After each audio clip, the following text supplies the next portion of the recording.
All right, if everybody wants to take their seat. I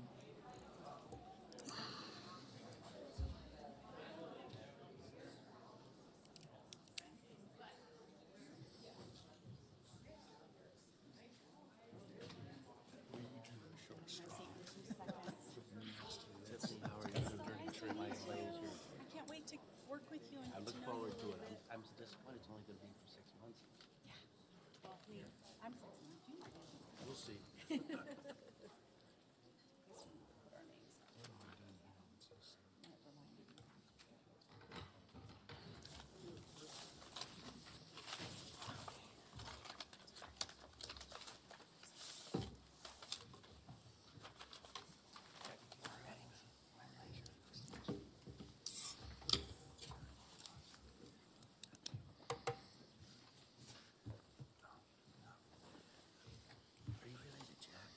All right, good morning. I'm going to call to order the meeting of the Nevada Board of Wildlife Commissioners for Friday, January 27th, 2023.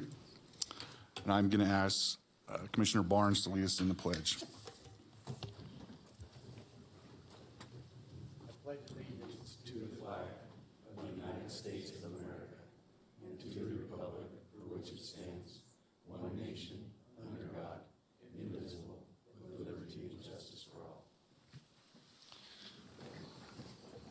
Thank you. If the department can do the roll call.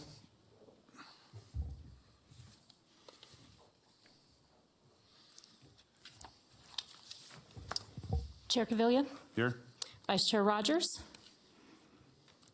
Commissioner Barnes, Here. Commissioner Keel, Here. Commissioner McNinch, Here. Commissioner East, Here. Commissioner Booth, Here. Commissioner Walther, Here. Commissioner Wise. Here. And Commissioner Vice Chair Rogers notified us that he wouldn't be here today. So would the County Advisory Board members in attendance please announce themselves?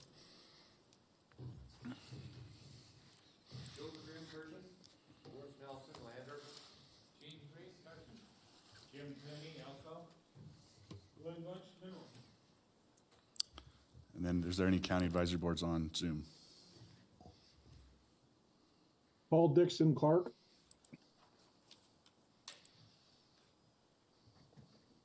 Joe Crawford, Lyon.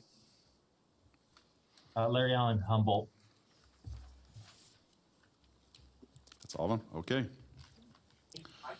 With that, we'll go to agenda item number 2, approval of the agenda for possible action. The commission will review the agenda and may take action to approve the agenda. The commission may remove items from the agenda, continue items for consideration, or take items out of order.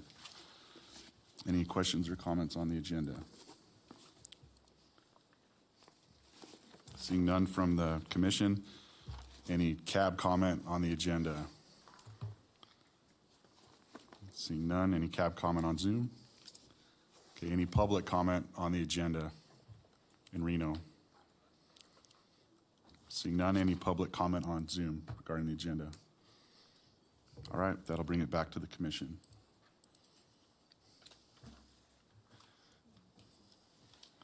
Chairman, I move to approve the agenda as presented. Okay? Okay, we got a motion by Commissioner East, second by Commissioner Barnes to approve the agenda as presented. All those in favor, please say aye. Aye. Opposed? Okay, motion carries 8-0 with Commissioner Rogers absent. Agenda item number 3, approval of minutes for possible action. Commission minutes may be approved from the November 4th and 5th, 2022 meeting. All right, has everybody had a chance to review the minutes, and does anyone have any comments? Commissioner McNinch. Thank you, Mr. Chairman. I had a couple of things. On page 5, under game division, under bear program, the 2022 black bear season was closed October 10th due to harvest limits. Was that specific to female harvest limits? If it was specific, I think it would be appropriate to.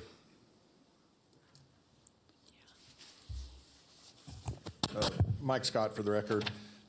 Commissioner McNinch, 2 of the units were closed due to female harvest limits. 1 of the units was closed due to the total harvest limit. Okay, so we'll just leave it as it is. In the bottom paragraph, Santa Rosa, California, I think it would help to put bighorn sheep or sheep test. I was trying to figure out what we were doing in Santa Rosa, California for a little while, so. On page, sorry, the minutes were well done, by the way. I mark things down and then I do my best to not be too wild about them. I'm sorry, I got one or two more here that I wanted to bring up.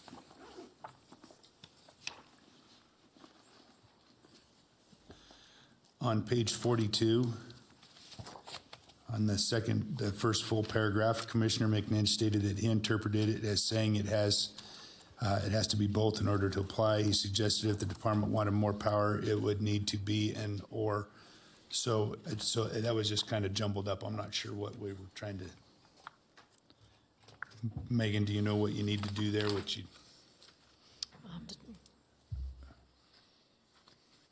I'll have to go back and look, but I'll fix it. Okay, thank you. Just for clarification. I'm sorry. And then on page 47, at the top, the very first, Karen Taylor, I think that was Karen Taylor. And then finally on page 48, the last motion that was made where Commissioner East moved to approve commission regulation, we needed to find out who the second is on that. Reads Upland and Fur Bear seasons as presented. So if we could find out who the second was on that. And I guess I had one last question. On page 53, the paragraph that starts Rick Lund, about the 1, 2, 3, 4, at the end of the fourth line, the sentence starts, he stated that he understood that Elko County didn't want Los Goshawks. I'm not sure what the, and then it's referenced again on the very last line of that paragraph. I wasn't sure what that was referencing.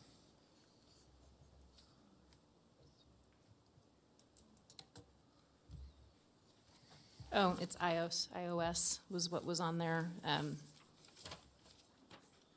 It was a different type, I think, but Okay, I'll go back and check. all right, thank you. They were long this time, and I appreciate all the work that goes into them. They were well done. Thank you. Any additional commission comment on the minutes? Commissioner Barnes? Yeah, Mr. Chairman, I was absent the second day, and so I'm going to abstain from the minutes, voting on the minutes. Okay. Additional commission comment? Seeing none, any cab comment on the approval of the minutes for the November 4th and 5th meeting? Seeing none in Reno, any cab comment on Zoom? Any public comment in Reno on the minutes? Okay, seeing none, any public comment on Zoom? Okay, with that, I'll bring it back to the commission.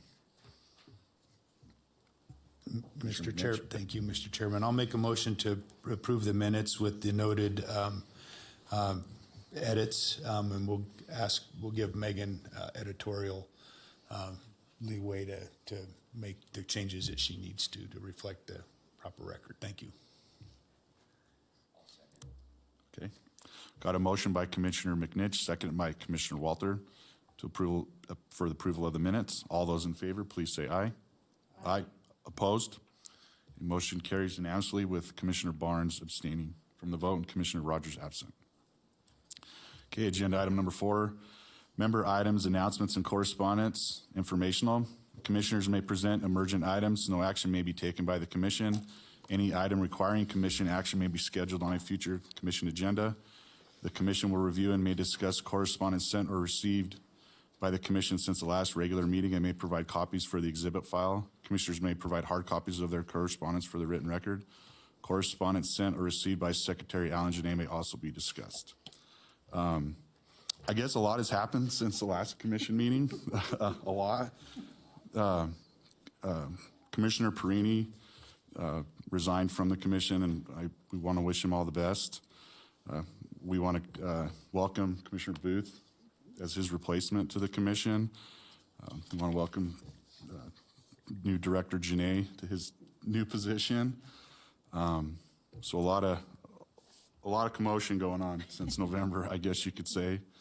I have received some correspondence that's specific to some of the future agenda items, and I believe the department has all those, so I don't need to share anything. One major item that came up a couple weeks ago was the governor's executive order, I think it was 2023-003, regarding all boards and commissions in the state. And I don't have it in front of me, but basically the gist of it was he put a freeze on any new regulations, and then that was kind of the one main component. The other main component was he asked, I believe it was every board or commission in the state to look at providing them a list of 10 potential regulations to get rid of by May 1st. So for the commission, it's going to add some work prior to May 1st. We've talked to the department, and Alan can discuss this as well. That one of the items we potentially threw around is formulating a committee to kind of start the process, and then odds are we're going to have a commission meeting in April. The commission could look at that, and then we'd have something to provide the governor's office prior to May 1st. But that's kind of the thought process that we've been discussing. So I'll let Alan take it over. Yeah, for the record, Alan Janae, I almost said Habitat Division Administrator. Old habits die hard. Director or Secretary. So we got clarification from the governor on that executive order 2023-03. And so when you look at the amended agenda, in order to comply with that executive order, you'll see in that amended agenda, we pulled 4 regulations off to comply with that executive order. The others that remain on the agenda were we asked relative to some exceptions that were provided inside that executive order that gave us that ability to receive the authority to move forward with those regulations. But to the point that Tommy was making as far as the regulation, evaluating our regulations and coming up with a list by May 1, we need to come up with 10. We are getting further clarification from staff relative to past efforts that we've done as far as the commission and going back and trying to do a cleanup. I think that was in 2021 when we actually went through that process. And so we're trying to get clarification on exactly how that works, given our recent efforts. But I think at this point, just in order to be able to move forward in a timely manner, is I think what we've talked between Craig, Tommy, and myself is trying to schedule something, get a committee, and have it meet at March. We'll have clear guidance by then to know where we've got to go. But if we can get that established, then we're in that place of we're ready to respond, and we would be able to go to the March and April meetings to actually have the list, if it needed to be clarified or established by the commission, by that May 1 date that's required in the executive order. Go ahead.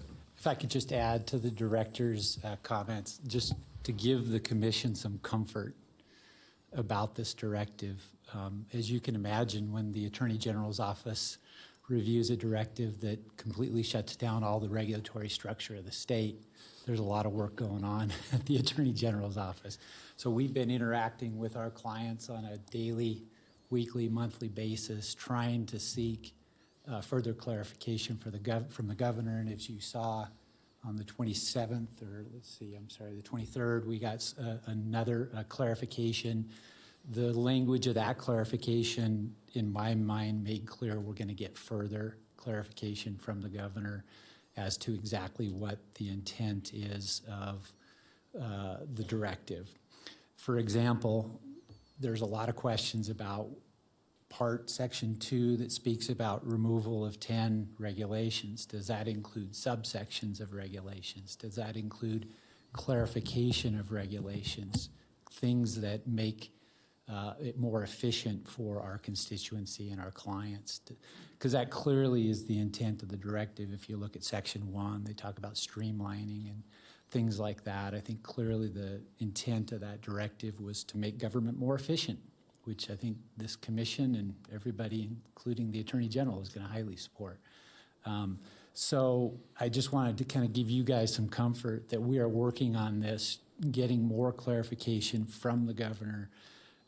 As an example, there are executive agencies that have 13 regulations in total. Are they to get rid of 10 of them? So there's going to be a lot more work done on this directive. There's going to be more clarification to this commission, and I guess I want to just give you the comfort that we'll be able to give you more direction on where you should go from here, I think, down the road. So, but if you have any questions, we've circulated it among the attorneys general, frequently asked questions and answers as best we can, and the governor, of course, is being asked a lot of questions, and I'm sure they'll be responsive soon to the various questions we have. So again, just to give you guys some comfort, we'll get better direction down the road. We'll get you better clarity for what this commission's going to be asked to do. Commissioner East. I just, I guess I have a question because we have mandated legislation that requires us to develop regulation, especially around the subdivision maps and that review of subdivision maps. So how, I guess, I know you probably don't know this, but when we have mandated legislation, and we're going to get more, I would assume, through this legislative session, how do we manage that? I guess the best answer to that is, first of all, we intend to advise our clients with 100% intent to comply with the directive. That will be what we'll advise our clients to do. There are exceptions that are already generated in the directive that include, the one about internal operations, essential to the internal operations. I made that argument with respect to the subdivision map. That's going to go through the governor's office. I think we could make arguments that every regulation this commission, this commission was going to review today arguably fell within some of those exceptions. But the language of the directive, we want to make sure that we're complying with what the governor would like us to do. And we don't want to get you guys in any trouble. So we did advise that we should remove the regulations that were removed. But yeah, there are things that this commission has to do in compliance with statute. I think the governor's office recognizes that. So that's why I'm trying to kind of give you some comfort that we will get better clarification down the road. Commissioner McNinch. Thank you, Mr. Chairman. So along those same lines, we've got the ones that are pending that we've been asked to deal with legislatively, but we've also got ones that have been completed that we were asked to do legislatively. So is that going to be something that we have to work our way through too? That's maybe more of a rhetorical question. I don't know if you have an answer or not. Yeah, no. The other thing that was brought up to my attention was all of the work that this commission has done in the past to clarify policies, all the major overhaul you guys did on policies and all the other regulatory work you've done to make things better, streamline them, consistent with the intent of the directive. You aren't going to get any credit for that. So it's going to be what happens down the road. But I think the governor at least will recognize the past work of this commission and its reputation will help you out. Any additional member items or announcements?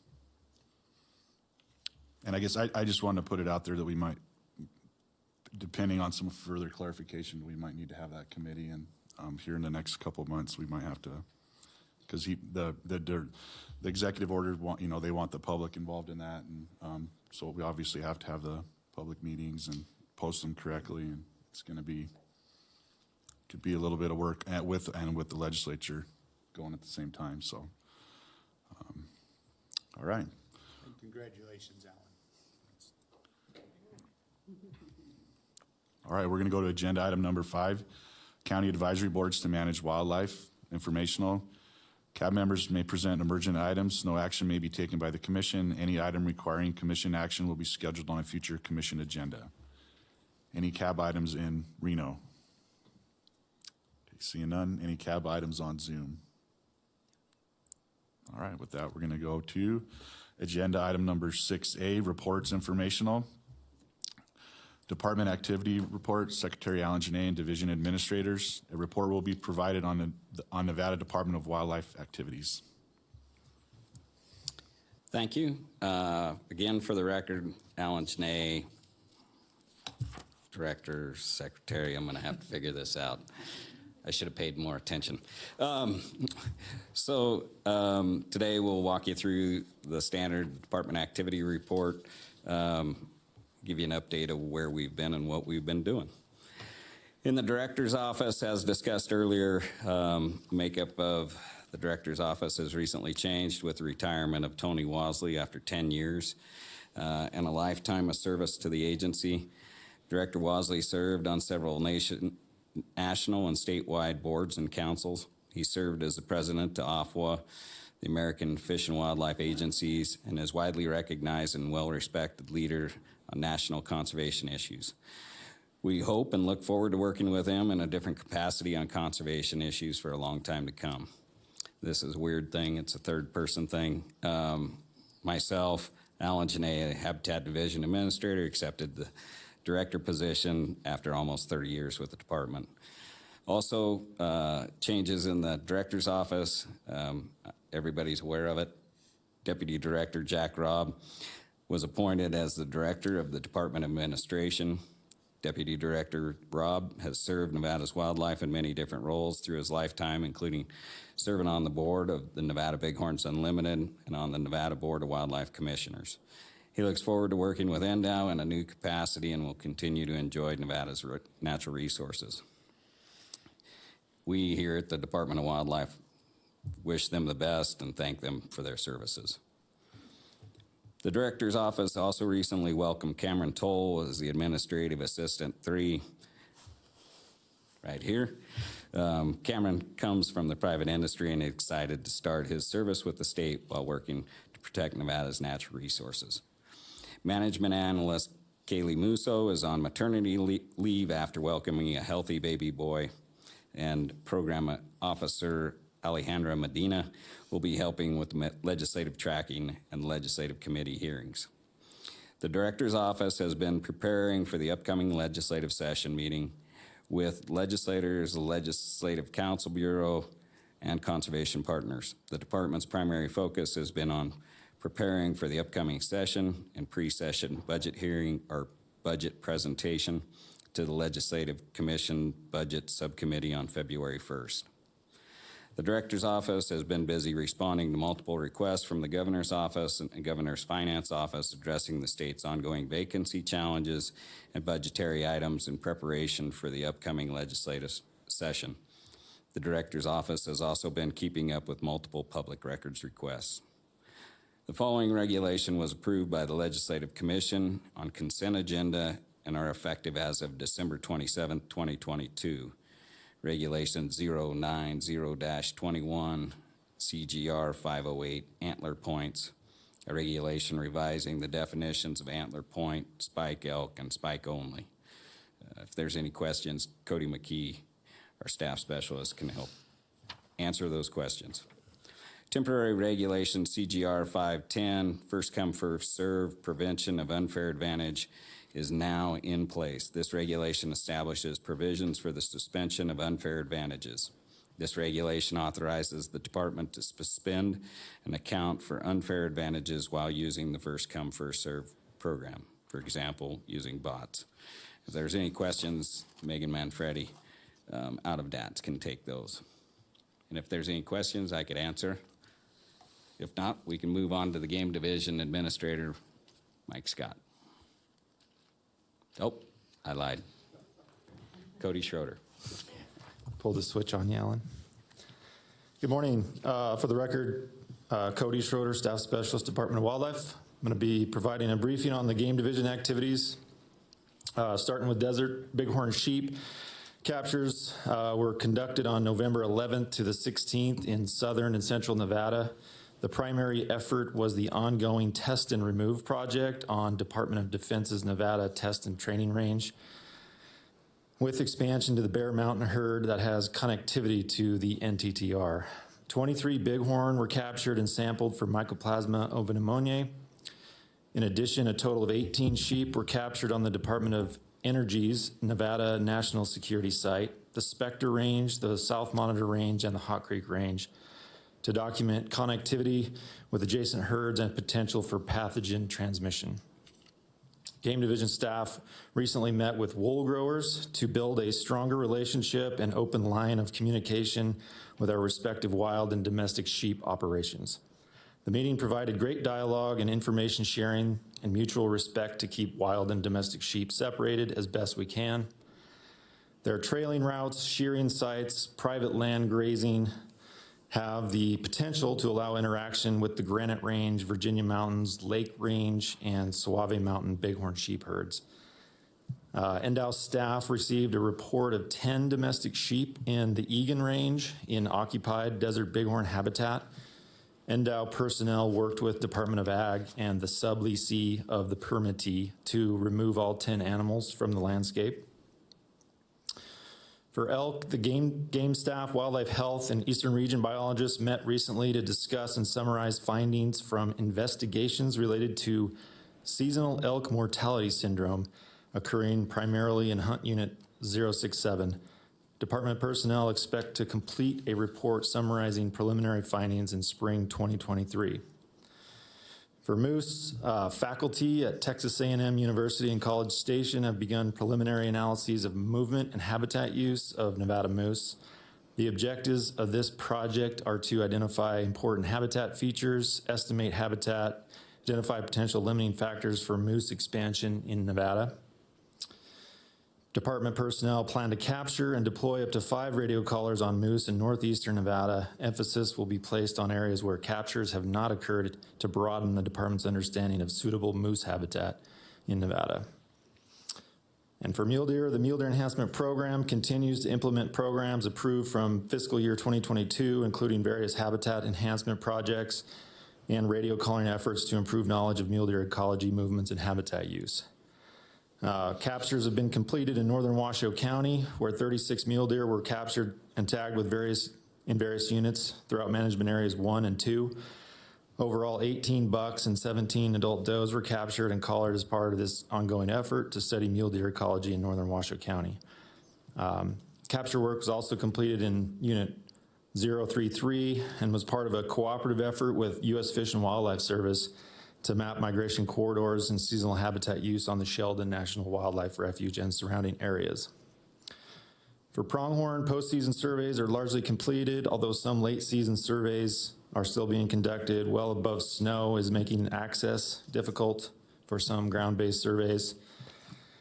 Game Division staff is working with a private contractor to develop a new population model for pronghorn that will be similar to the integrated population models being developed for mule deer and pronghorn in other western states.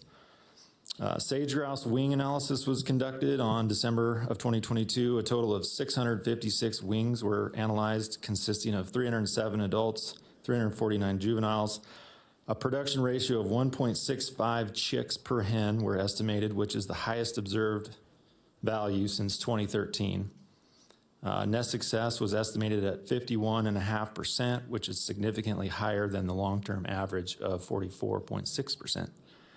These values should lead to increased population sizes. A sage grouse was found positive for highly pathogenic avian influenza, H5N1, near Summit Lake Indian Reservation in northwest Nevada. The bird was captured in October, outfitted with a radio transmitter by Summit Lake personnel, and later found dead in November of 2022. And this is the first known case of HPAI in sage grouse in Nevada and throughout their entire range. For upland game, Game Division staff are attempting to capture depredating wild turkeys from Hunt Unit 091 in extreme northeast Nevada. And also due to HPAI, additional testing requirements are necessary before the birds are released elsewhere. If found negative for HPAI, captured birds will likely go to Mason Valley Wildlife Management Area.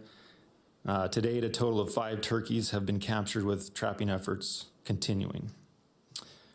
For Columbian sharp-tailed grouse, Colorado Division of Parks and Wildlife have approved the department's request for up to 20 sharp-tailed grouse from northwest Colorado to augment the current population in the Bull Run Basin in Elko County. The Game Division is initializing coordination efforts to conduct this capture, transport, and release effort in April of 2023.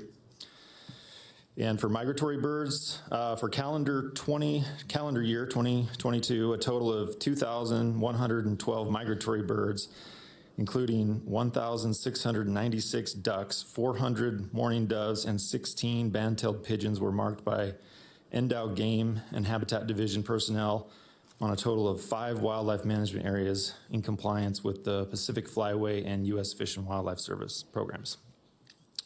And that concludes the department activities from the Game Division. If there are no questions, Habitat Division Staff Specialist Matt Maples will read the Habitat Division.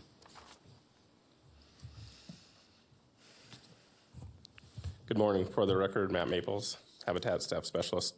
Within our technical review program, several large projects started in the last month, including the Greenlink North Transmission Line, the BLM Sage-Grouse Plan Revision, Section 368 Energy Corridors RMP Revision, and the Copper Rays Solar Project. Staff continue to work on a number of existing projects, including the Gold Rush Mine, Crosstie Transmission Line, Rhyolite Ridge Lithium, South Railroad Mine, EIS, Esmeralda Solar Complex, BLM Statewide RMP Amendment, and the Whirlwind Geothermal. Additionally, Habitat staff gave an internal NEPA workshop with the Diversity Division and anticipate expanding this to other NDOW divisions in the coming months. These workshops will help staff provide constructive and effective feedback during federal planning and permitting processes. Within our habitat conservation framework, the department hosted a series of local working group sessions on the sagebrush habitat plan. Meetings were held in Winnemucca, Elko, Ely, and Reno during the week of January 16th. Another session is scheduled for January 31st in Las Vegas. The focus of these meetings was to receive public input on the mapping products and tools that will be used to help prioritize sagebrush habitat and future conservation efforts. Within our wildlife management areas, the annual Ely Rotary Fishing Derby will be held at Cummins Lake on January 28th. This is the second year the Derby will be held on the Steptoe Valley WMA due to ongoing maintenance at Cave Lake. Last year, the Derby had over 600 participants, and the Rotary Club gave out $8,000 in scholarships to local students from funds raised during the event. Within our fire rehab and restoration program, in October, Western Region completed herbicide application on 6,400 acres at Dry Valley Rim and 3,430 acres of the 2022 Cherry Gulch fires. Each of these will be reseeded in the fall of 2023. Western Region assisted the BLM in reseeding nearly 900 acres of the Virginia Mountains Green Strip project to reduce cheatgrass and limit wildfire spread in the future. Also in collaboration with BLM, NDOW will be seeding approximately 4,200 acres of the 2017 Draw Fire and 2,000 acres of the 2012 Gilbert Creek Fire. These are older fires that had limited success and are now being seeded again with a mix of native and non-native species. NDOW is also seeding 3,000 acres of the Dry Valley Rim project, which is a multi-phase project that includes herbicide application, followed up with seeding to reduce cheatgrass and Medusa head on degraded rangelands. And this isn't in the written report, but also a recent addition. The department has partnered with the Eastern Nevada Landscape Coalition and Ely District of BLM on over 19,000 acres across 5 previous fires in a reseeding project. Those fires include the 2018 Go Shoot Cave Fire, the 2020 Flat and Baldy fires, the 2018 Payne Fire, and the 2017 Hobson Fire. And finally, the department is seeding 1,600 acres of the Wildcat Fire on U.S. Forest Service lands. Within our water development program, the Southern Region crew started the 2023 build season on January 21st with the Falcon rebuild and the Spectres. The Southern Region crew has an additional 7 builds scheduled with volunteers from the Fraternity of the Desert Bighorn and other conservation groups. Additionally, the crew will complete annual maintenance flights in the middle of February. The February maintenance flights will hopefully confirm that the substantial precipitation received since last fall has filled many guzzlers plagued by drought over the last several years. The northern crew is coordinating with sportsman conservation groups and is in the process of finalizing the 2023 build season, which will include new guzzlers in the Trinity Range, Soldier Meadows, the Fallon NAS training range, and in Butte Valley southeast of Elko. The volunteer build season is especially important for the water development program, as not only do volunteers provide tremendous support in constructing the projects, but their time and miles serve as the in-kind match, which covers the state portion of the Pittman-Robertson grant that funds the program. Thank you.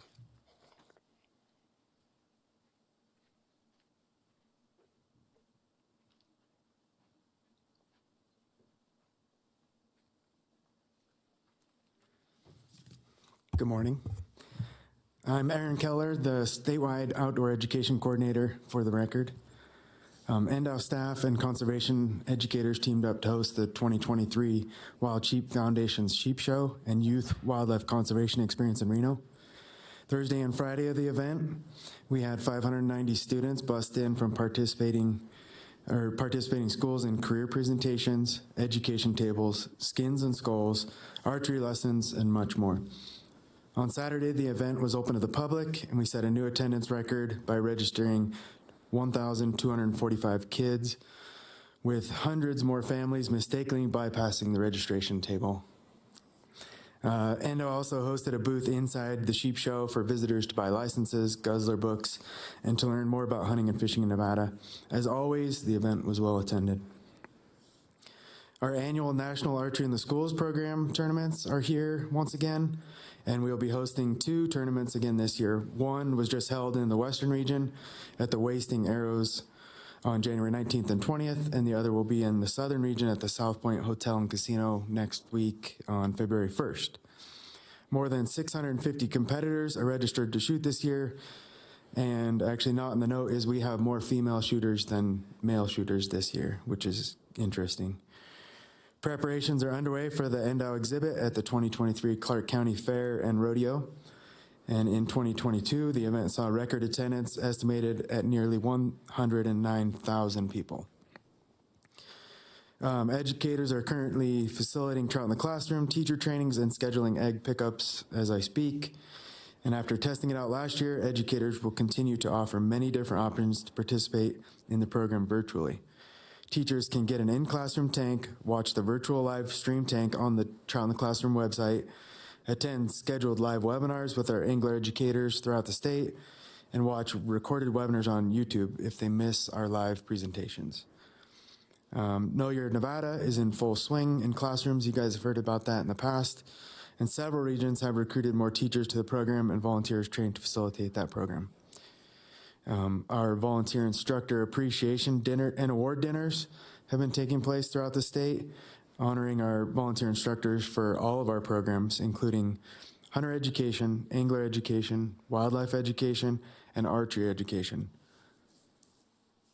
The awards include years of service or merits, and many instructors have been with us for decades, and some with being awarded with over 40 years of service this year.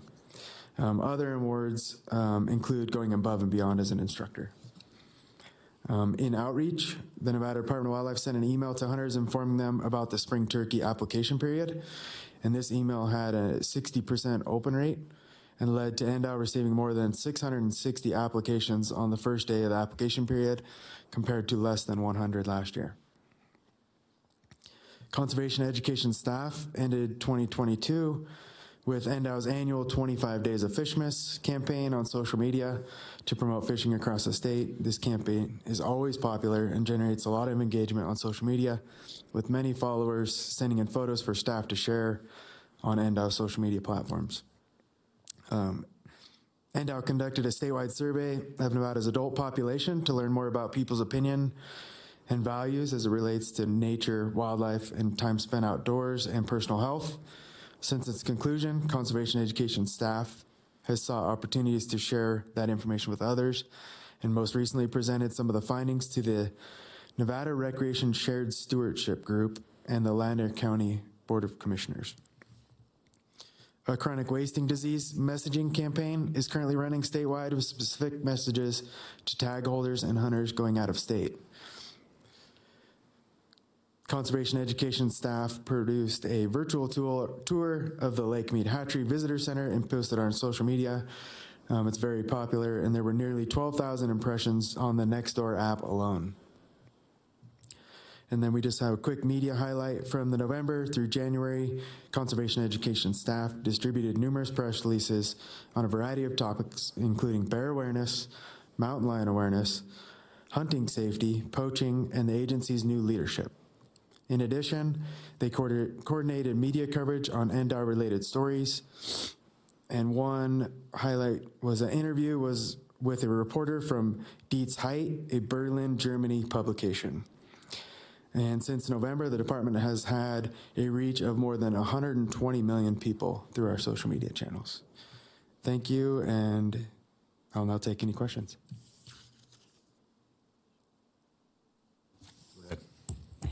Hi, Aaron. Is the survey that you mentioned on the outdoor recreation and the values, is that available to us too? Yeah, Could you we share can that get you a with us? copy for sure. All right, thanks. Thank you.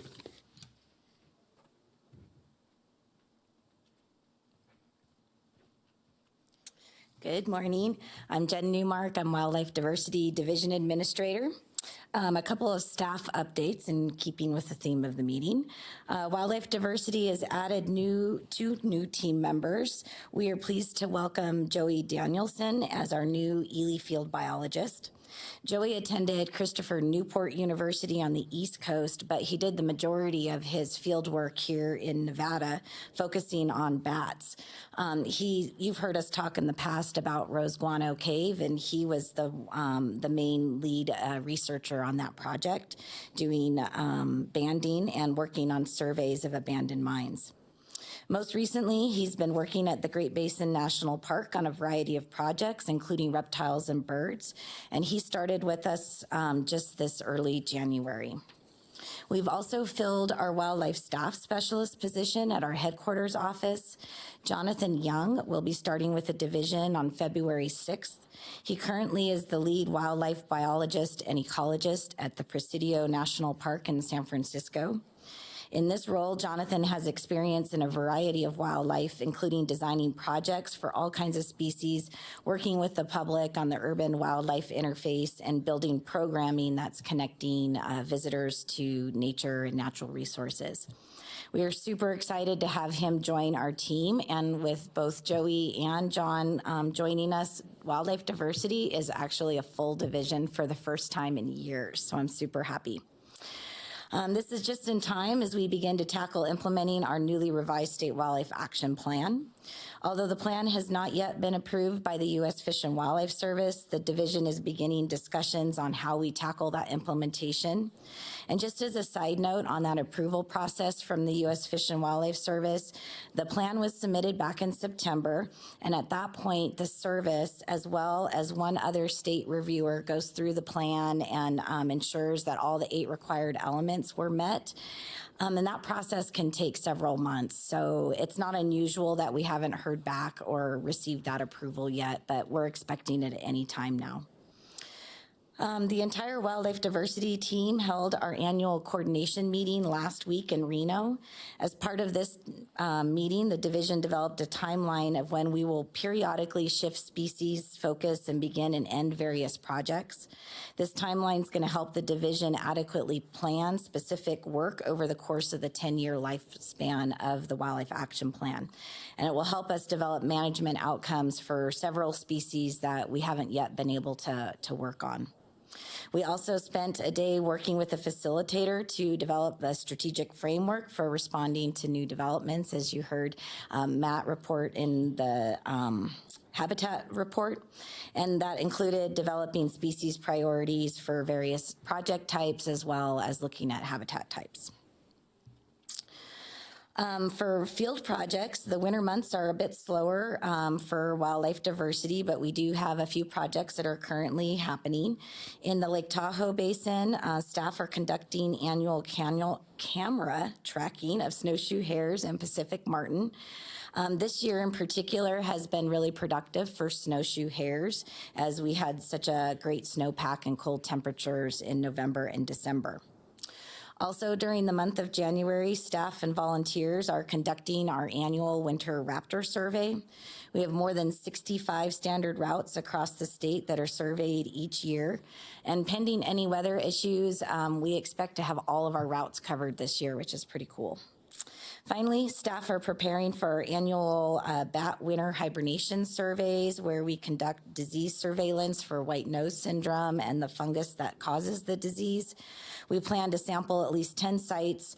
Some of these sites are really difficult to get to, so it's a lot of effort for our staff to be able to snowshoe in or use their heavy equipment, and so it takes a lot of effort for them. We're also going to plan on conducting spring sampling this year for the first time. And just as a note, we have not yet discovered white nose syndrome in the state, thankfully, but we're always keeping our eyes open for it. And with that, I'm happy to answer any questions. Thank you, Mr. Chairman. Jen, considering I'm thinking of Commissioner Booth and maybe Commissioner Walter, and I know that every meeting I hear something a little bit new. Could you please explain the importance of the State Wildlife Action Plan, how it ties into funding and stuff? I think it's a key piece of what we do. Absolutely. So our State Wildlife Action Plan, it's a 10-year plan that the department and our partners develop.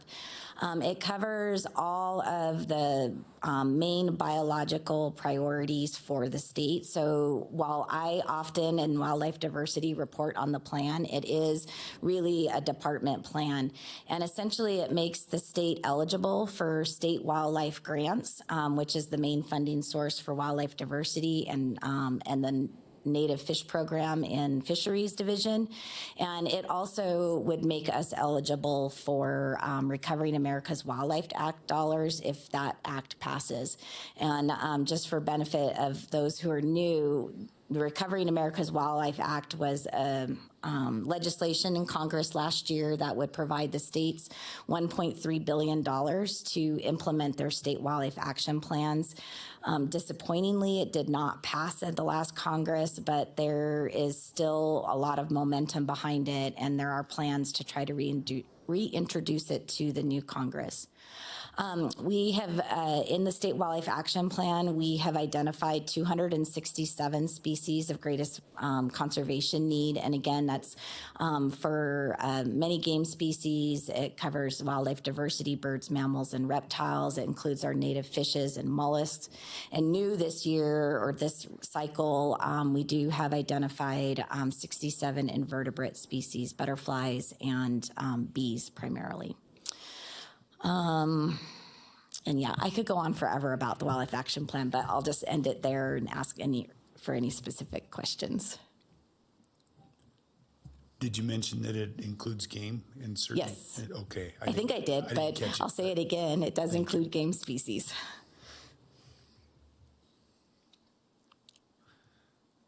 All right, thank you. Thank you.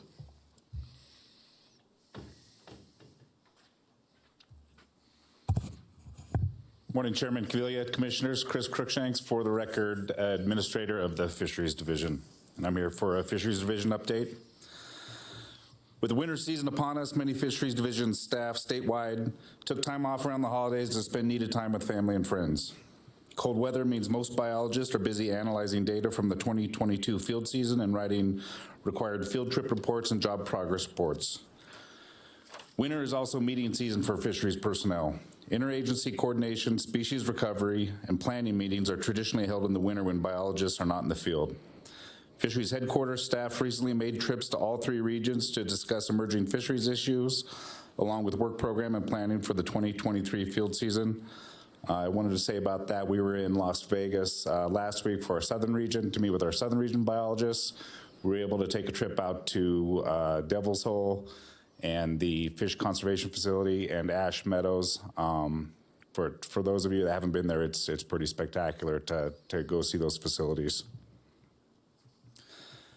The winter of 2022-2023 is off to a roaring start. I took it upon myself yesterday to print out the Westwide SNOTEL current snow water equivalent as a percent of normal. This was updated. This was updated yesterday, just to show you real quick where we sit right now for this winter. The navy blue color is the best you can get. That indicates basins that are currently over 150% of average. And if you look at all of Nevada and Utah, with the exception of one basin at 145%, everything's in that navy blue. We've got many basins in Nevada that are well over 200, some that are over 250%. The Walker Basin's currently at 267% of average. For fear of jinxing it, I think I'll stop talking about that right now.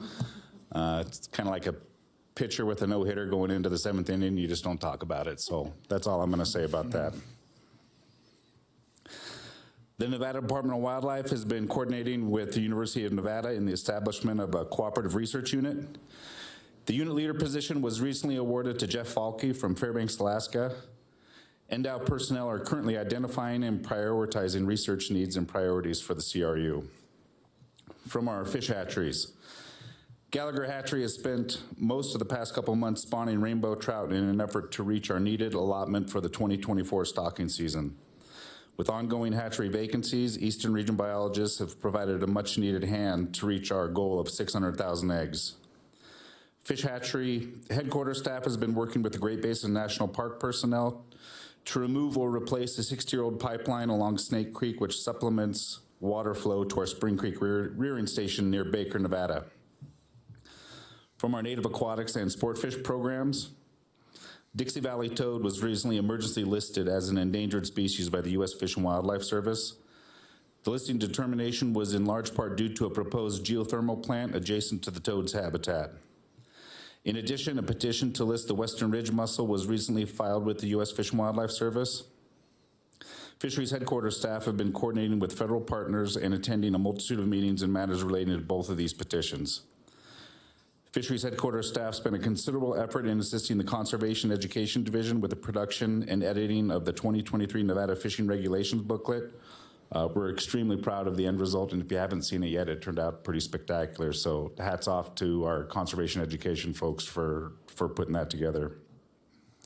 From our Eastern Region, the hard water fishing season is currently underway in the Eastern Region. Fishing reports from waters such as South Fork and Wild Horse reservoirs have been excellent. The application period for the new Battle Mountain fisheries biologist position recently closed. We received a surprisingly high number of qualified applicants. Interviews for this position will be held shortly and a selection made. From our Southern Region, the Fall Razorback Roundup on Lake Mojave was recently conducted by Southern Region fisheries personnel. Weather and windy conditions made for adverse survey conditions. And Southern Region fisheries biologists participated recently in the CRAB meeting. The CRAB meeting is an annual meeting held in Laughlin, and it stands for the Colorado River Aquatic Biologists, not crabs. This meeting gives fisheries personnel from many different agencies an opportunity to coordinate and collaborate on issues on the lower Colorado River. And from our Western Region, NDOW recently learned that the planned draining of Marlette Lake and Hobart Reservoir, which is being conducted to allow for repair of both of those dams and outlet structures, will be postponed for at least a year until the proper permits can be secured by contractors. And subsequent to the NDOW's closing of Kiley Ranch / Lennar Pond, an electroshocking survey was conducted out there. Survey conditions were not ideal, really cold water temperatures, but the survey found populations of green sunfish, common carp, and largemouth bass. Additional survey work will be conducted here in the spring to determine the relative abundance of these species and to inform future management direction and stocking plans for this new public fishery. And with that, I'd be happy to take any questions. I don't see any. Thank you. Great. One other thing, go 49ers.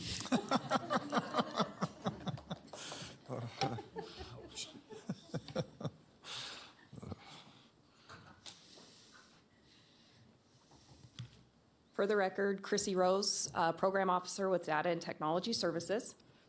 In the hunting and licensing units, we closed out the 2022 license sales with a 1% decrease in the hunting license sales. That's 107 and 10, and a 7% decrease in the fishing license sales, 151,132 from the prior year sales. First come, first served program has ended for the season. This year, we made available 983 big game tags, which was only 7 less tags than in 2021. The following tags went first come, first serve.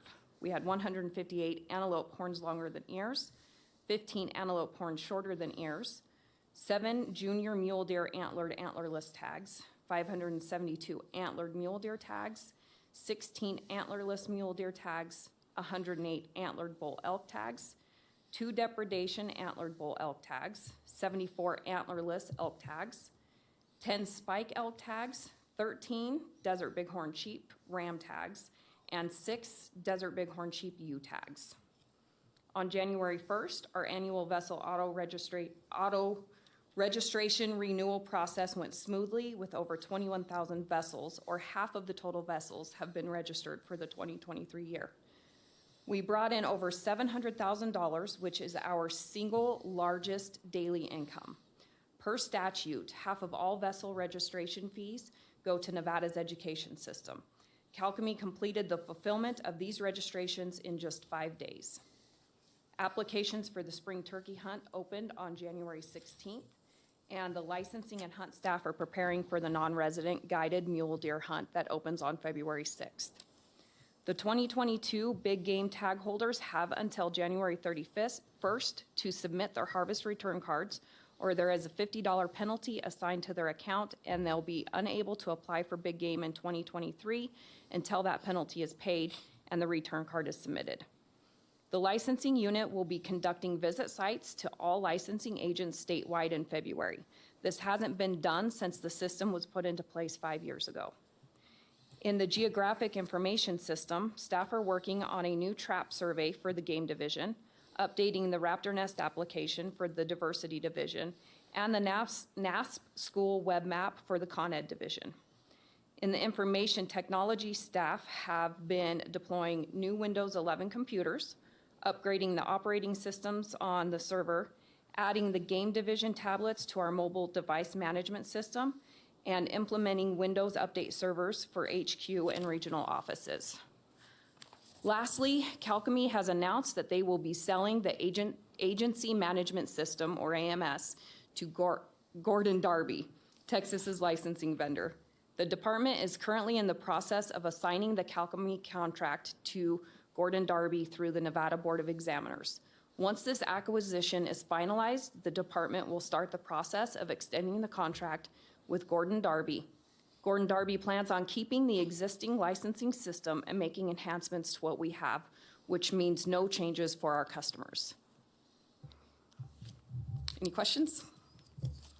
Any questions? Commissioner McNitch? Thank you, Mr. Chairman. Not so much a question, but I know that there was a lot of effort put in by the department to try to keep the system consistent for the customers.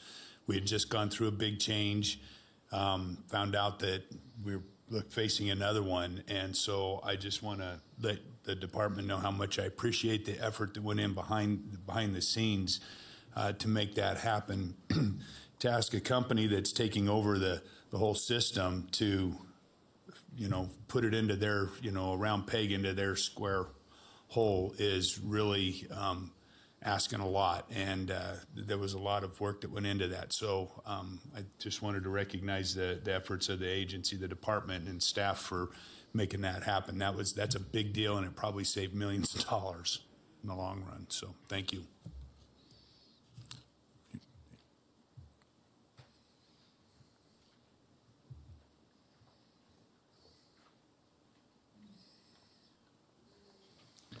Good morning. For the record, Jake Kramer, Game Warden Captain. One addition to the report that I'd like to mention is recent retirement of my chief, Mike Maynard. So just wanted to let you know about that as well. So the Department of Wildlife Division of Law Enforcement. Law Enforcement Division game wardens since early November of 2022 have conducted hunt and boating patrols across the state, contacting numerous sportsmen and women, as well as boaters and members of the public.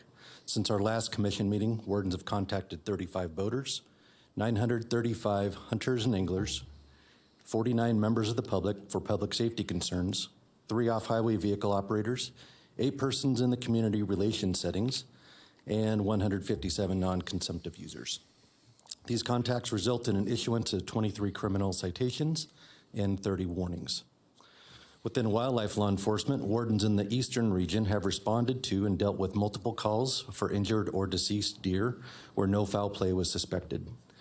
We responded to game division biologist requests for assistance with a mountain lion check-in, where the hunter harvested a mountain lion that he was checking in with only a picture on a cell phone of the tag, purchase transaction as proof of the tag. After interviewing the individual, a citation was issued for hunting without tag in possession. Nevada wardens in Area 7 conducted lion hunting patrols via snowmobiles as well. Wardens have responded to multiple instances of wanton waste of waterfowl this year. We responded to a call from Carlin PD, which resulted in a hunter contact, investigation, and issuance of 3 citations for failure to make a reasonable effort to retrieve waterfowl. Game wardens also continued a separate investigation into wanton dumped geese and ducks. And finally, game wardens investigated nearly 30 dumped chukar, which were determined to be farm-raised birds. Eastern region staff have taken reports and are investigating multiple Spring Creek residents potentially feeding deer. Western region wardens are investigating a similar occurrence of feeding big game in Tahoe Basin, as well as investigating an archery harvest where the final harvest was completed with a firearm, not the authorized archery equipment. Western and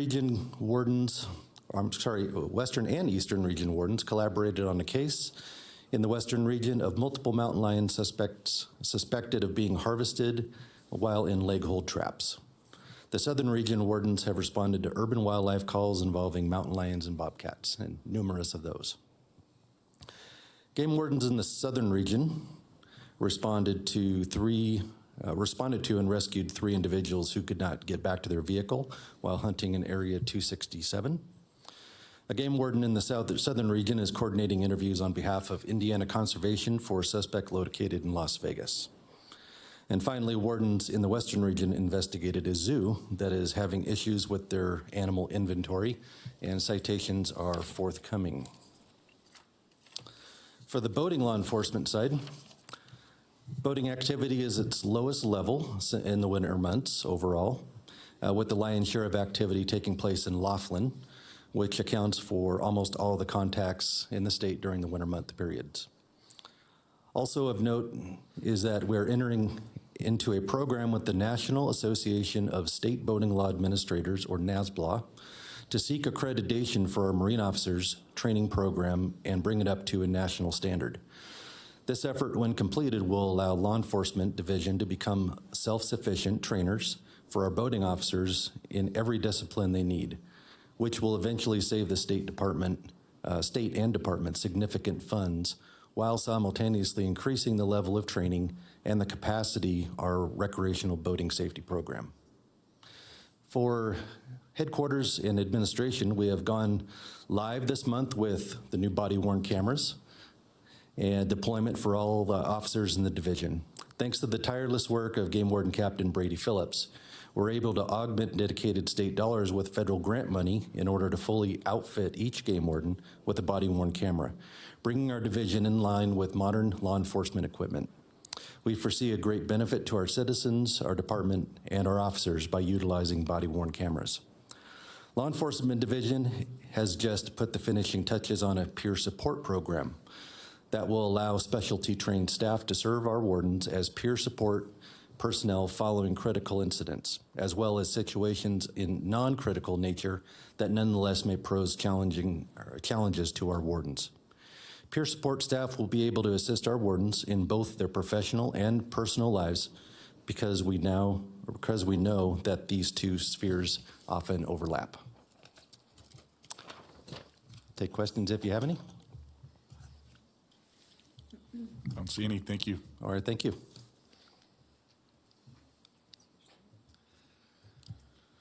That's all we have, unless there are any other questions. All right, not seeing any. Thank you. With that, we'll go to agenda item number 6B, litigation report. Deputy Attorney General Craig Burkett. A report will be provided on Nevada Department of Wildlife litigation. Thank you, Chair Caviglia. So I just want to initially point out that this is, once again, the smallest litigation report we've ever produced in response to Commissioner East's direction to do what we can to remove items. We have removed another water law item at your request. And so this is, again, the smallest litigation report. I take full credit for that and give Tony and Jack no credit because they're not here. But in all seriousness, I think that it is part of the direction of the department that results in the status of litigation. Of course, you can be sued for doing the right thing, but I think part of the reason why this litigation report is small is that this is the direction of the department. So we'll talk about a couple of items. Really, there are two, both settlement conferences. We have a settlement conference in February dealing with the Walker River Indian Tribe claim for water rights beyond those previously allocated in the Walker River Decree. And I know I just spoke to your director that he's going to be attending that conference. And I guess like Mr. Crookshanks, I'm not going to speak too much about it to avoid jinxing it, other than to say we're hopeful that it's going to resolve the remaining dispute, and which would, again, be an end to a tremendously long piece of litigation, and we'd be very happy if that occurs. And then the second one is another settlement conference. This is a Supreme Court settlement conference in the Mark Smith defamation case, the case that we took to trial last February that the department won. We received attorney's fees of total of $90,000 with our claims for fees and costs. That claim is sitting before the Supreme Court. We're going to have a mediation in next month to address trying to resolve that claim. So with the plaintiff, he's appealed that claim to our victory at trial to the Supreme Court. So that is really in total. If I can just step aside as a resident of the state of Nevada and as a wildlife consumer and say that with all sincerity that I'm thankful that Governor Lombardo appointed Alan Genet as our next director. We all know wildlife breeds, our habitat breeds wildlife production. And there's nobody that knows habitat more than anybody in the state than Alan Genet. So I just want to say congratulations, and I look forward to working with you, and I'm sorry.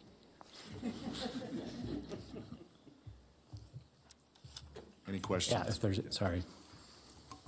Thank you, Dag Burkett, for that comment. I didn't want you to remove items. I just wondered why they had been living on the document for so long. And if they needed to be removed, great. And if they didn't, then go ahead and leave them. We made it happen.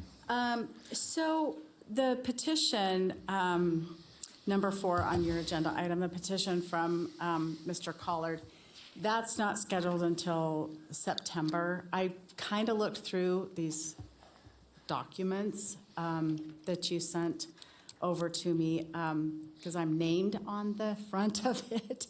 Are you going to need me in any capacity? Not at all. Not at all. This will be a hearing, an oral argument based on the pleadings. Okay. Yeah. Okay. Yeah. All right. In September, I mean, he was found guilty like in 2021. Yeah, it'll be 2 years from the date that the suspension started will be when we hear oral argument. So if the judge finds in his favor, do you know, could he seek remuneration? Is that the right word? No, He No. could not. Well, For- our for his- position, let me say it this way. Our position is that remand, which Remand. basically means taking it from the 8th Judicial back to the commission for reconsideration of the length of his suspension. Our argument in those pleadings was that all that he gets, the only relief that he could receive is to take it back from the district court to the commission and have a reconsideration of the suspension length. Okay. That's our So he position. couldn't seek monetary damages? That is our position. Okay. But could he? That is our position. All right. I'll talk to you offline. In my opinion, no. Okay, okay, all right, thank you. I guess on the same subject, I have one. After you do your oral arguments, how quickly do you anticipate a response by the judge? I've got to be diplomatic here and a little bit, let's just say, whenever the court decides to give an opinion, and we're not concerned about the passage of time. Let's put it that way. Okay. Any additional questions? All right, seeing none, thank you, Dag Burkett. To go to agenda item number 6C, Legislative Committee Report, Committee Chairwoman Tiffany East. A report will be provided on the recent Legislative Committee meeting. Okay, thank you. The Legislative Committee met this morning at 8. Some of you walked in as we were finishing our meeting.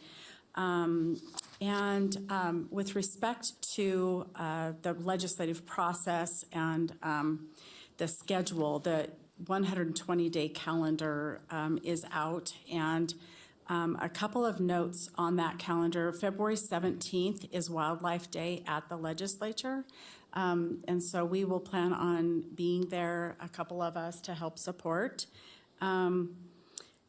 With committee passages and other things, we decided that we would seek to have a meeting sometime in February before our March meeting, because we'll need to establish some platforms on bills.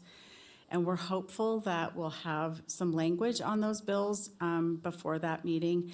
We will probably try to meet again.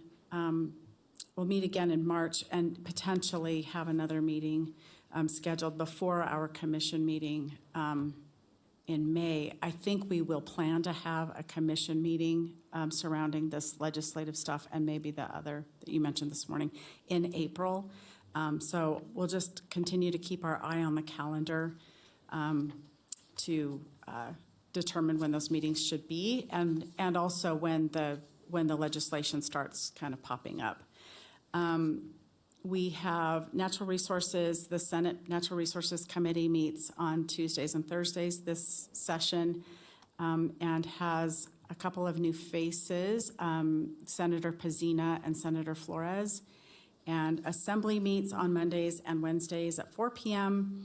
And we have a new chair there, Assemblywoman Cohen, and Assemblyman Anderson are going to be the chair and vice chair on that. We identified 27 bills that are BDRs that we want to watch and monitor for now. Some of them are related to energy, and we don't know quite where they'll go, but they relate to energy, livestock, water, revising provisions governing wildlife. So we know a couple of those will be to establish an interim study on the makeup of agencies that regulate natural resources. And then we know that there's a bill coming that revises the provisions relating to the additional fee for a game tag, which is used to pay costs related to the management and control of predatory wildlife. That's removing the 80% mandate for our predator that goes to predator control. And will give more flexibility to the department. Land transfers, there's a BDR to designate the wild Mustang as the official state horse of the state of Nevada. There's a pest control, off-highway vehicles. We know that there's a a bill coming that will prohibit the wildlife killing contests. So we have some, definitely some bills coming that we'll need to jump on and have a platform ready when they do come up before a hearing. So that was our meeting. We did designate 2 spokespeople. Commissioners Walther and McNinch will be our spokespeople for this session. And our public representative, Mr. Young, is a lobbyist, but he's also a director with MBU. And so he will be kind of a helper in that capacity too, because he's always at the legislature. So I'm happy to answer any questions. Any questions? Did I forget anything? No? Okay. All right. Thank you for the report. With that, we'll go to agenda item number 6D, Wildlife Heritage Account Report, Deputy Director Jordan Gauchard.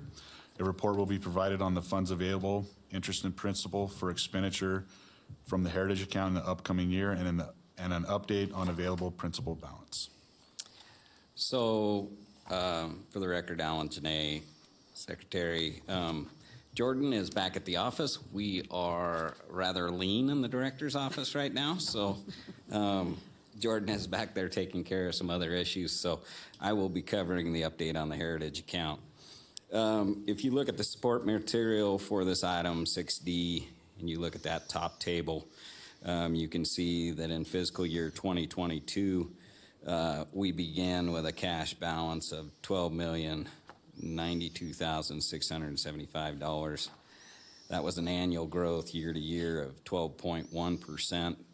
Interest accrued was $80,279, a whopping return on our annual investment of 0.66%. Looking at the second table down below, completed fiscal year 2020 revenue in 2022 was $1.946,475.44. 75% of that revenue would be $1,459,856.58. When we add the interest of $80,279, that gives us an annual Heritage funding availability of $1,540,135.58.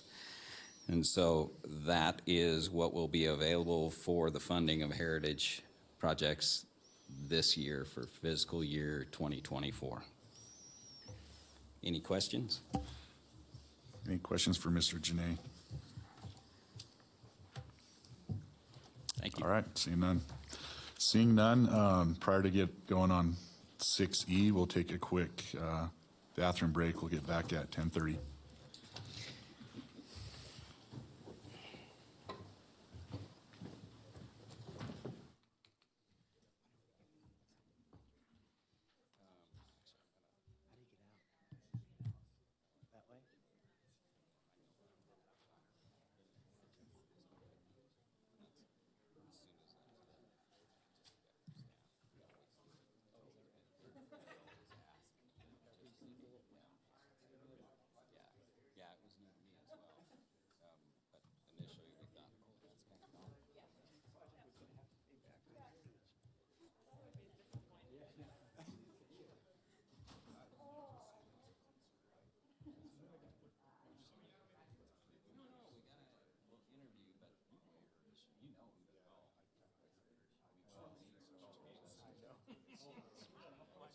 Let's find out.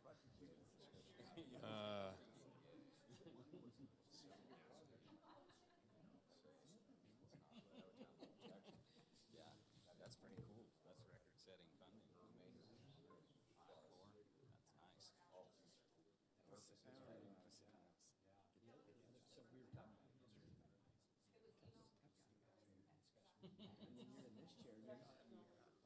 Okay, thanks a bunch. That's the fun part.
right, if everybody wants to start moseying to their seat, we'll get going again.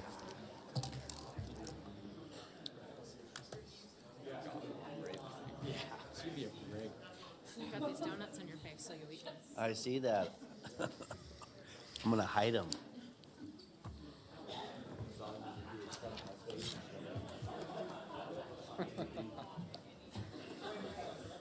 Should we wait for Yes. And where are you located? You in Vegas? Oh, are you? Oh, okay. I saw the name and it only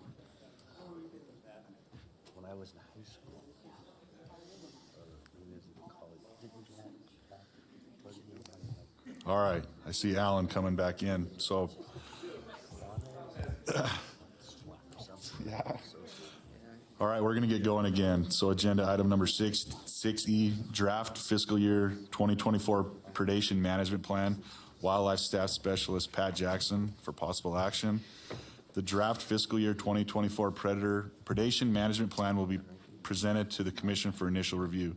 Following this review, the draft plan will be updated and shared with the State Predatory Animal and Rodent Committee. All comments from the PARC, county advisory boards to manage wildlife, and any other interested entity will be compiled and shared with the Wildlife Damage Management Committee for their consideration at the March 2023 meeting. The commission will receive an update at the March 2023 meeting from the Wildlife Damage Management Committee and may provide additional direction at that time. Go ahead, Pat. Hello, I'm Pat Jackson, the Predator Management Staff Specialist within the Game Division for the record, and I'm going to present the first rendition of the fiscal year 2024 Predation Management Plan. This plan is pretty similar to previous years. We've subtly changed some dollar amounts and added one new project at the end. So I'm going to give a fairly lengthy presentation. Dr. Sean Saltair is going to come in at the end and give a brief update on projects 45 and 46, and then we'll be available for questions after that. So a summary on the plans and reports, because this can get a little confusing between a calendar year and a fiscal year and a working year. So in the November meeting, I presented on the fiscal year 2022, the Predator report. We are currently working through fiscal year 2023. And today I'm going to be presenting on what we propose for fiscal year 2024. Various and previous plans and reports are available on our website. If folks have trouble finding that, that's my email. Please feel free to reach out. A little bit about the $3 Predator fee. It's now generating a little over $900,000 a year.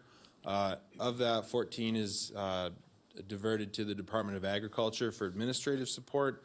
The rest is available to fund various predator projects within the plan that we hear today. It's also used for staff salary and overhead. And if those funds go unspent, it does remain in a reserve. It doesn't revert anywhere and is available for future years. And then the acceptable expenditures in the management of predatory wildlife, the research on lethal control techniques, and the protection of sensitive species. And then we also saw in the 2015 legislative session a mandate to spend 80% of those revenues, for which we have the most recent fiscal year accounting to spend that on lethal removal. And that lethal removal component can have a monitoring component within that lethal removal. And so some input opportunities, just to go over this since we have some new faces. I present this plan and different renditions of it various times. Will be over the next several months. And so you're obviously going to hear it today. I'll be presenting it at the Predatory Animal and Rodent Committee next week with the Department of Ag building in Sparks. We'll be presenting at the Wildlife Damage Management Committee meeting in March. It's generally the Thursday evening prior to the commission meeting down in Vegas. And then again at that March commission meeting, and then finally for final approval at the May commission meeting. And then it's also at least conceptually presented. I'm not there at the various cabs. And then folks are also welcome to reach out and provide me input directly. So I just wanted to explain this is a fairly lengthy process with a lot of opportunity to provide input. So for this year's budget summary, which will be abiding by, you can see we were just over $900,000 from fiscal year 2022. We need to spend $728,000 and a scotch over to reach that 80% mandate. In the plan I'm going to present today, we have about 934 allocated to lethal removal within the plan. A small change, in previous renditions of the plan, we had both project types and the monitoring level, and those were the titles of each. My poorly drawn lines, we never really mixed and matched, so an implementation style progress never had rigorous monitoring and so on. And so for this rendition, I just removed the monitoring component because that's really represented in the project type. So I wanted to emphasize that. And then the three different project types are implementation. This is a management action where I like to say the rubber hits the road. We're generally not spending any additional time, money, or resources collecting data to quantify the impacts of this project, and it's generally a management technique that's been demonstrated to work either internally with us or peer-reviewed literature in other places or both.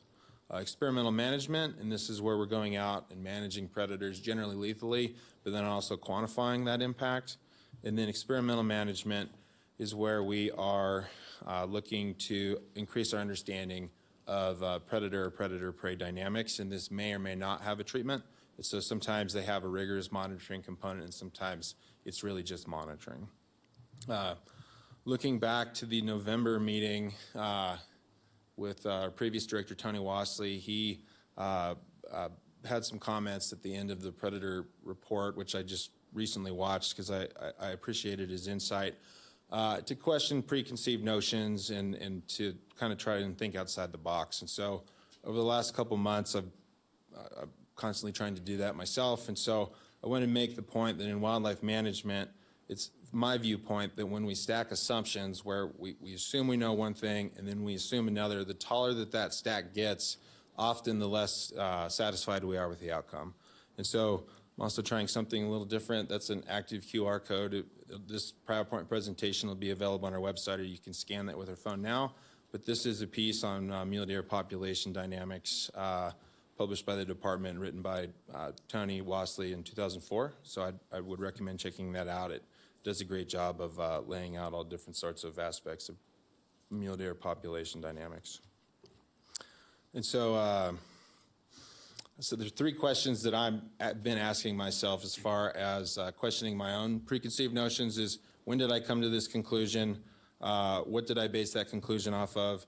And what would change my conclusion? So I just want to be open and honest that that's something that I'm internally trying to do myself. And so with that, projects recommended for continuation. This is Project 21, and this is the protection of greater sage grouse through common raven removal. We've learned quite a bit about common raven biology in the last decade in collaboration with Wildlife Services and the USGS. This is an action project where we are lethally removing ravens, and so this is the use of DRC 1339. It's a corvicide placed generally in hard-boiled chicken eggs in and around greater sage grouse nesting areas as well as leks. And you'll also hear me speak of Project 41, which is more of the experimentation, and these projects tend to be melding a little more, or actually quite a bit. And that's had a budget of $175,000. Project 2201 is a continuation of mountain lion removal to protect California bighorn sheep, and so with a budget of $100,000. And so we're looking to work with and continue working with Wildlife Services and private contractors to proactively remove mountain lions in hunt units 011 and 013. This is some various metrics that we established with the commission some time ago, where we would proactively remove lions until each population reached 60 individuals in 011 and then 013, and then you can see those different places where we would kind of throttle back on lion removal, and to date we have not hit that metric. Project 22074, pretty similar to the previous project, except that it's really the monitoring and protection of Rocky Mountain sheep in Hunt Unit 074.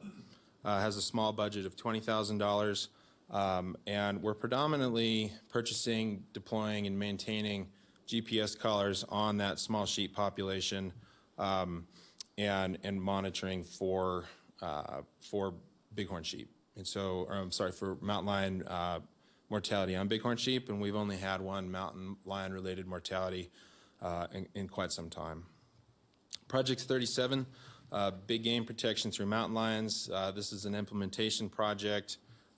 These are some other indices that we developed both inside the game division as well as the commission several renditions ago. This isn't meant to say that we will go in and perform lethal predator control when we observe these metrics, but it's meant to be the beginning of a conversation of what's going on and could predation be limiting and what else do we want to know before we go in to conduct predator control. And so it's a budget of $100,000, and it's a collaboration with Wildlife Services as well as private contractors to remove mountain lions. Big game protection through coyotes, another implementation project, very similar to the previous project, but again, the removal of coyotes instead of mountain lions. And we have the ability to work with Wildlife Services or private contractors, but to date have really just worked with Wildlife Services. Project 40 is the removal of both coyotes and mountain lions in Eureka County to complement some multifaceted management that has occurred in Eureka County. It's a budget of $150,000, and we are looking to continue coyote and mountain lion removal in Hunt Unit 144 with the use of Wildlife Services. This is Project 41, Common Raven Management and Experimentation. It's an experimentation style project. And this is a budget of $300,000. This is the first non-lethal project that I've discussed, and so you can see the budget's broken down a little differently. When we take $3 predator fee and don't perform lethal removal, we are able to match that with Pittman-Robertson funds, and so only 25% of that proposed $300,000 would come from the $3 fee. And this is a growing collaboration with what used to just be USGS, and now Wildlife Services is on board. For quite some time, there was a disagreement with the Department of Agriculture and the Department of Interior on a federal level on who would follow what models, but Mark Ono could not be here today. He will be, wanted me to convey he'll be at the March meeting and he can speak to this growing development, but this project is becoming substantially more intertwined with the lethal removal and the use of models that the USGS is building to not only understand changes in raven populations, but also more and more accurately estimate and predict the types of ravens that need to be removed. And then Dr. Pete Coates should also be at the March meeting to speak to where he wants to go with this. But I was able to pin him down, and some of the things that we're really interested in continuing to look at are the removal of established birds versus nests, and if and when we need to focus on one or another for local situations. The efficacy of DRC 1339, which is the corvicide used to remove ravens, it works. It has a different half-life depending upon abiotic conditions, generally on weather, and then it's also digested and consumed by ravens in different amounts in different situations. So we're looking to understand to use that more surgically. Also, which ravens to target. Right now, we are looking at greater sage-grouse nest success greatly is reduced at 4 ravens per square kilometer. However, that doesn't take into account breeded pairs versus younger ravens that don't defend a territory, and so we're looking to tease that out a little bit more, and then also an understanding of those mated pairs. Project 42, Assessing Mountain Lion Harvest in Nevada. This is an experimentation style project, also able to match with Pittman-Robertson. And this is a continuation of what I would call our statewide mountain lion IPM. We've worked with 2 outside collaborators. They'll be publishing the results of their initial findings that said that we have between 3,200 and 3,400 lions in the state, and that we have a stable population. Project 43, this is an implementation style project on a couple different wildlife management areas to increase predominantly waterfowl nest success on Overton and Mason Valley. It's collaboration with Wildlife Services to do that work generally right before and during the waterfowl nesting season, and they're removing generally coyotes and raccoons and a few other mesopredators. Project 44 is the lethal removal and monitoring of mountain lions in Area 24. This is experimental management, budget of $125,000. This project has had an interesting evolution where when we first started, and well before I started in 2014, we've had a population of bighorn sheep in the Delamars that have been underperforming, and so it started out just removing lions, and then collaring lions and only removing them if they were consuming bighorn sheep, and come to find out they were eating an impressive volume of horses. And so grew a collaboration with Utah State University as well as the USGS, and the USGS has brought a fair amount of resources and funding to the table. We still do have a one-strike policy where if a collared lion eats one bighorn sheep, it's removed, but we're really finding some interesting things with this horse and lion interaction. Project 45, this started out as a fairly large project several years ago to passively estimate Nevada's bear population. It's an experimentation style project, also available for Pittman-Robertson funding. We were having technicians on the ground deploying hair snares to get hair from bears for genetic samples. That's transitioned to just the use of cameras. And so we're looking to continue that, to continue monitoring the black bear population as well as other wildlife species in that part of the state. And then it's a collaboration that's ongoing with Oxford and the University of Montana. And then Project 46, an investigation of potential limiting factors impacting mule deer, another experimentation style project, budget of $160,000, also matching with Pittman-Robertson funds. And this is really a deployment and a continuation of that trail camera grid to estimate mountain lion, feral horse, mule deer, as well as likely pronghorn populations across the state, as well as looking for changes in those populations. And this is a continuation of a project between Oxford and the University of Montana. And we're also have been working slowly with the Sheldon National Wildlife Refuge to deploy GPS collars on mountain lions on that refuge. They had told me that their MRDG, which will afford us, the department, the permissions to collar mountain lions in the, on the Sheldon Zone Wilderness area. And so hopefully that'll be done here soon. We may split that off and propose that be a different project into the future, but because it's still preliminary, we're just lumping that collaring component in with Project 46. And then you can see the continuation of that grid. So those green dots were the initial Project 45 grid, and then the blue dots were an expansion, including Project 46. And Dr. Sean Saltaire at the end of this will be giving you a brief update on some of the discoveries that they're finding, albeit them preliminary. And then we've also got some a subset of weather stations out that we'll be looking at to understand microclimate, how it impacts wildlife populations. One newly proposed project, Project 47, Mule Deer Enhancement Program, Mule Deer Protection and Assessment. I called this implementation or experimental management. We have had various proposals for predator control come out of the Mule Deer Enhancement Program, and so kind of building the plane as it's taking off, and so this is a project proposed to help take those proposals into account.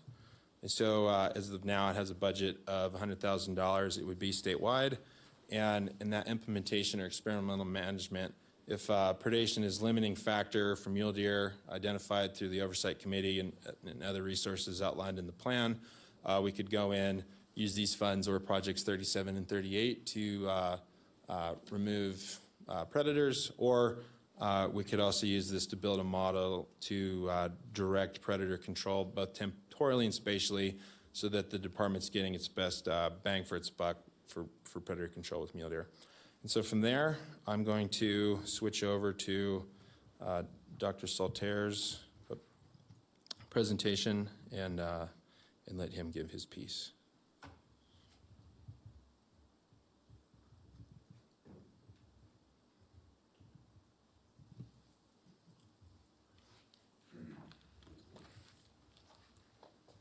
Okay, all right. Thanks so much, Mr. Jackson, and to the commission for the opportunity to speak here and give an update on Project 46, or at least one aspect of this project. As Mr. Jackson mentioned, I'm Dr. Sean Saltaire. I'm a postdoc at the University of Montana. And before I get going, I just want to acknowledge my collaborators on this, Robert Montgomery at University of Oxford and Dr. Josh Millspaw, also at the University of Montana. So as a reminder, Project 46 is focused on this underperforming mule deer population in 11 hunting units in the northwestern part of the state. The population is underperforming across most of these units, but this one graph here from the NDOW estimates for Hunt Unit 033, where the decline has been particularly precipitous, it illustrates that. And the goal of this project is to use non-invasive or remote data collection methods to investigate potential drivers of this underperformance of this population. So our first goal of this project is to try to arrive at a population estimate using these trail cameras. And secondarily, what I'm going to be talking about is using data that we obtain from these cameras to estimate the environmental factors that are correlated with mule deer occurrence and abundance across the region to give us an idea of what is potentially driving the dynamics of this population. And that includes investigating abiotic factors like weather and also biotic factors like predation and competition. And that's what I'm going to be focusing on in this quick draft update today. So as far as the biotic factors or species that could be influencing mule deer in northwestern Nevada, we've really keyed in on these two interacting or potentially interacting species. So their main predator, mountain lions, and another large herbivore that's very abundant in the area, feral horses, which is a potential competitor with mule deer. And just we've fit some preliminary occurrence models for these species with our camera trap data. And this graph here is showing occurrence rates for each of the three species for sites that we have data from so far, about 60% of the sites. This occurrence model estimates mule deer to be the most widely occurring of the three species across the study area. Shown there on the left, about half the sites that we have cameras at, they're estimated to mule deer are occurring or using habitat at. The cameras are spaced out about 5 miles apart from each other, relatively independent from each other. Feral horses estimated to occur about 20% of these sites, and mountain lions a little bit less than that, although there is considerable variation in that estimate. And anytime you're investigating potential interactions between species, it helps to try to account for the individual habitat preferences of each of these species. So included in this co-occurrence model for these species, we included the effects of some land cover variables or vegetation. And just quickly for mule deer, the variable that was most correlated with mule deer occurrence in the study area was the proportion of high elevation sagebrush within a 5-kilometer radius around these camera sites. It's a pretty strong positive relationship. You can see as you get up towards above 50% high elevation sagebrush in that 5-kilometer radius, very high occurrence probability for mule deer. We also looked at this at a 1-kilometer radius, and that wasn't as highly supported, so that suggests that mule deer are responding to habitat at pretty large spatial scales in this region. We didn't find any variables as strongly related to feral horse occurrence, but of the variables we did look at, the proportion of grassland within a 1-kilometer radius around camera was the best predictor of feral horse occurrence. And both of these relationships, this one and what I showed you on the previous slide, meshes pretty well with what we know about the ecology of these species already, that mule deer preferring taller shrubs, typically horses preferring to forage on herbaceous vegetation. So we feel like we're capturing that part pretty well in this preliminary model. We can also use these occurrence relationships to make spatial predictions of habitat use or occurrence for these species across different areas of the study area. So here's 2 spatial predictions of mule deer occurrence. On the left is a Hunt Unit 021, on the right is Hunt Unit 015. You can see there's pretty pretty large differences just on basically, this is just based on the availability of that high elevation sagebrush habitat, where in 021 it predicts pretty high occurrence of mule deer based on that habitat, in 015, or at least in this portion of that hunt unit, predicts pretty low mule deer occurrence. So I think we're capturing the habitat ecology of these species pretty well in this preliminary model. So kind of moving on to the main motivation for this analysis, and that's trying to understand interactions between these species. So again, for this, out of that same model, that includes about data from about 60% of our sites, looking at the overlap in occurrence between mule deer and mountain lions.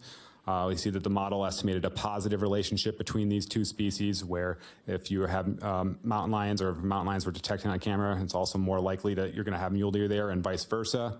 Quite a bit of variation in this relationship, though not statistically significant in this first rendition. And not surprisingly, that probably just suggests that mountain lions are probably selecting for areas with mule deer where they occur on the landscape. And looking at mule deer and feral horses, it's also positive, but not a statistically significant relationship, and that it also suggests these species, despite having different habitat preferences, are co-occurring quite a bit in the study area. And I think this is kind of interesting because basically interactions between these species haven't really been well investigated away from water sources, and definitely suggests a potential for resource competition between these species if they're co-occurring at these camera sites. And then finally, for the weakest relationship that the model estimated was between mountain lions and feral horses, and basically with zero estimated relationship. They occurred independent of each other, and it so kind of suggests that mountain lions really aren't, at least this preliminary data suggests that they're not keying in on areas with horses, and they have more of an association with mule deer.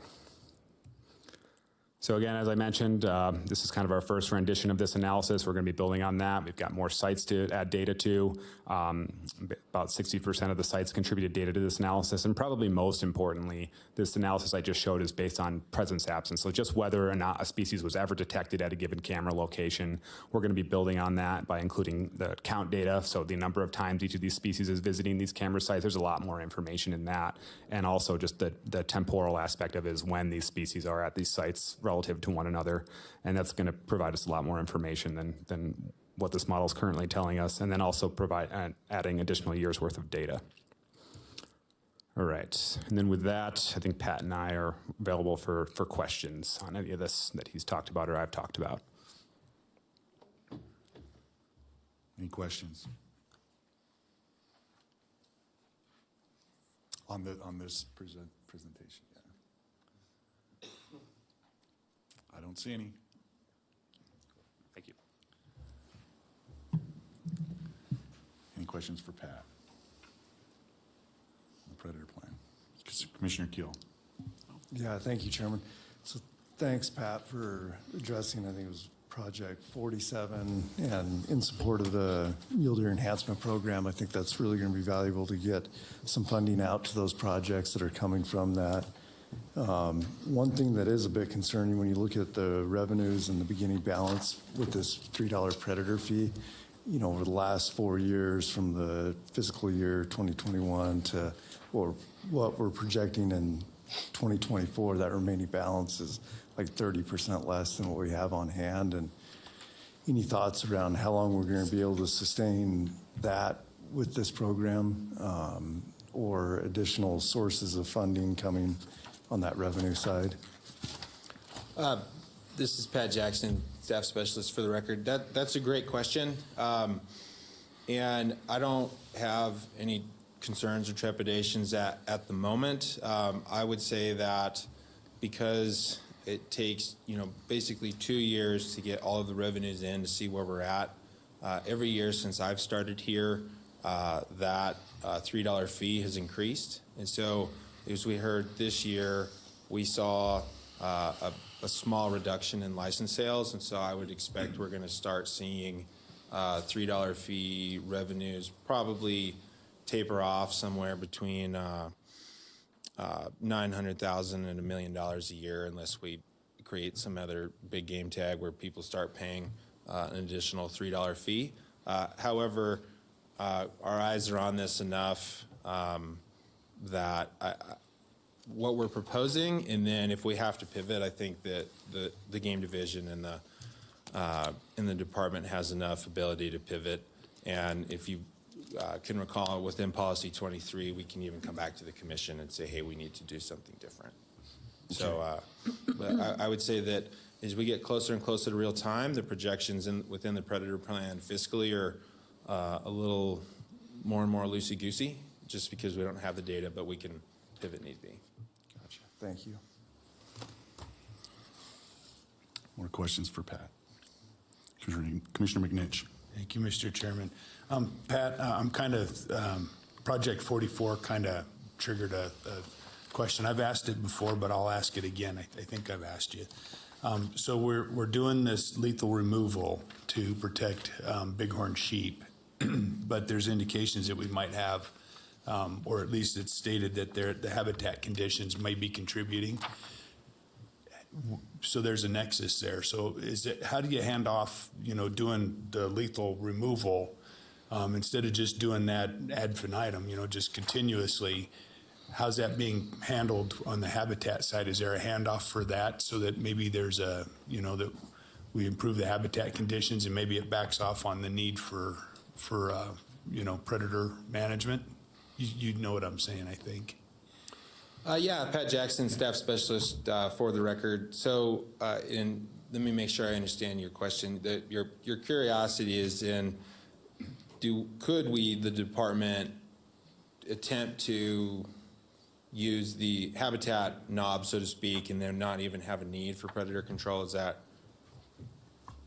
Yeah, I guess that's where I'm ultimately heading. I guess on a more of a project level basis, there's, you have an indication that there might be some needs from a habitat standpoint, but you're approaching it from a remove lion to protect sheep issue right now. There's a reason why that's being done. Is it's important to do that now.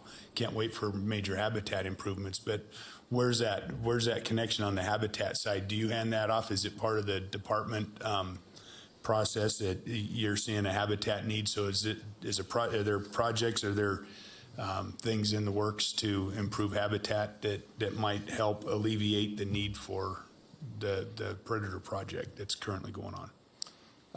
Pat Jackson, staff specialist for the record. So the short answer is no. We're not working with Habitat Division to try to increase these bighorn habitat per se in that area.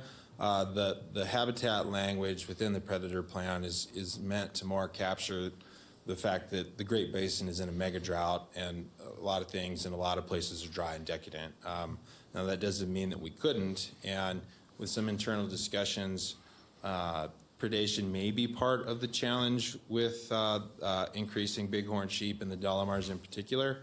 And that's something that we could further investigate. And so it's a small population, it's a struggling population, and that's well documented in the literature to be an important time to prevent mountain lions from eating bighorn sheep. And in this case, we remove lions when they eat one. However, before we went in and performed habitat improvements for bighorn sheep, I would want to work with Mike Cox and then probably the new area game biologist and scratch our heads and perhaps answer what else might be limiting besides predation.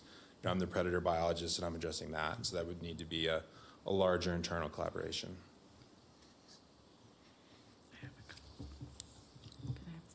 Commissioner East. Okay. Pat, if the legislature passes this 80% mandate, the removal of the 80% mandate of the predator fee, what projects would be impacted the most in this plan? That's an interesting question. Pat Jackson, staff specialist for the record. And so your question is, if we saw the 80% mandate removed, would we change anything? Mm-hmm. I don't know if you can answer that question because I know it would be a department-wide decision, but do you see like an initial impact where we should maybe think about planning for something? No, I don't think so. Okay. I mean, this is the plan that I recommend, from within the game division. And so if we see that mandate change to a different number or completely removed, I guess to quote a musician I enjoy, Chris Knight, the crops flood will live on fish, and so we will do the best that we can based off the direction that our legislature provides. So okay. I don't see any of these projects changing overnight with that change. Okay. And then on Project 46, and I think this might be more for Dr. Solterre, and forgive me if I'm kind of an impatient person. Is there anything that you are learning from Project 46 where we can start to make change before you're finished with the study? Maybe I missed that, but are there things that you could recommend maybe as heritage projects or something in the next year where we could start to affect some change in that area? Would that diminish the study, or could we kind of move that along? So Dr. Soltaire, for the record, I think at this point in time, it's tough for me to make any concrete recommendations, but I think certainly before the end of the year and probably within the next 3 or 4 months, possibly before the May meeting, I think we're going to be working really hard on the data that we have for both population estimates and what I just talked about as far as kind of the interactions between these species that we're seeing. And we should have some good information about habitat too.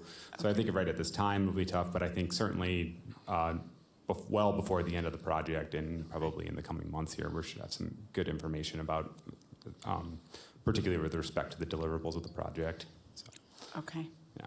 All right, thanks. That's it for me. Other questions for Pat? I've got a few of them, if nobody else has any. To begin with, Pat, so later today, we're going to look at Policy 23, and coming out of the APRP committee, you know, we'd asked for some additional information added to the plan. I think it's item number U, a status update on previous year's plan by project cost expenditures, amount left, how many years it's been ongoing, and status of project. Do you anticipate, if that policy is approved today, do you anticipate adding that information to the plan then before we see it in the future meetings? Pat Jackson, staff specialist for the record. Yeah, if and when policy 23 is updated, then we would abide by policy 23. Okay. And then on the 80% mandate, just for clarification, that mandate is just, we just plan to spend 80%. We don't necessarily always spend that 80%, correct? On the lethal removal? So Pat Jackson, staff specialist, that was, to my recollection, passed at the 2015 legislative session. And then in the couple fiscal years prior, we either met or exceeded that. And then during the pandemic, which created a list of novel challenges, and then also we saw a transition to different leadership within Nevada's Wildlife Services. We did not meet that. And working with Wildlife Services and State Director Mark Ono, he's hired quite a few more staff, and we're building that up. And I'd like to reemphasize that he regretted not being able to be here today, but he will be at the March meeting and can speak to the growing of that program. Okay, and I guess there's no implication. If we don't hit the 80%, there's no recourse for that against the department for not actually utilizing the lethal removal every year. Pat Jackson, staff specialist for the record, not to my understanding. However, I think that question might be above my pay grade. Yeah, I think that we have had this discussion before. When you have exceptional circumstances created by things that are outside the control of the department, then the department has defenses to an inability to comply with statute. And that's the essence of it. If you look at multiple executive agencies, they have the same problem. Okay, and I mean, and the reason I ask is because we have a couple of these projects that we maintain that I know we don't utilize those funds every year. We're showing them as lethal, and they go into the lethal column for the 80%, but we haven't been using them. That's why I bring it up. And then on to another question, you know, on policy 37, you know, last year when you reported on that, you know, you guys told us you had the issue with Wildlife Services having the individuals to kill the lions. And then you guys also mentioned that you didn't get a big response on the contractors. And I'm curious if there's going to be any more. I had a discussion with the department about potentially changing that criteria so we could get more contractor involvement so we reach these lethal removal, the intent of that. Has there been any more discussion on that? Pat Jackson, staff specialist for the record.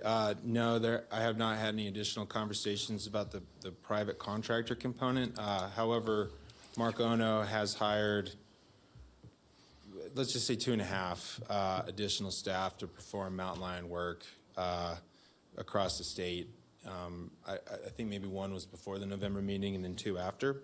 So we are seeing increases there. As has been demonstrated, we're seeing all sorts of dust settling with different leadership, but the lengthy previous conversations about the complications of hiring guides that guide for mountain lions in one part of the state or even in the same part of the state that they work, and the issues on the law enforcement front with, well, today you're out guiding a client, tomorrow you're out working for the department, and when you turn that on and off, as well as our contractors, as well as Wildlife Services, are permitted to use trail cameras throughout the year on the department's behalf. And so there's a concern for, at least a cry for nepotism of if a guide is using cameras for one species, it might benefit another. I'm welcome to revisit that with leadership and law enforcement, but that was the second rendition on what we decided for contracts.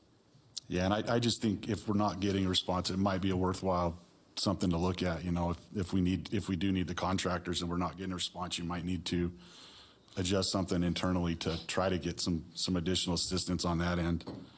And then that's just my opinion. But in regard to the new Project 47, you know, we reference that one references Project 37 and 38. And I'm curious how we're going to implement Project 47. You know, in and of itself, it references addressing predation through Project 37 and 38. Project 37 and 38 have defined criteria, right, on as far as the tables of when we say we're going to go in and do the predator removal. I'm just curious exactly how that process is going to be put together to implement anything under Project 47. If we're saying right within the project itself that we're going to go back to Project 37 and 38, I guess I'm a little confused on how, or I'd like to hear how we're going to actually implement that. And then if we're going to go to 37 and 38 and pull money out of those two programs, why we're going to do another $100,000 on 47? That's a great question. So Pat Jackson, staff specialist for the record.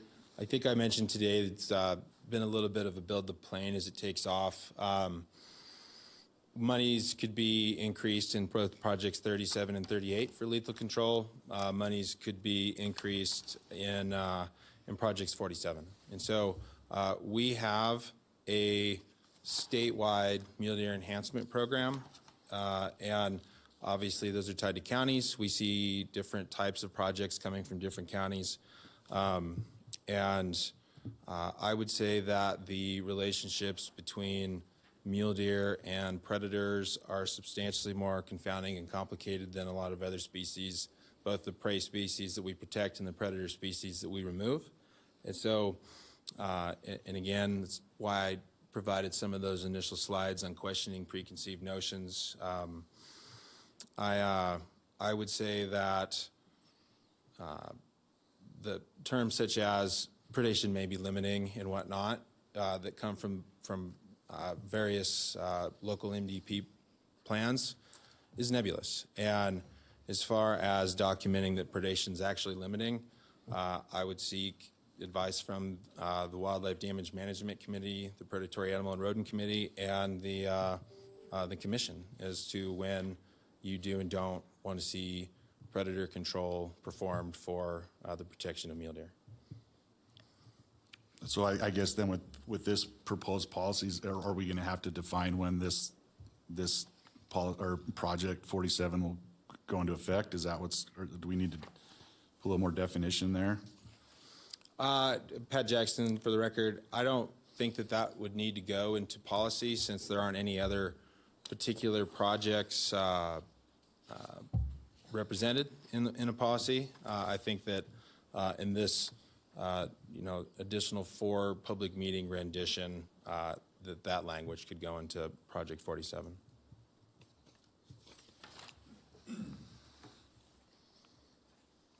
I guess I don't know. Maybe I'm being stubborn, but so who's gonna determine when this project goes into effect?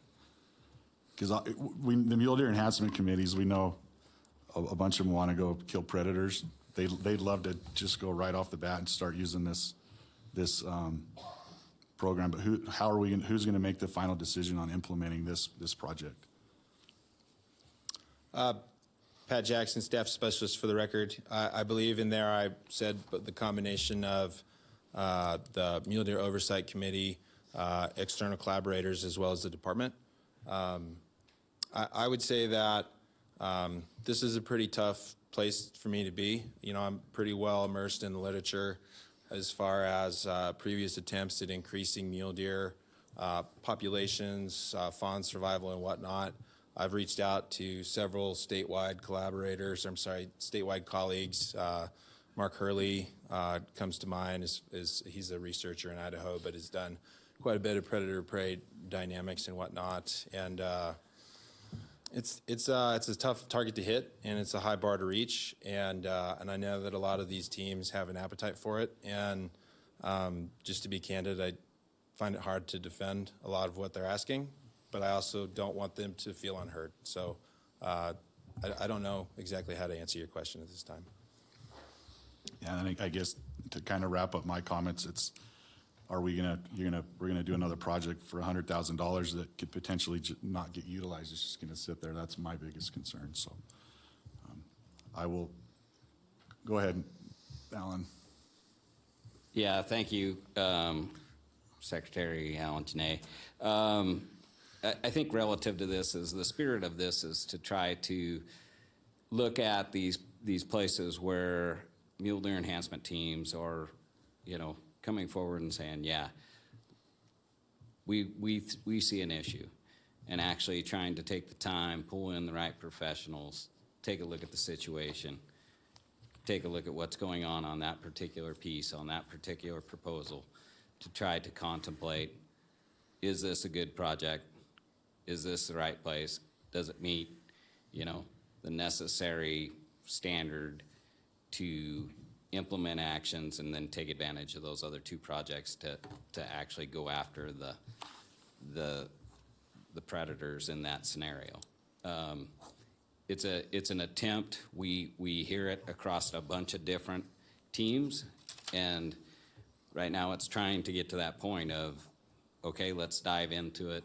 Let's evaluate those circumstances in a more detailed fashion by using this process. And some of it is trying to get to the point of answering this question of how do we assess this, and bringing in more professionals, more science, more collaborators that can help us in addressing this piece. Okay. Any other questions or comments?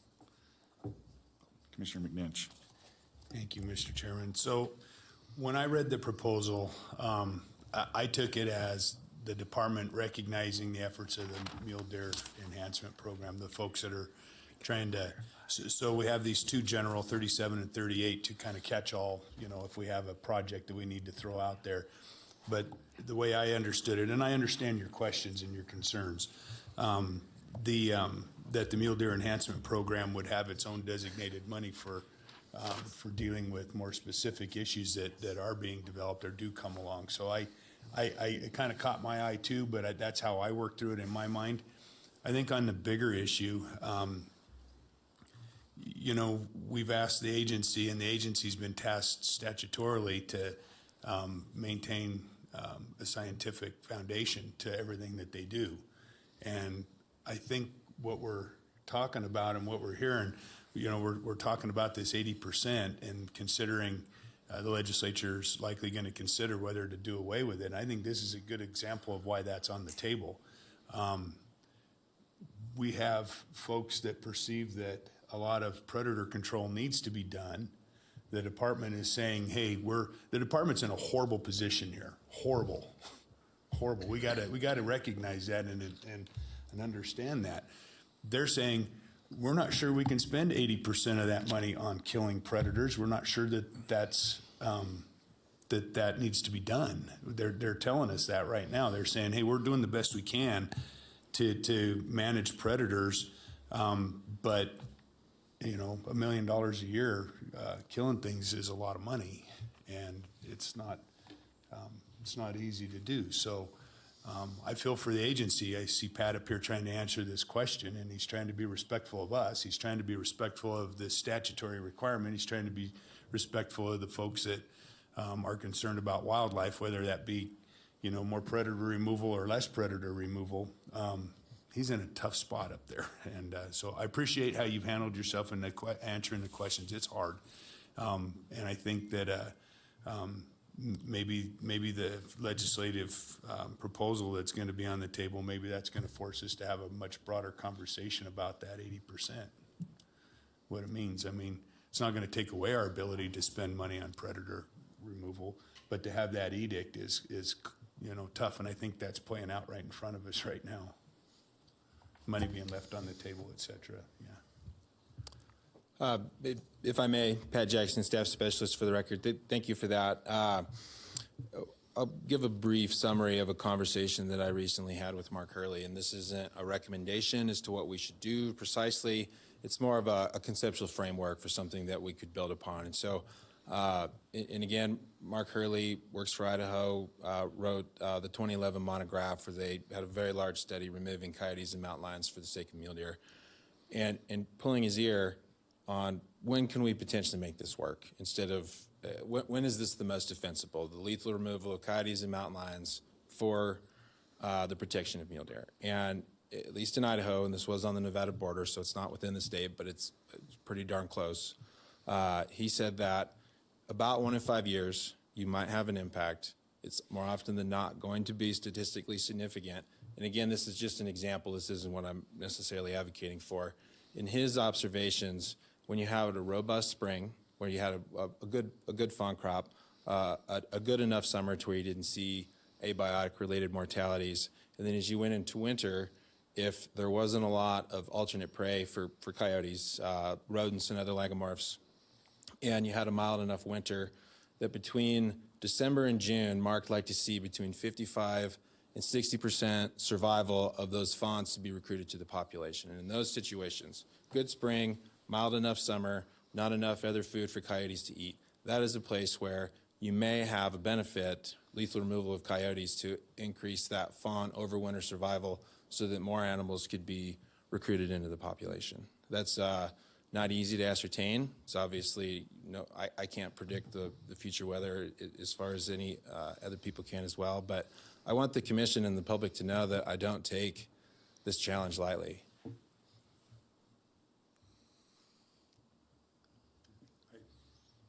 I appreciate that, Pat, and I spend a lot of time on the phone, and I believe you, and I know that you do take it serious, and I hope that the public understands the position that the agency's in. I'm not worried about where we're at. We talk in a public forum, and we have the ability to, we have the requirement to talk about these things with the department, and doesn't. They don't have the ability to do that. So I don't know. I think we're going to have some interesting conversations, and I'm not against predator control. I've told Pat that. I think I'm not against it. Rarely do I have any concerns with it. I don't really have concerns with this plan here at all. A couple questions, but it's a difficult balancing act. What does happen when we don't spend the 80%? Well, my guess is that the legislature gets their tail twisted, and away we go. Let's fix the commission. So. Mr. Janae. Yes, again, Alan Janae. Yeah, and I just want to be clear is that the spirit of this is trying to, we as an agency have to follow the science. We have to be scientifically defensible before we, take our actions. That's where we stand. And this is the spirit of that is trying to pull together an opportunity to evaluate those mule deer enhancement projects that are being put forward, to lean in on them and contemplate, what are the specific circumstances that are being, brought forward by that team to address and contemplate, and are there solutions that we can bring to that? And it may be, I know that so many times when we get in this conversation, people consider it an either or scenario. It's either predators or it's habitat. And oftentimes there's a ton of gray area in between. And I think that this is an opportunity with this project to take those proposals as they're coming in, sit down and specifically address them and evaluate them to contemplate the science behind it.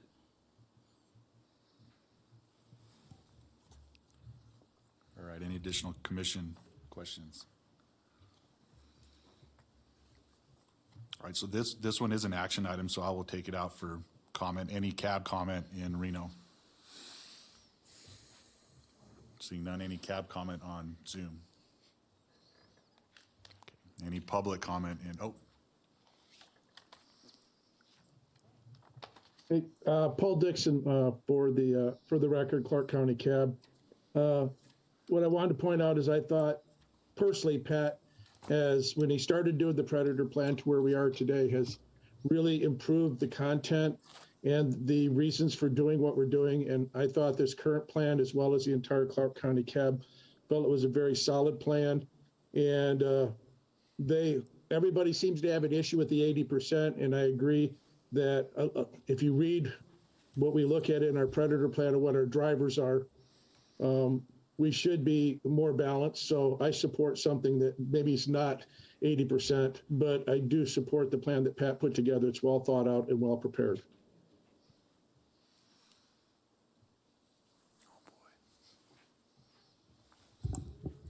any other cab comment on Zoom?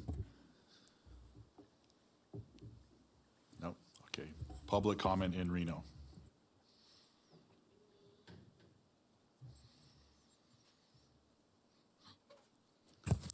Mel Belding, public.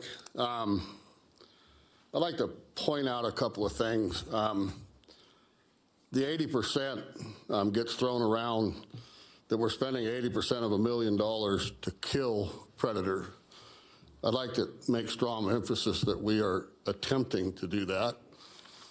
I would also, and there's projects that we've spent tens of thousands of dollars on that resulted in 0 kills, no lethal.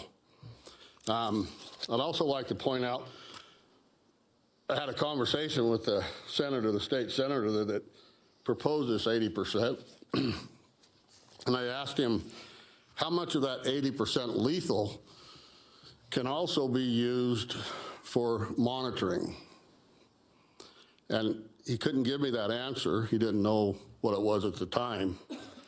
But there is a percentage of the 80% that is also for monitoring or data collection. So the 80% is not just to kill predators. Another thing I'd like to mention here, I guess there was a slight decrease in hunting licenses sold last year, but I believe there was a even bigger percentage of applications by those applicants. And that's where the $3 fee is taken from, not from hunting licenses sold like was mentioned by the staff. Thank you.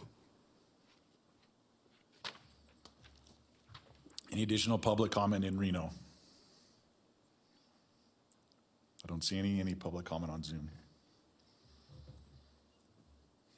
Yes, for the record, Fred Volz.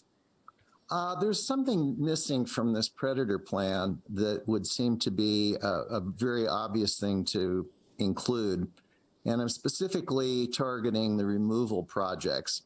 There are no specific target numbers in today's document, and there are no specific costs reported per removed animal after the fact.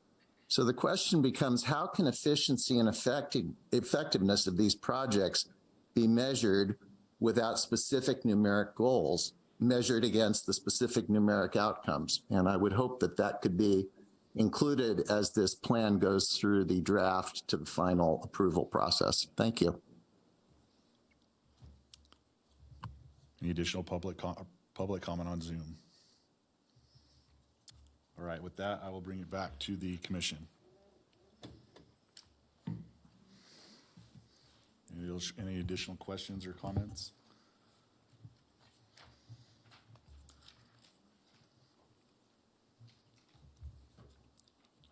do we just need to make a motion to pass it along? Do we even need to do that? Correct.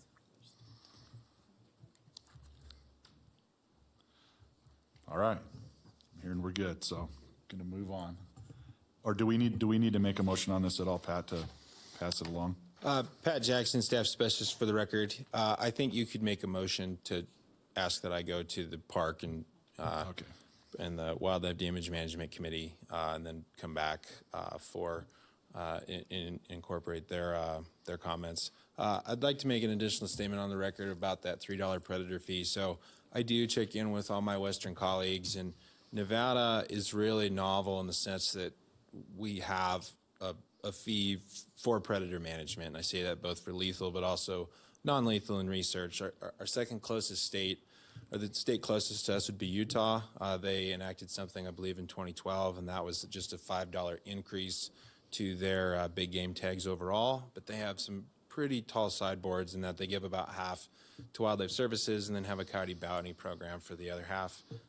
They have a master's student looking at those data, and preliminarily they haven't found much as far as a significant impact to mule deer, but that's not set in stone by any means. But I want to emphasize that we are unlike the other 49 states in that we have this resource, and I hope that the legislature takes that into account as it moves forward. And I've maintained a $3 fee bibliography that demonstrates the various presentations, papers, and work, and I will ensure that that is updated and on our website for anyone interested to reference that. And I've put my email in a couple different places in this presentation. Please reach out with questions.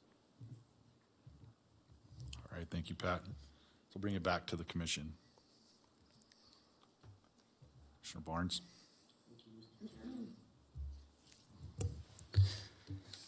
Yeah, I would move that Staff Specialist Pat Jackson continue on with the 2024 Predator Management Plan and present that to the Park Committee, and then bring it to the Wildlife Damage Management Committee also.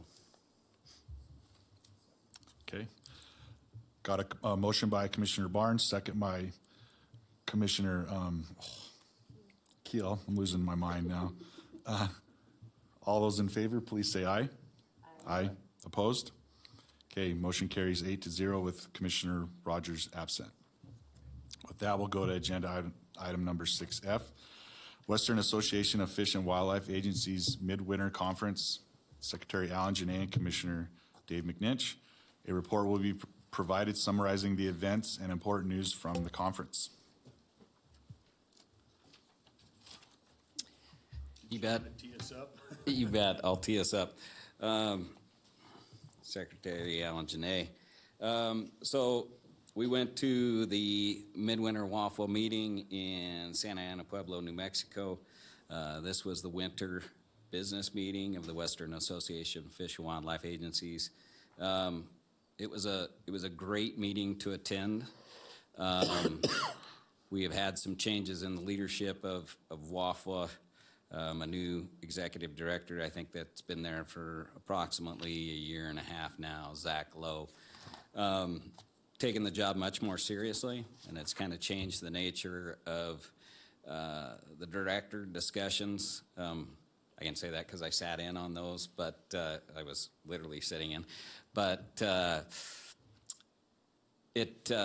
it was really informative. I've been going to WAFWA for a long time, and it was tough to understand the structure of how their committees, work groups, initiatives, how those were all thought out and laid out. And they actually went through a process, and I've got it with me, and I'll be sharing that with the commission, of how they've got the structure. It helps to see it. But they're also contemplating, how they structure that going into the future. And so it was really informative to sit through that. It really helped bring all the pieces together that often when you attend that meeting, you go attend the meetings that have that title or agenda that you find interesting, but you don't often understand how it works within the dynamic of the greater WAFWA association. And so they went through that. That was really quite a discussion. There was contemplation of how winter WAFWA meetings would be held in the future. And I think that's one of the points they're looking as the directors trying to pull together and make that much more of a winter meeting, and then the summer being a larger conglomerate, but really doing the business of WAFWA and the association during the winter meeting. So, but there was, as usual, when attending those meetings, is it gives us a lot of opportunity to interact and discuss items with national level federal agency members. This was no different. Had the opportunity to get updates from BLM, Fish and Wildlife Service, USDA, NRCS, and it was a good opportunity. A lot going on. You look at the situation here in Nevada and the governor's action on trying to improve the HR situation relative to the staffing of Nevada agencies. I think we're at a 24% vacancy rate. And now, just prior to some positions that we're filling, we were right at 20% vacancy rate. We are not alone. We're seeing it across every agency that was there is seeing the same thing, varying degrees of high vacancy, but also, that contemplation of recruitment, retention, and, that thinking about succession planning. And it's showing up, even in the directors, that's a turnover there, but even down below, you'll see, the succession and change in some of those deputy directors and administrators and chiefs from other organizations. And so it's a problem that it's going on across all the states and across all the agencies, both federal and state. So there was quite a bit of discussion around that. BLM updates, they gave us a pretty good update on an upcoming annual and invasive treatment AIS that'll be coming out. Fish and Wildlife Service giving us an update. It's a pretty hot topic that's been brewing for a long time, as is on lead restrictions on refuges. They will be starting something. I think there's 7 refuges back east that they're going to start that within the next 2 years and kind of learn there, and then, it may evolve. Meetings that I also attended were the Sagebrush Executive Oversight Committee, dealing with sagebrush and sage grouse. BLM gave us an update on their sage grouse approved resource management plan amendment that's brewing right now. And what they expect is that an admin draft will be coming out March 23rd with the hope of a final EAS by this time next year, February of 2024. A lot of action around that. They're contemplating 5 different alternatives, records of decisions for each state, this has been going on for a very long time. Going back to the 2015 plans and the 2019 plans and trying to find that proper mix of alternatives across those. So it's something that we'll probably be seeing an admin draft as far as the agency in the near future, and then there'll probably be a public release. I would probably say that that'll be late spring, early summer when that comes out. Other things, got updates, as I've mentioned before, the bipartisan infrastructure law funds and the Inflation Reduction Act funds that are going around. There were updates from the federal agencies relative to what they had. It is immense. Fish and Wildlife Service has $50 million that they're allocating for sagebrush ecosystems. Some of that rolled out this last year. Nevada, we got $2 million of that. NRCS, USDA, $18 billion for climate smart practices for the next 5 years. And so as you can imagine, the western states, initially, when that was released and the guidance relative to those funds, there was no contemplation of sagebrush habitats or western practices that were included in that. And so WAFWA has been highlighting that fact and drawing the attention of them to try to get consideration for western practices to deal with annual invasives and sagebrush habitats. Also along those lines, they are working on BLM's working on an annual invasives EIS, which would allow a more focused approach to treating annual invasive grasses across BLM lands, as well as there's an indaziflan pesticide EIS that should be hitting the streets any day to get that evaluated so that that herbicide type can be used on public lands. Some of you are more familiar with it. It's called Rejuvra or imdaziflam, and it basically allows a chemical fallow of sites that could last 3 to 5 years. We've used it here in Nevada on some private lands and done some targeted approach, and we see great control in sites that holds back those annual invasives, but if there's perennials on site that are rooted, they're allowed to expand. And so it's one of the greatest tools that we see in the battle of annual invasives, and to have that ability to use that on BLM lands would be a big lift. And so that's supposed to be coming up soon. As far as in the sagebrush or executive oversight group, we also heard a update on the WAFWA sage grouse conservation assessment. That should be coming out soon, kind of giving the state of the bird across its range, leaning on much of the science that's already out there, but assimilating it all together on the WAFWA, population numbers, but also to the BLM reports as far as impacts to habitats. So that's another thing that's coming around. There was an opportunity to contemplate a State Wildlife Action Plan working group. As Jennifer Newmark highlighted earlier, as many of the states are in the process of revising their swaps. And so that gives them an ability, if we can create a working group, is lessons learned. It's one of the biggest things at WAFWA is the opportunity to compare across states and learn lessons and not have to implement those mistakes yourself, learn from others. Other things that are coming out of WAFWA, America the Beautiful, that's another funding source that's out there. I think it was 80 million last year. I think it's targeted for about the same this year. There was an ask at a national level as to where they should be prioritizing those funds.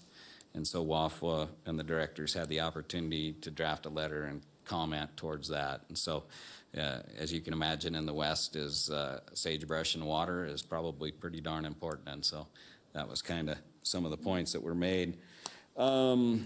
Another opportunity that came up is WAFWA is working on a resolution on wild horse and burros.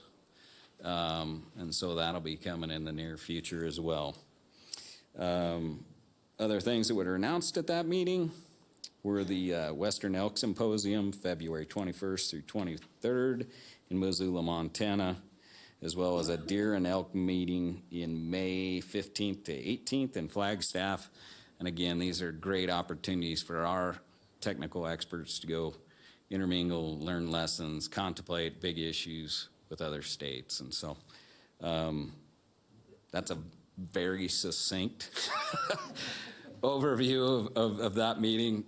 It was multiple days, but encourage, I know Dave made it, Shane Rogers made it. I encourage any that haven't been to a WAFWA meeting. Summer WAFWA meetings coming up, July, think it's the second week of July. I don't have the dates particularly on the top of my head, but encourage, commission members that are interested. It's very informative, and I think just where we're at right now as far as in the business sense of understanding committees and work groups, I think that'll be another highlight during that summer meeting, and it would help, if you're interested to show up, it'll really fill in the gaps much quicker than it would at other times. That's the report. I'll pass over to Dave to. I feel like I wasn't there. That's all a lot of new stuff. It's like, wow, what did I miss? So thanks, Alan. Yeah, it's for a winter meeting, I felt like my mind had been worked pretty hard. It was just to give you a feel, there's a handful of regional associations around the country, and Nevada is a part of the Western. So there's a Southeast, a Midwest, a Northeast, and I think is that it, I think. Anyway, from a commissioner's perspective, WAFA is the only one that has a committee for commissioners. The other associations don't really care to have commissioners there. So we're guests as commissioners. The directors feel that there's value and there's importance to have us there. And so they facilitate meetings, and we actually have a standing committee, which not all committees and work groups are. So they've kind of institutionalized it for us so that we have a place at the table to learn and have conversation and interact, which is unique. It's not something that commissions around the country get to do. So it's a real opportunity. And Alan had mentioned that it seems like with the new executive director that there's more emphasis being placed on what's the term I'm looking for products, to get for value to come out of there. Not that it hasn't been in the past, but to really put more of an emphasis on it. So what that means for the commissioners, my first commission meeting, we literally got up and read a report that the department had prepared for us. Some of those are captured. Those are captured in here. And oftentimes, some of the states would have a 15, 20-page report, and you'd literally get up and just kind of read that into the record, and people would talk and ask questions.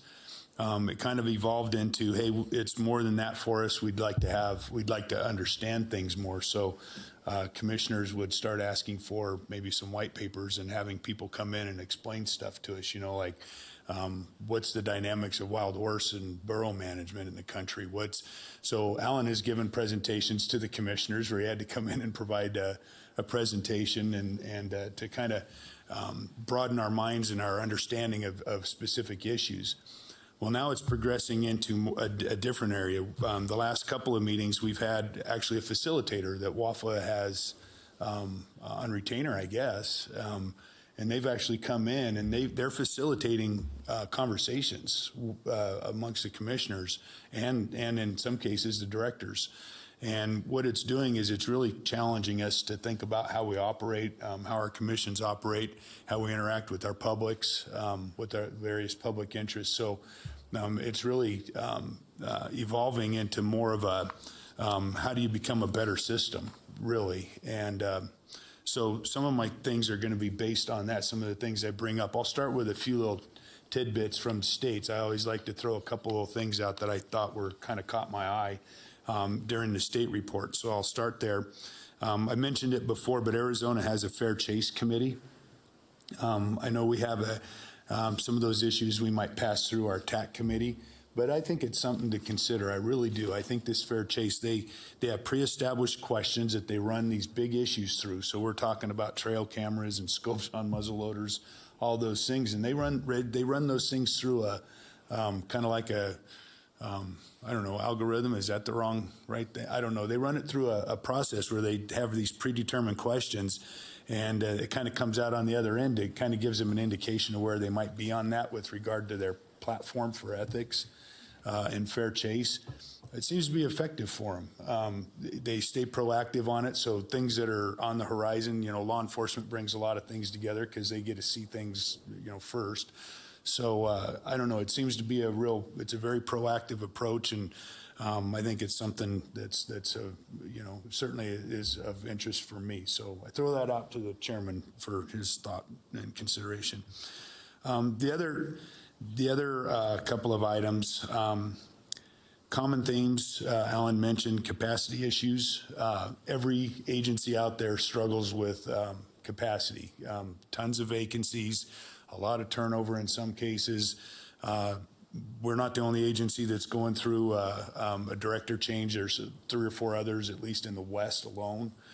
And I think that some of what I've picked up on is one of the important things in some of our conversations is that the importance of the commission to recognize those limitations. They're real. They're part of a public agency. I worked in a public agency for a long time, and you don't just hire somebody. It's a brutal process to get people in positions. So you might have a vacancy with money sitting there ready to go, and it could still take you 6 months to get the position filled, even longer in some cases. So I thought that was an important thing. There's a lot of conversation on resident versus non-resident again. I don't know where it'll go, but there's a lot of tension there. Do you give 15%? Do you give 0%? The 10% seems to be kind of a common landing spot, but I'm throwing that out there. For some reason, the resident, non-resident thing's kind of rearing its head again. More conversation on it this time than has been in the past. So the other issue that was kind of a common theme, hunting and recreational access.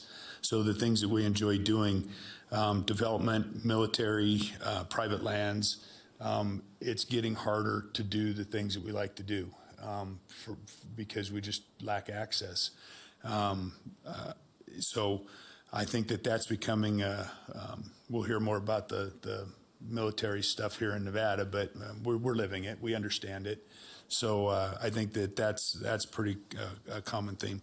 The one last thing on the state stuff that I wanted to touch on that I thought is relevant and real important. Washington, the commissioner from Washington, she's been coming for years, gotten to know her real well.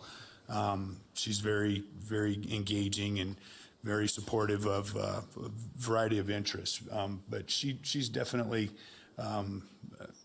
is becoming the odd man out up in Washington. I'll just say it that way. She defined what's happening in Washington as a cultural war with their commission. And I think that potential exists for all commissions with the changing demographics, the changing values, social norms, social expectations.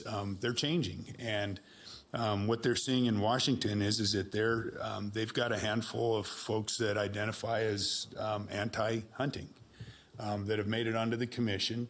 And she is serving out a term that it's expired. She hasn't been replaced yet. They don't know what's going to happen. But basically, I'll just kind of read a little comment that she had. It's transferred the need to be heard from one interest to another. There's been no improvement. So what's happened is that the folks that were feeling like they weren't being heard, the commission is flipped now, and now we've got sportsmen who feel like they're not being heard. And as a result, those sportsmen, some of those groups are filing a lawsuit, similar to what we're being threatened with and what we're hearing from here. So I find it very ironic, so thick that you can cut it,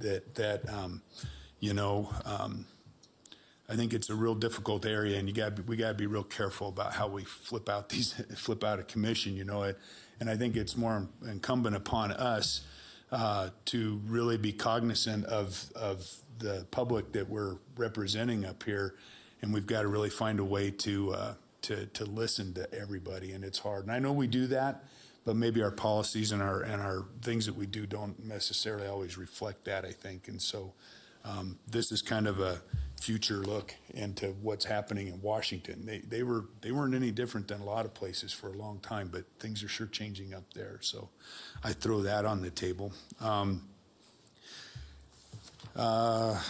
me see here. Alan really covered a lot of stuff. very disappointed to hear about Recovering America's Wildlife Act. It was considered clear, literally clear to the last second. Not even the day, it was included clear to the last second. $1.3 trillion omnibus bill, and they couldn't find a way to put a $1.3 billion, which is a ton of money. But when it comes to a $1.3 billion bill, it's budget dust, and it didn't make it in. And so you can understand the politics that are working back there. But I will say, I had a conversation. I felt horrible, so I'm talking with Jen and a gentleman from OFWA who leads the charge from the Association of Fish and Wildlife Agencies level. And you know, you guys are real troopers. They basically looked at it and said, okay, 3 Congresses, we'll go to 4. And we'll just pick it up and we'll just get on it. So I appreciate the attitude and the approach. I was kind of, be quite frank, I was a little pissed off about it. And but they're just picking up where they need to, and they're just carrying on. So we're going to have to help out with that again, and we'll be prepared. I think we'll get there.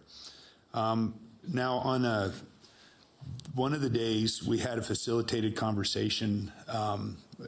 The whole commission, commissioners committee, on public input and what it means, and how do you get meaningful and good public how do we process it? How do we ask for it? How do we didn't come up with any answers, but we talked for 4 hours about it, and I think that we're all struggling with how to we've got. Things are often polarized, so we're hearing from polarized interests a lot. We don't always hear from that group that kind of has a foot in both worlds. We don't hear from them all the time. So how do you engage everybody? And there's a lot of work being done in a lot of places. It costs a lot of money. It takes a lot of time, a ton of resources. But there's a lot of different things going on. I won't get into them. Work groups, advisory groups, focus groups, stuff like that. And I'm all in on something like that. We've got to do it. I think this stuff's all tied together. I've mentioned it to Alan, and I know that it's a resource issue, really. I mean, here I just said we got to be recognize the department's challenges, and so I think that that's something that we really have to talk about, and it's real engaging. There's a lot of conversation that occurs.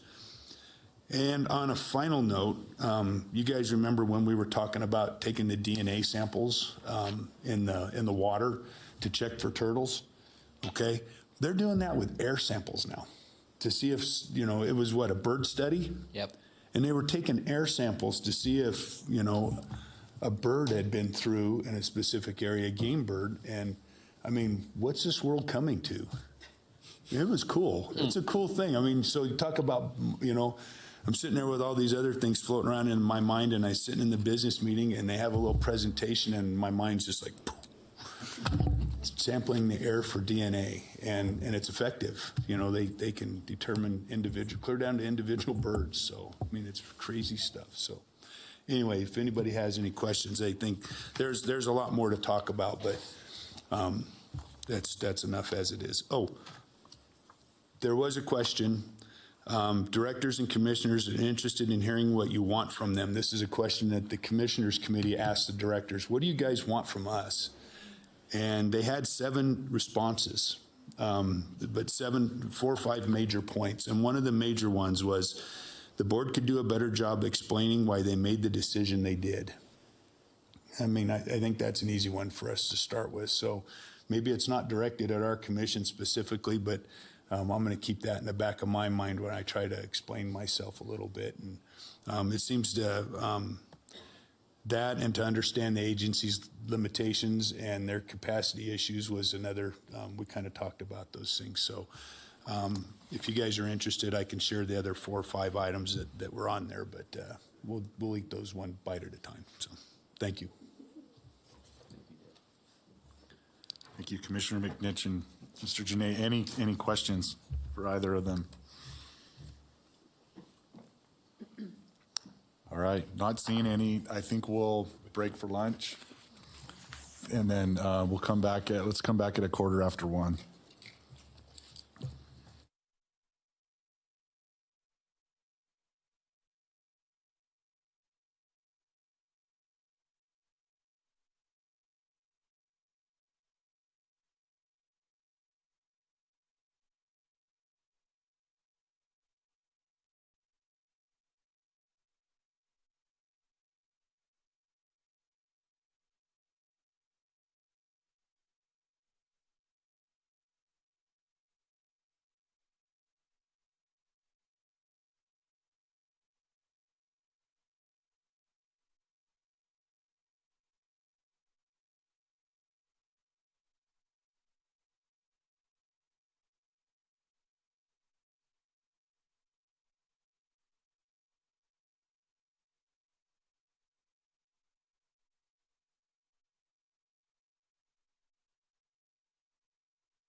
Here, Dave, I'll let you. You're good.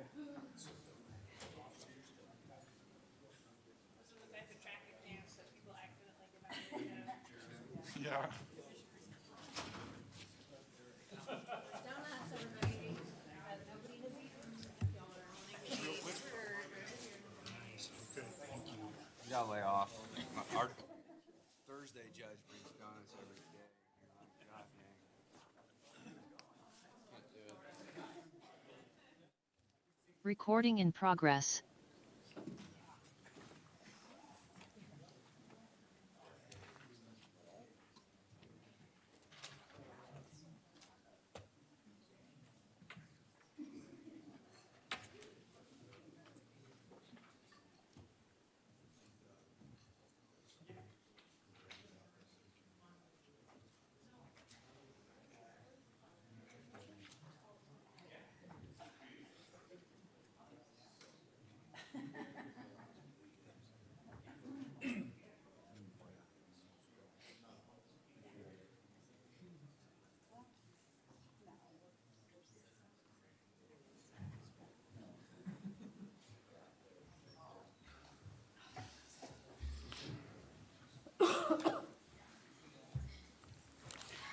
All right, we're gonna get going again.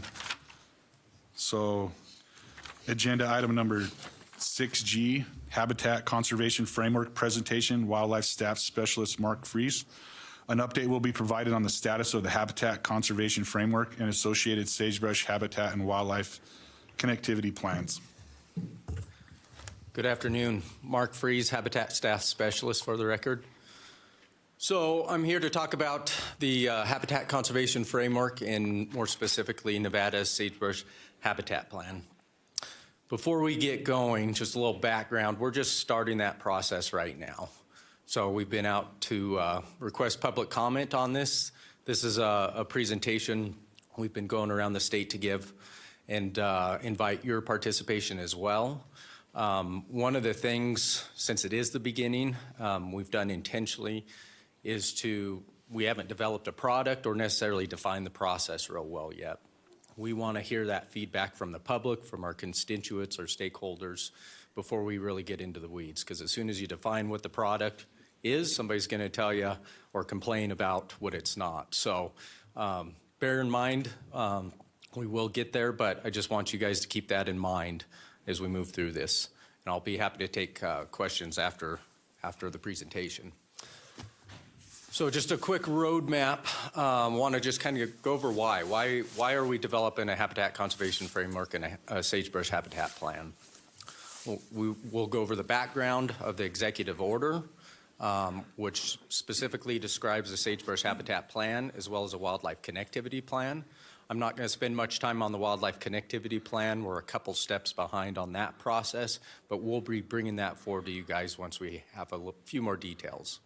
We'll talk about a strategic action plan that the Sagebrush Ecosystem Program is currently revising and how that ties to this sagebrush habitat plan.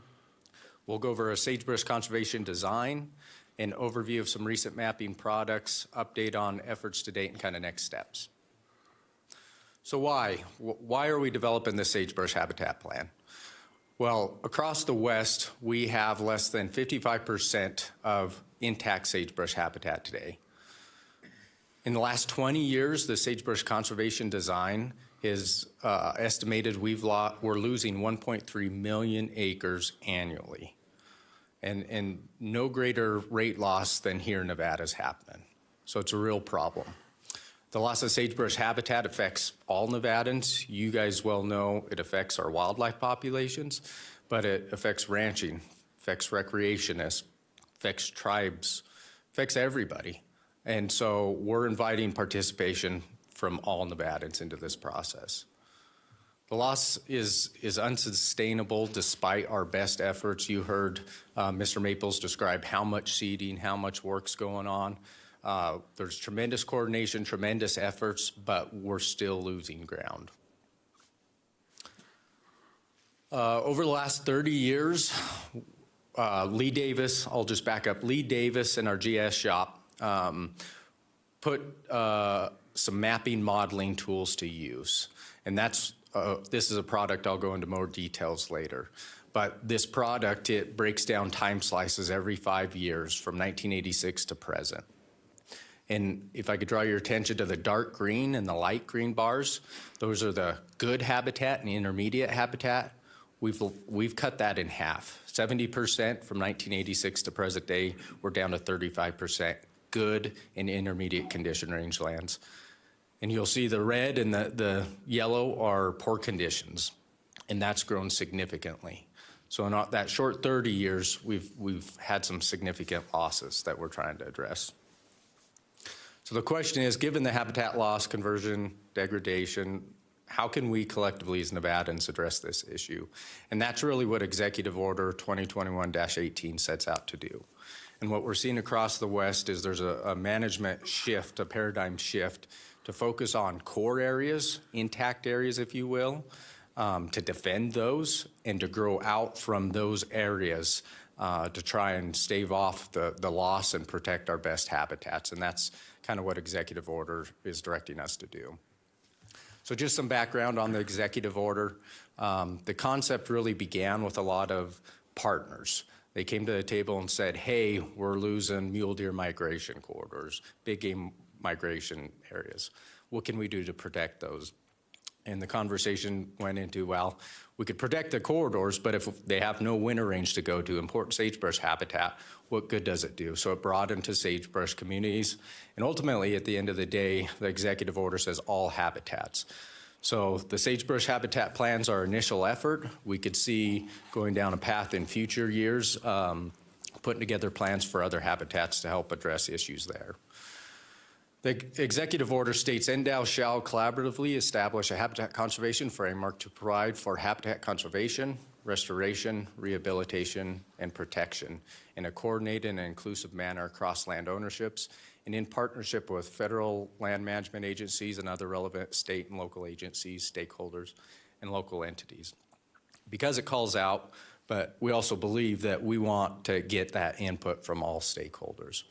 The three primary goals are to conserve and propagate diverse and productive wildlife habitats, address the priority threats to key habitats such as wildfire and invasive annual grass cycle and conifer encroachment, and maintain connectivity of those habitats and corridors. And like I mentioned before, the executive order does specify two plans. One's the sagebrush habitat plan, the other is wildlife connectivity plan, and we're focusing on the sagebrush habitat plan today. So the executive order specifies kind of the core tenets for the sagebrush habitat plan to be, develop collaboratively, identify those priority landscapes, identify the priority threats, and prioritize strategies, actions to enhance, restore, and maintain habitat, as well as be informed by the best available science. So our initial concept is to develop a Nevada-centric map or map tool set based on the values and threats to help prioritize conservation efforts across land ownerships, and also develop kind of the conceptual framework, the strategies, actions, tools we may use to address those threats. So there's been with new technologies, a whole recent slew of mapping products that have come out in the past 5 years. We'll go over some of those. We're real interested in what the threats and values are. Show you a slide later on that. We're going to describe the approaches, the strategies, the actions, how to address those threats. Our intention is that this is going to be broadly used by all stakeholders, landowners.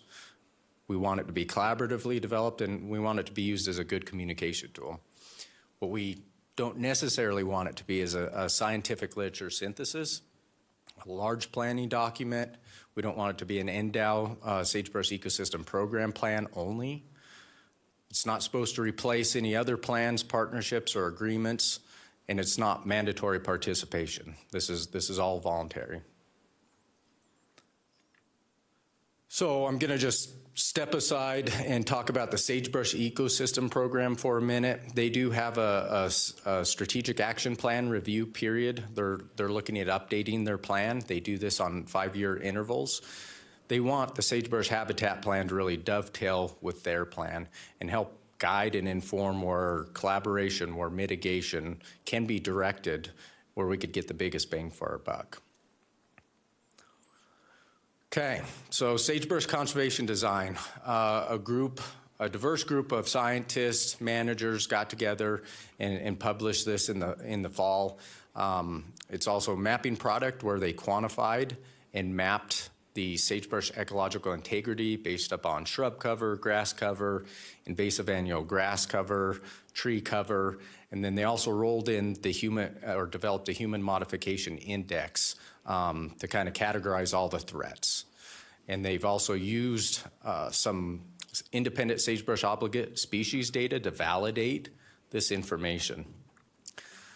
Really what they did was define core areas across the West. Basically, a core area is where rangeland integrity is high and threats are low. And then you've got growth opportunity areas and other rangeland areas. Other rangeland areas are typically defined as having low integrity and where the threats are high, maybe a lower priority, so to speak. If you look at that map in 2001, and I'll forward it to 2020, this is where we get the 1.3 million acres loss per year. We've got these core areas, growth opportunity, defined west-wide, and we're looking at what other states are doing with this data. This is a useful product, but it is a very broad product. I think the pixel size on this map is 560 square meters. There's some finer scale mapping products we can use that I'll go into here soon.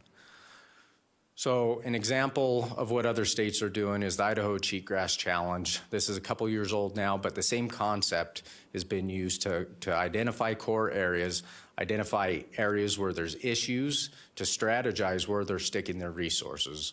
And collectively between NRCS, Forest Service, BLM, private landowners, it allows them to have kind of a game plan, if you will, and a communication tool to figure out who's doing what, where, to really hopefully address and protect those core areas while addressing and pushing out and building on those core areas, identifying those restoration pathways and opportunities. In Oregon, they've developed what's known as a SageCon threat-based ecostate map. These pixels are 30 meters. It's looking at rangeland analysis platform data. But you can start to identify at least desktop prescriptions based upon the values that each pixel is given.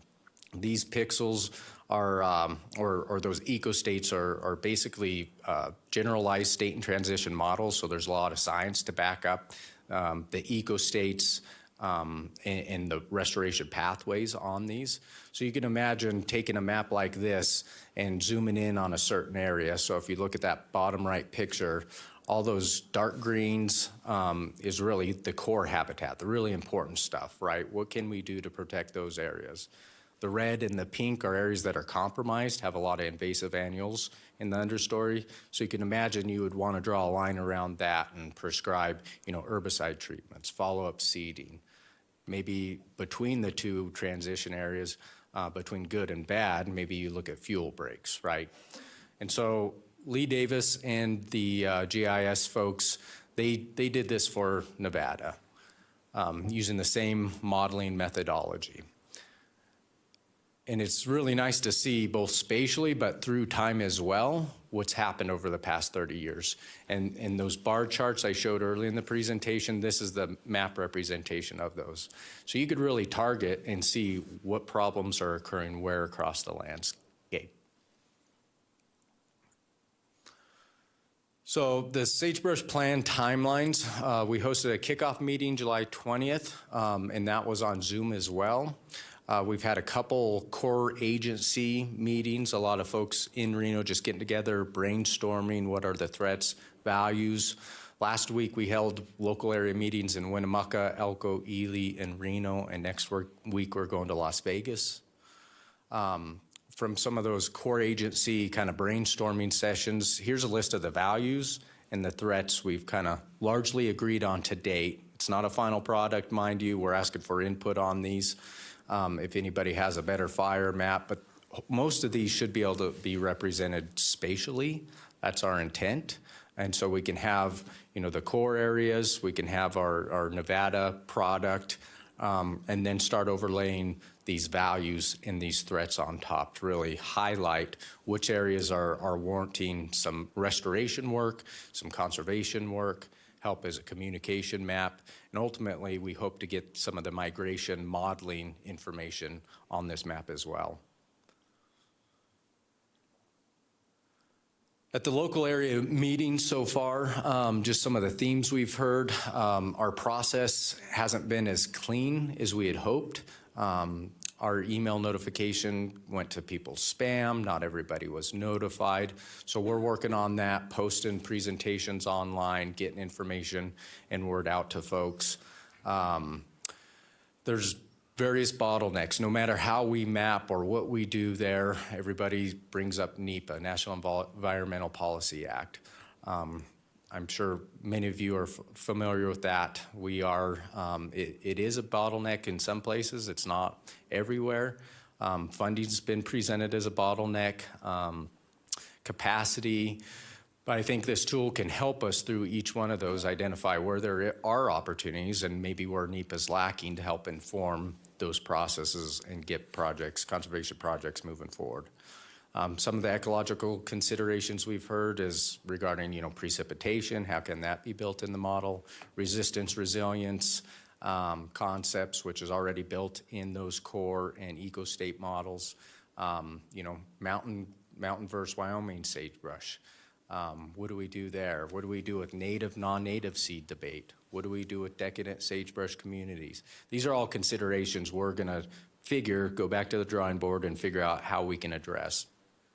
The local area work group participation across the state has been waning. I think post-COVID, folks are having trouble getting back into the groove. And so there's been different discussions there. How do we improve and get people back to the table? Do we take a species-centric approach like for sage grouse, or maybe more of a habitat conservation framework approach? Do we create a program similar to Utah's Watershed Initiative? All these concepts have been kicked around.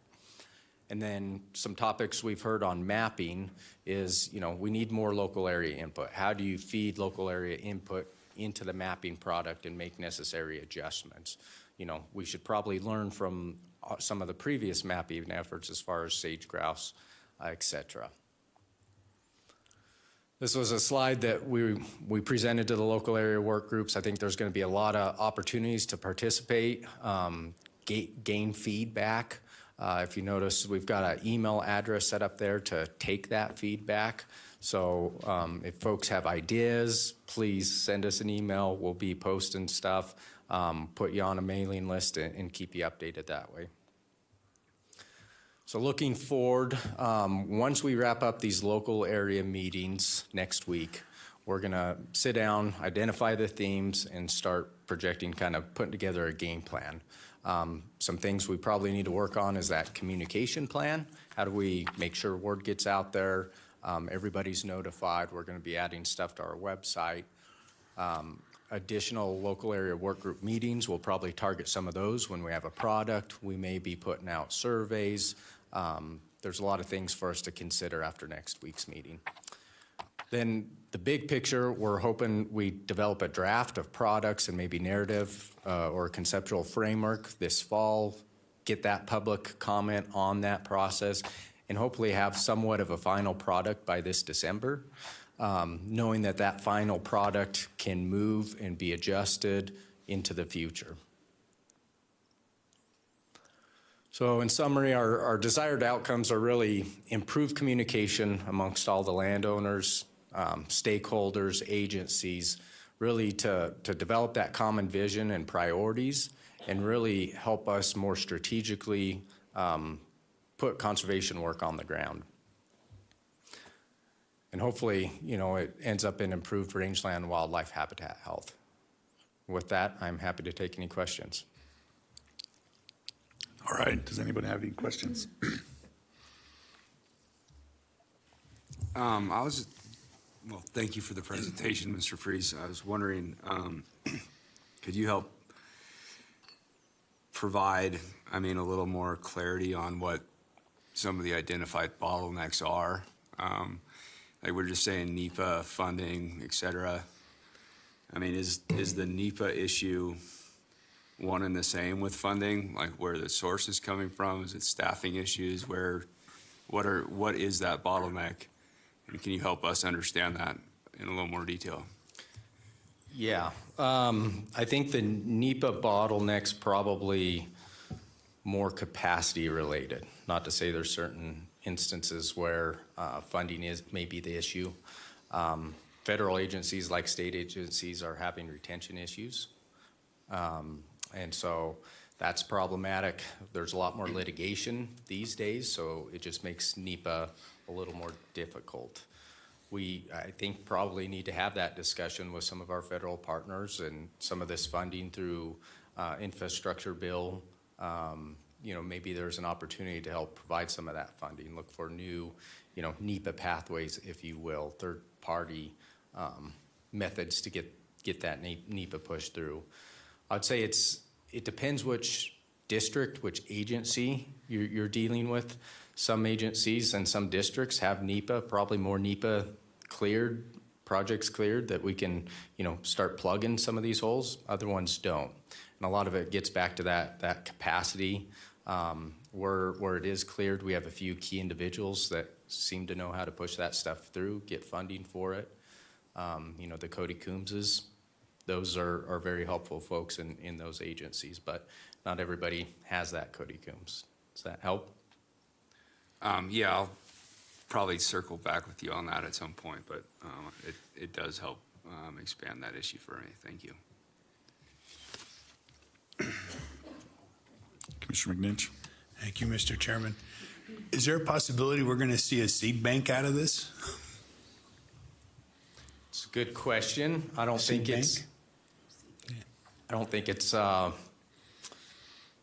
I think that's a good comment and something that should be considered for sure. Because I've bounced some stuff out there, and I think there's opportunity, and I think we couldn't put money in a better place.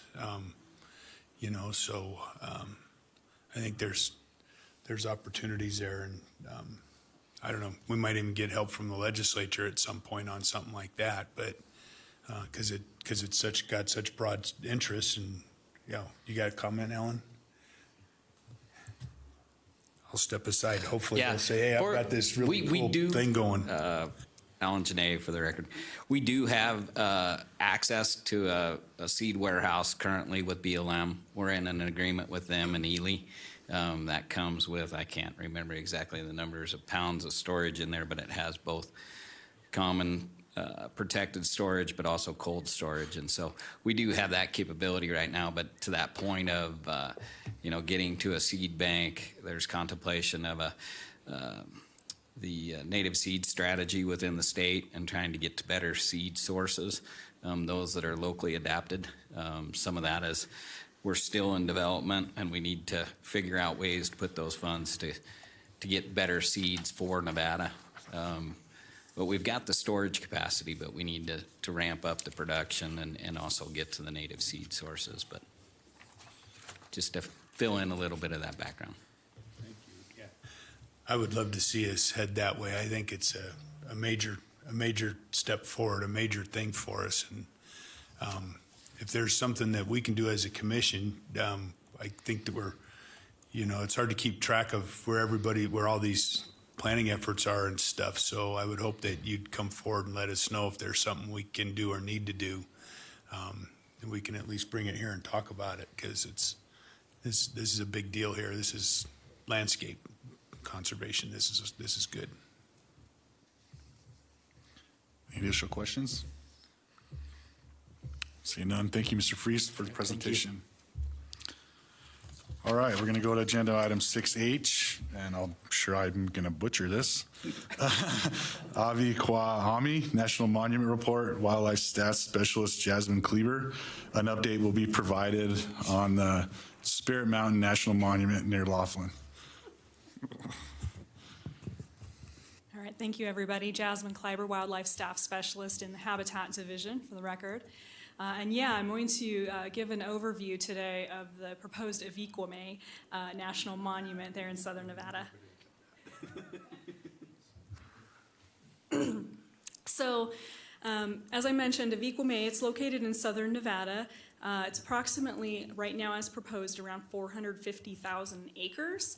And it straddles both California and Nevada, as you can see in the map there, very, very southern tip of the state, and is bounded in Nevada by 4 existing wilderness areas, a national recreation area there at Lake Mead, and a resource conservation easement there on the north side of the proposed boundary in red. On the California side, it's bounded by actually 2 wilderness areas. Well, it's bounded by one, the Mojave Wilderness Area, that's broken up into 2 different areas, but is managed as one wilderness area, and then 2 national monuments and the Mojave National Preserve. The proposed area encompasses 2 existing wilderness areas and 1 large area of critical environmental concern, which is the Paiute El Dorado ACEC. So conservation efforts for this area as a whole began actually in the early 1990s with the establishment of the Mojave Wilderness Areas, the Mojave Preserve in California, And then in 1998, that Paiute El Dorado ACEC was established primarily to protect critical habitat for desert tortoise, as well as other species, including bighorn sheep. In 1999, a portion of Avikwame area was listed on the National Registry of Historic Places. And then in 2002, through the Clark County sorry, I draw a blank on the lands bill down there. The Clark County Conservation of Public Lands and Natural Resources Act. Spirit Mountain proper, which is located, I don't know if I have which is located there on the northeastern corner down at the bottom, was designated as wilderness area in addition to 3 other wilderness areas there on the eastern side of the proposed boundary. It's significant because there had been quite a lot of interest from Native American tribes down in the area who find Spirit Mountain, which is what Avikwame means in English. They find that very important for their culture. In fact, it's built into a critical part of many of their creation histories. And so there was a large push to designate the mountain proper for protection, and that occurred in 2002 through the lands bill. And it was a congressional designation. Then fast forward to 2021, just a couple of years ago, a couple of our congresswomen, after seeing significant support for designating this area as a national monument, wrote letters to the White House also in support and pushing for designation of that area.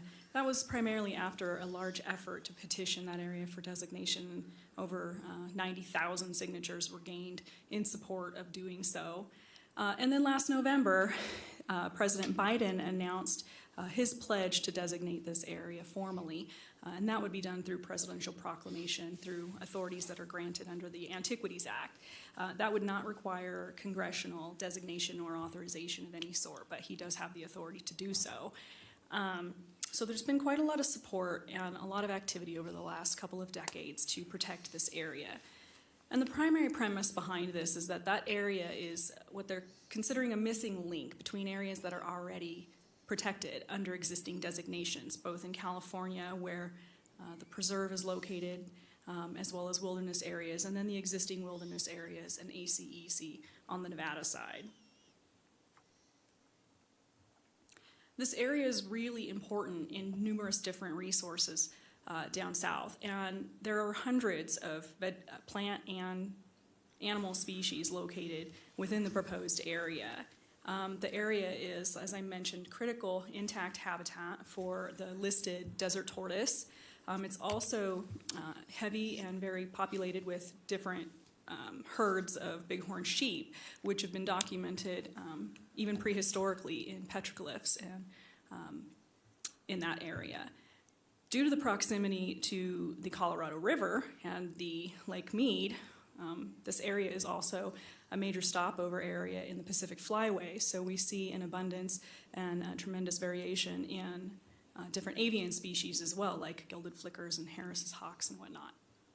And then, as I mentioned, it is a culturally significant area too. At least 10 unique Mojave tribes are heavily interested in this area and protecting it as part of their heritage. As I mentioned, that it's rich in wildlife resources. Should the area be designated, management would be a big component of the national monument designation itself, and a plan would need to be developed that would address game species and management of those species, as well as traditional uses for wildlife and the landscape, including hunting, angling, trapping types of activities. Access would be a component of that development, the developed plan, as well as research and survey needs, restoration activities should wildfire or something else occur, and then just overall resource management too. Since the announcement was made last November, there hasn't been much in the way of additional information publicly available, but we do understand that at this time, proclamation language is currently being developed. So we're waiting to see when that might come available. And with that, I'll answer any questions that I can. Any questions?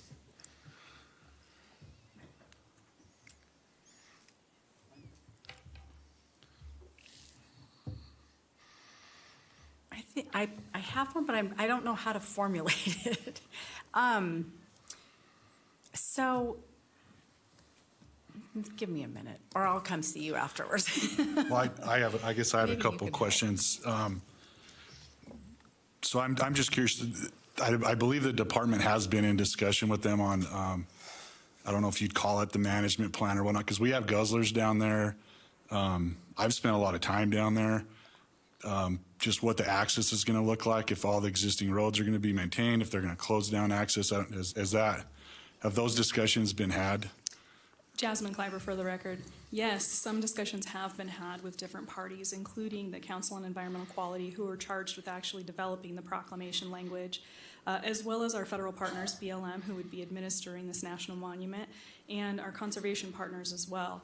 And the intent in that is not that we're actually involved in any language development, but what we are doing is expressing where there may be management concerns or other concerns that we would like to see captured should this designation move forward. And I guess one other big component of it, I think, also is the green energy being developed around there. This whole area was proposed for big wind farms, and I think that was one of the kind of kicking points to head it down this road as well. And then you go north of here, and your Google Earth map doesn't show it. El Dorado Valley north of there is just literally a solar field now, the whole valley, right? So part of this is keeping that development out of this area. Yeah. Yeah, Jasmine Kleiber again.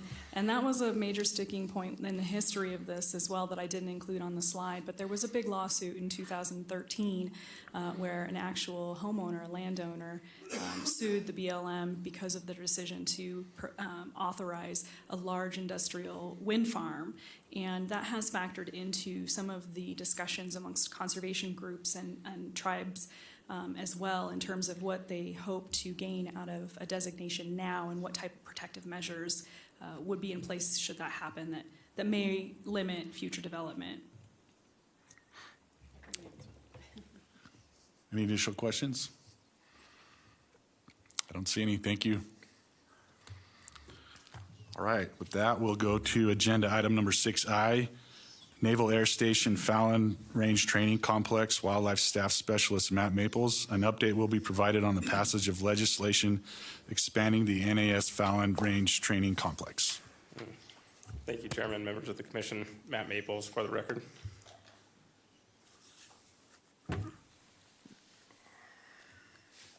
So I'll provide an update on the FRTC, or the Fallon Complex Training Expansion. When I say brief history, that just means the slide, not really the amount of time that was spent since it was first proposed and to where we are today. So this process started December 2016 when the Navy took out scoping and presented it to local stakeholders. Throughout several years, that scoping turned into a number of drafts of the EIS. The department, as well as many other stakeholders, participated through the cooperating agency process and then through the public process as well. Ultimately, the Navy released their final EIS in January of 2020 with a record of decision supporting that EIS in March of 2020. Congressional decision, the FY 2021 NDAA basically kind of punted it. There was a lot of contentious pieces to the expansion, and for the most part, one of the main things that came out of that was the creation of the IEC, or the Intergovernmental Executive Committee, and that process met since the NDAA, attempted to work through outstanding issues. And then just recently, in December of last year, we saw the FY23 NDAA pass through legislation, and it ultimately authorized funding for the Navy's record of decision. And so now the expanded range is moving forward, has been fully authorized, and there's funding in place for the Navy to actually start implementing the different pieces of that record of decision. Alternative 3, which was the preferred alternative, is the one that the ROD selected and ultimately that the congressional legislation supported. The main features of that are expansion of the B-16, 17, and 20 bombing ranges. An additional 489,000 acres was withdrawn for military use within those ranges. It also expanded the Dixie Valley training area to the tune of 270,000 acres and maintained basically a status quo of the B-19 and the Shoal site, 31,500 plus acres. It also expanded military airspace, both in restricted airspace and then also in different levels of military use, basically from the city of Fallon almost entirely out to Eureka. And then it changed what were currently several wilderness study areas. It changed the land designation on that as far as the conservation component of the NDAA. Within B-17, probably one of the more contentious range expansions, especially from a wildlife perspective or from the department's perspective, was the B-17. It expanded the range to the south and southeast so that it encompassed basically the remainder of Slate Mountain that was not currently withdrawn, plus the entire Monte Cristo range.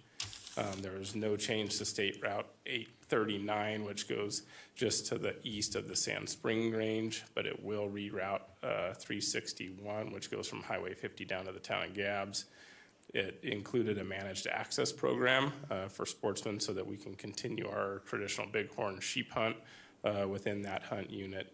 And then it added a special land management overlay on the Sand Spring Range and the northeast side of Fairview Peak, which that special management is in kind of the black hash mark. Within Alternative 3, some of the department's most significant concerns were bighorn sheep, which are prevalent throughout that area, certainly the most prevalent big game species. Little hard to describe without being able to use the pointer, but you can see the bombing range B-17 on kind of bottom right of the image, and then the still waters on the top left and the Clan Alpines kind of middle screen on the right-hand side of that map. The blue dots are all water developments. The red dots are a mix of GPS collar points for bighorn sheep or locations of herds during aerial surveys. So two main sheep herds, Slate and Fairview and Monte Cristo, are totally within restricted access with the passage of this expansion, and then two sheep herds are impacted to a degree but are still within fully publicly accessible lands, and that would be the Stillwater and the Clan Alpine populations. And then restricted access is entirely dependent upon the managed access plan, but that was promoted and stated very clearly in the NDA language. And I know everyone really loves to just dive into regulations line by line, so to try to alleviate some of that, I've pulled out some of the highlights of the NDA, the pieces that we thought were probably most worth sharing and most impactful. Section 2982 basically states that the department and the Navy will agree to 15 days each year for big game hunting on portions of B-17. Of course, it's always consistent with military training requirements, and so there's got to be some flexibility built into that. But that is a very positive thing for the department and for Nevada sportsmen. The Navy will avoid target placement within biologically sensitive areas, which was a map that we helped generate and others helped generate during the ROD, or the Record of Decision. And then another piece that came out in the final language was target placement is prohibited within the Monte Cristo range protection area. And that, of course, is a very positive thing. That polygon overlays really well with where a lot of the bighorn sheep use, as well as I believe a lot of tribal resources. And so there's a lot of wins in there for the general public and the tribes.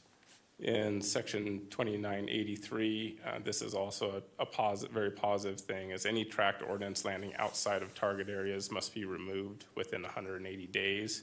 And that's shortened to 45 days within the Monte Cristo protection area.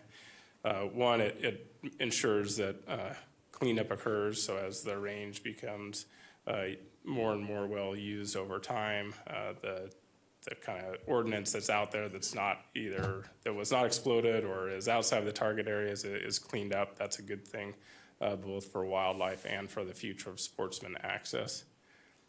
Similar to all military lands and withdrawals, Section 2985 states the implementation and planning for an integrated natural resource management plan. This will coordinate and manage access for wildlife management and hunting.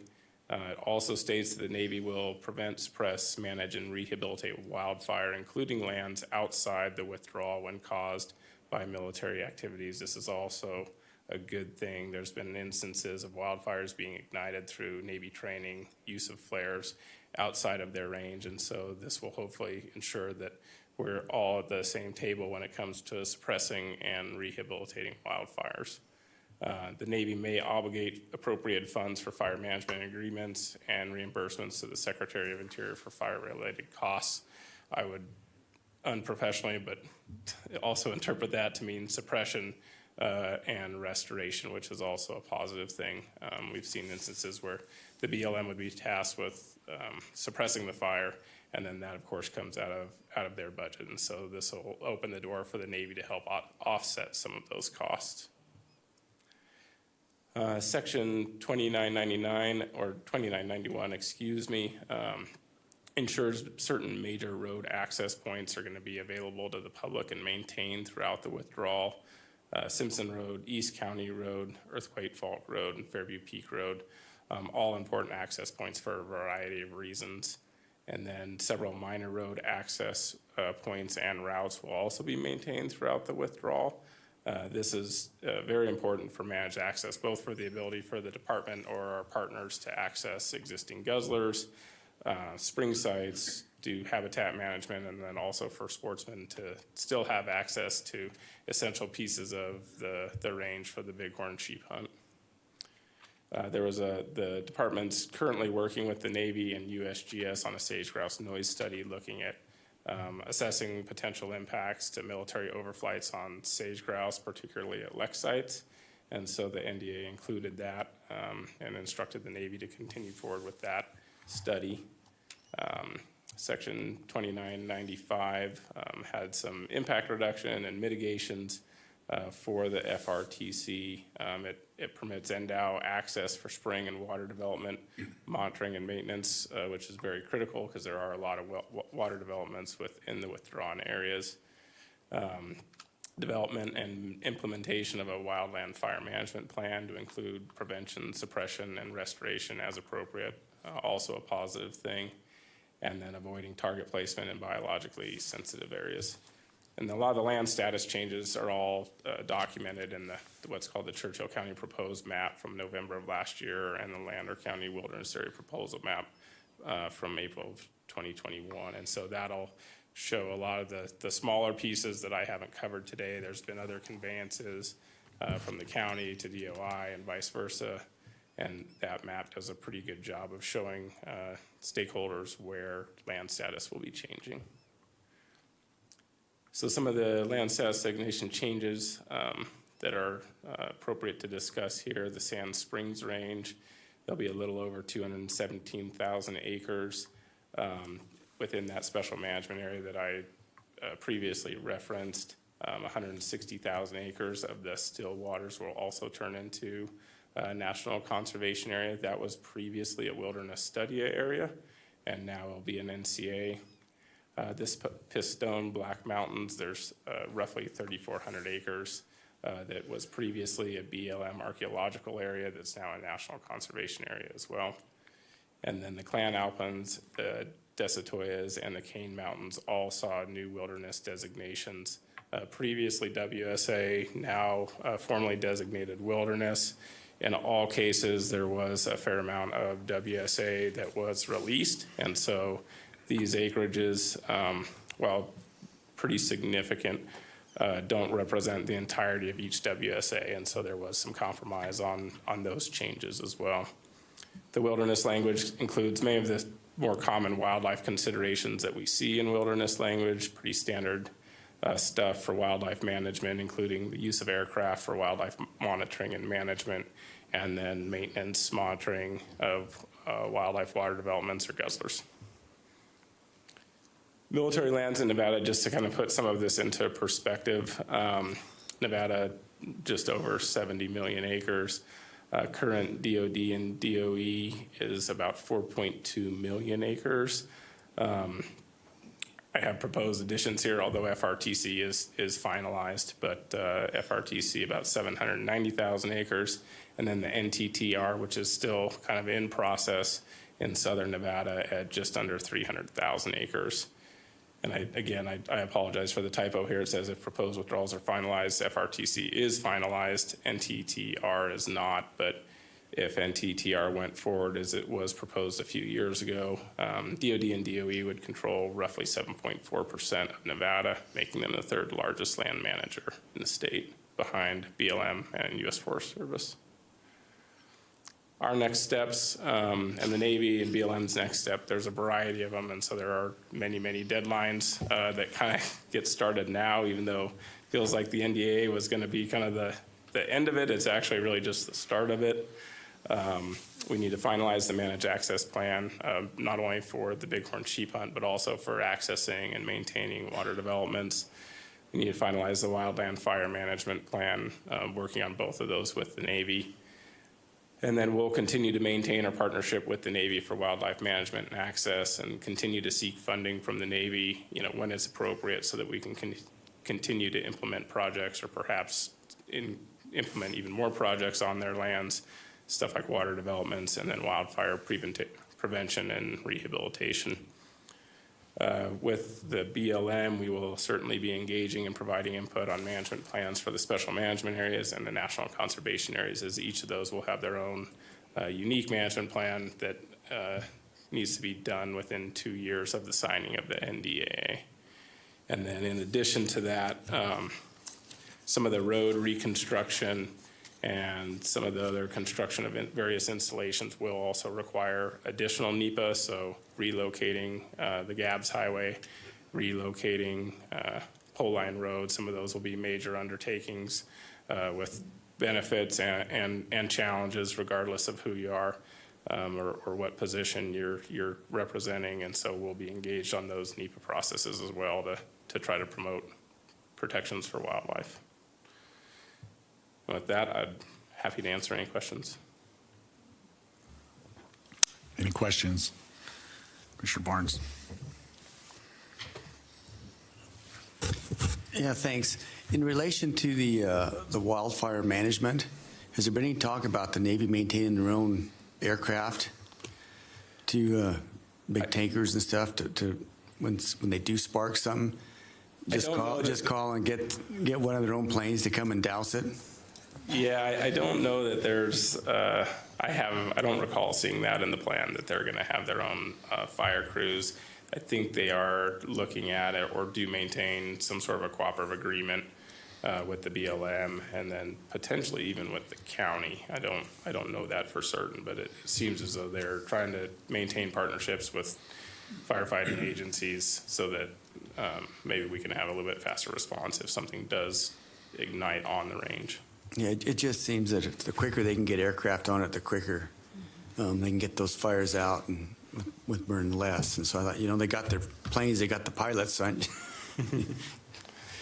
and I think in the past they have been able to provide some assistance. The draft of the wildland fire management plan will be out later this spring. It'll be a public document, so all should be able to review it. And then I think they are planning on finalizing that later this year. So another good opportunity to engage with the Navy and try to make recommendations. Go ahead. Okay, can you go back to the map where you showed the guzzlers? This is so disheartening to me. I just have to say that. I appreciate the military and the defense of our country, but this just really is disheartening. So this might seem like a stupid question, and I apologize, but in those areas where we have guzzlers, are those will be impacted? So we'd have to move them, replace them? No? No, and I say impacted in that they're now within lands that are withdrawn and are exclusive in some cases for military use, but they won't be used They won't be destroyed, they won't be moved. It will be more challenging for the department to access and monitor those units. Okay. We'll still have the ability to do so. There's a little bit longer process now to get that done, but traditionally we've had a good relationship with Fallon Naval Air Station, especially when it comes to monitoring and maintaining the guzzlers within their lands. And so impacted, meaning they're included in the withdrawal. They're no longer, in some cases, going to be publicly accessible, but they'll still be there. They'll still provide benefit for wildlife, and we'll still be able to maintain them. Okay, so here comes the other part of my stupid question. Will the wildlife still access those? I mean, if I was in that area and they were bombing things, I wouldn't stay. This might be a question for the game division, but will they move? I'll take a shot at it, and then if I mess it up, we can have Mike up here answer the question. Right now on Fairview Peak and Slate Mountain, like the bighorn sheep population has grown dramatically and continues to grow and be very successful, despite the Navy's bombing range on the west side of that mountain. And so I wouldn't anticipate, that to change. Certainly as new target areas are developed, habitat will be impacted. Certain areas the sheep may or may not continue to use, or other wildlife species may or may not continue to use. And so we are going to see some impacts from that standpoint. But as an entire herd or entire population continuing to function, we anticipate that they'll still occupy that habitat, and their use of it may change as target areas are created and then put into use. But I wouldn't anticipate the entire loss of any of those populations. Okay. Many of the target areas are still significant in size, like they're quite large when you look at where they're going to go on the ground.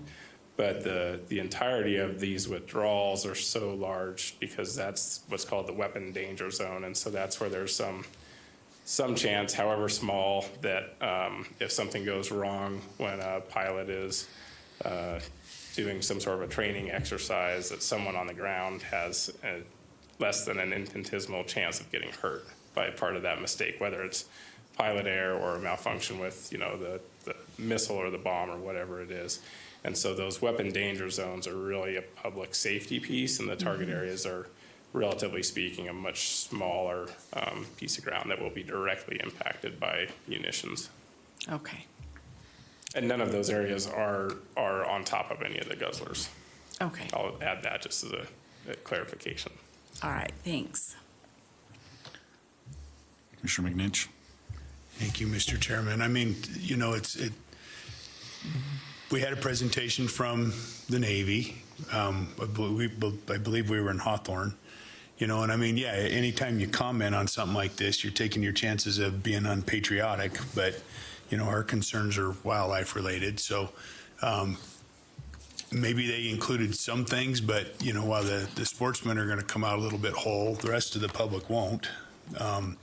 There's not any access for anybody else, really.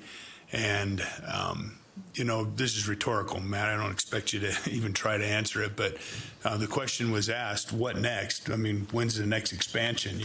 What's next? How much next? And where's the get off point? Where do you stop? I mean, till the whole state is like this. And, there was a similar proposal for Southern Nevada.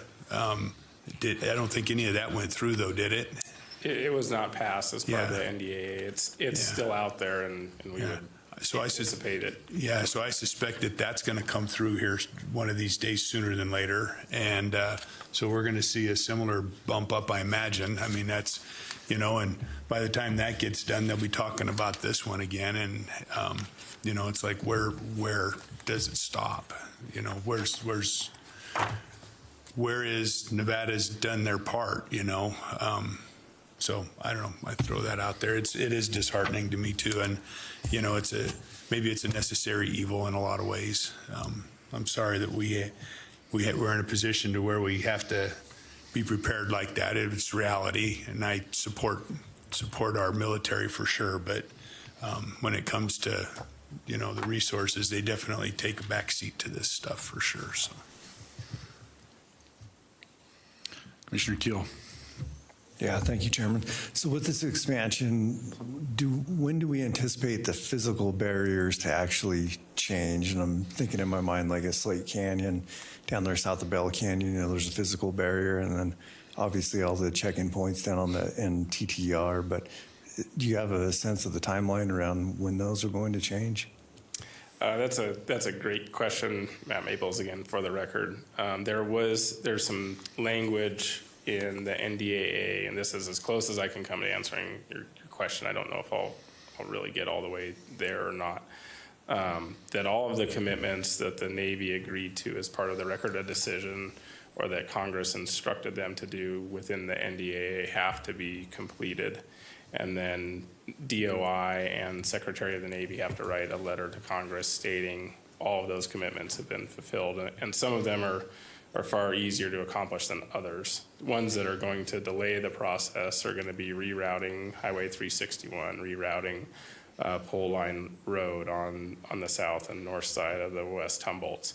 Those are some pretty serious undertakings, and so I would anticipate that it's going to be a while.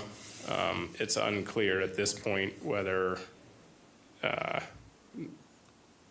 the Navy can fence and exclude and just can't use the targets, or none of that can occur until those commitments are fulfilled.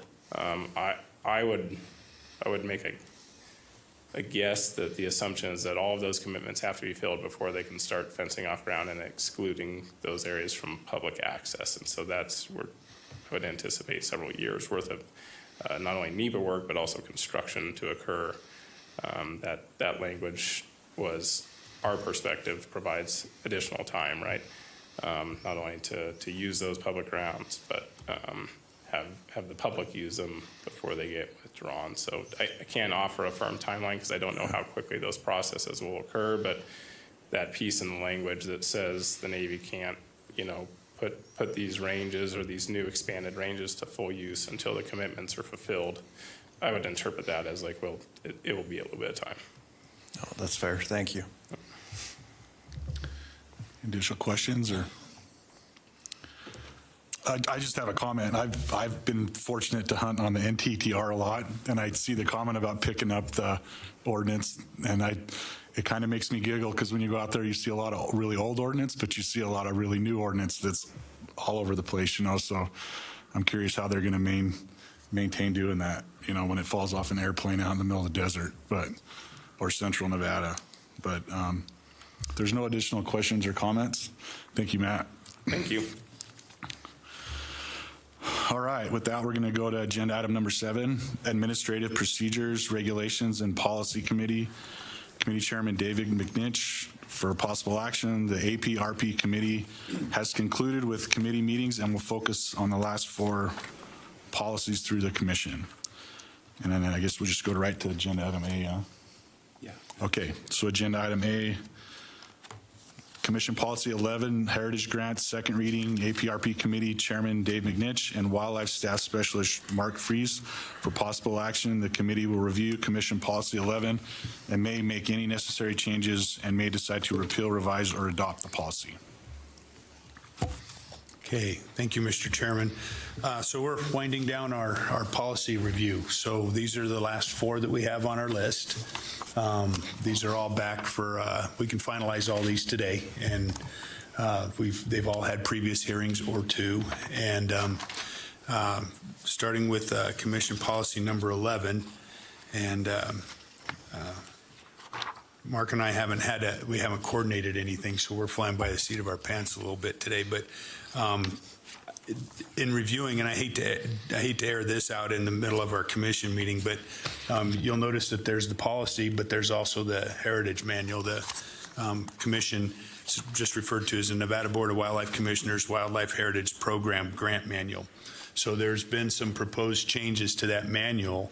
Those did not pass through the APRP committee. Those they came directly to here. So we're all kind of getting a first look at this right now. And you guys know how I am when I look through things and get my nose into things. And Mark, you kind of walked into a buzzsaw with me, unfortunately. So I think one of my, unless we want to try to work through this today on the policy, on the grant manual, I do have some comments and some suggested changes, but I haven't had a chance to talk with Mark to find out, were these in place for a certain reason? And, there's some common statements that kind of hit in different sections of the manual. There might be reasons for that, but I haven't. So if we want to air those out here today, we can do that. If not, we can move forward with the policy, and I can sit down with Mark real quick, and we can go through those and bring the manual back so that maybe we kind of minimize that conversation today. I don't know, Mark, would that work for you if we were to do something like that? Mark Fries, Habitat Staff Specialist for the record. You could handle it however you would like. I'm happy to give a quick overview on what those changes are in the grant manual. Yeah, we can do that, sure. Okay, maybe I'll just take a couple minutes, give a quick update. So Heritage Policy 11, there was a couple changes made. The main one was the language inserted, the department will rank and score project proposals based on project viability and resource enhancement potential. So we've included that language into the grant manual as well. There's quite a few edits through the grant manual. Most of those are fairly minor, editorial, changing contact information, updates, with financial amounts as time went on. But there's really 3 substantial changes we're making. One has to do with new guidance on principal projects. The second item is the application process for NDOW is changing. And the third item is that scoring and ranking criteria. So first, if you recall, in principal projects in 2021, regulation was changed to allow the department commission to expend any funds above $5 million in that account. And at last June 24, 2022's Heritage Committee meeting, the Heritage Committee asked or recommended to the APRP committee to cap the principal projects at 50% of the amount available funds per year. Based on that recommendation, we've included that in the grant manual. The second major item was the application process for NDOW employees. We are in the process of finalizing a new relational database that's going to help us track and report out projects. And so we used this new database last year for special reserve accounts. We're asking NDOW employees this year to insert their heritage proposals into that process. Largely it's the same, it's just internal workings on our part. But you'll see a lot of strike through of how NDOW employees are to apply. And it just is clarifying that process through that database, which is more internal process on our part, but largely holds everything intact with the heritage policy. And the last item is regarding scoring criteria. We developed some ranking and scoring criteria we used for the first time last year. We've made some minor changes to that based upon last year's use. We fully intend to kind of finalize it through this year's process. So there's some editorial changes with regard to the ranking and scoring criteria. But I'm happy to answer any questions you may have.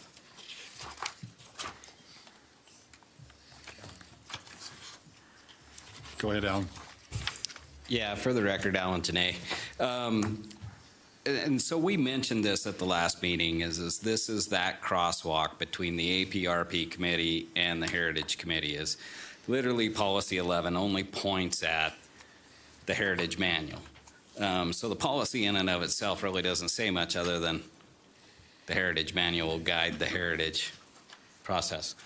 And so the manual is something that, we worked with the Heritage Committee to get the clarification on how to use, to guide the use of that amount above $5 billion.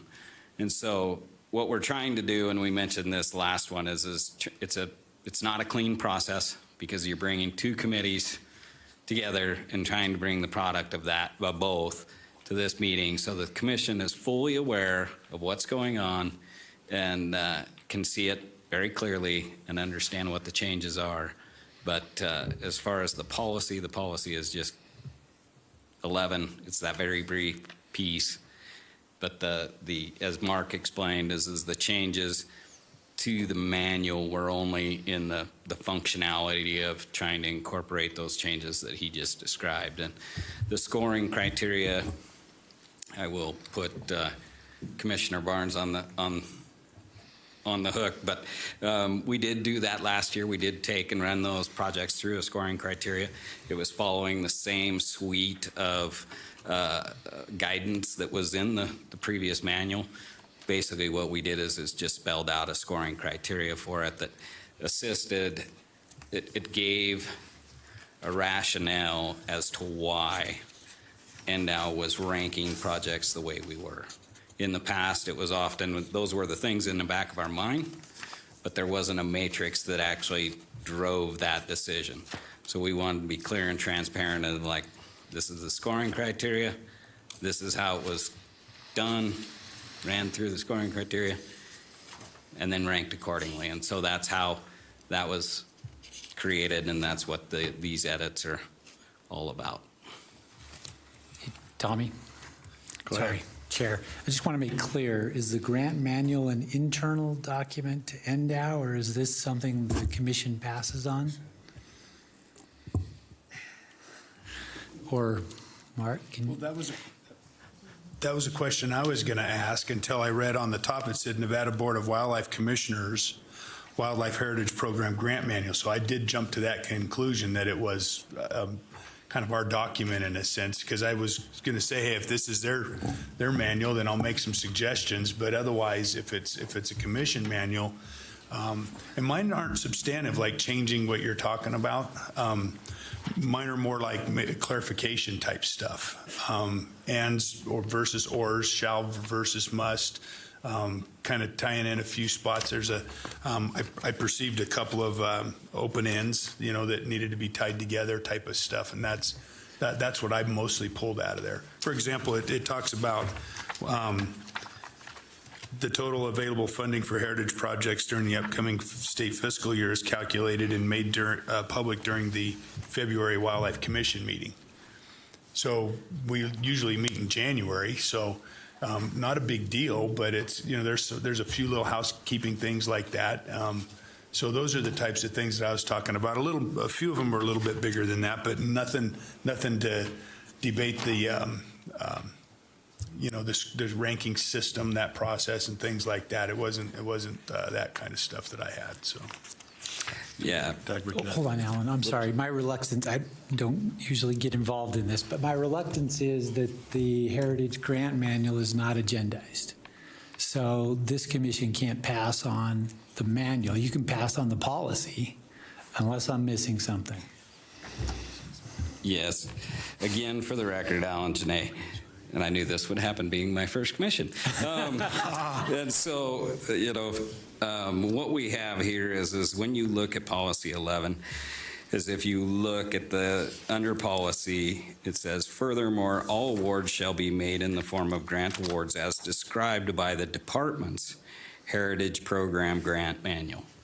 So while the policy is the commissioners, by reading that statement, the policy is the commissioner's guidance to use the Heritage Program Grant Manual, but it does say in the policy that it is the department's Heritage Project Grant Manual.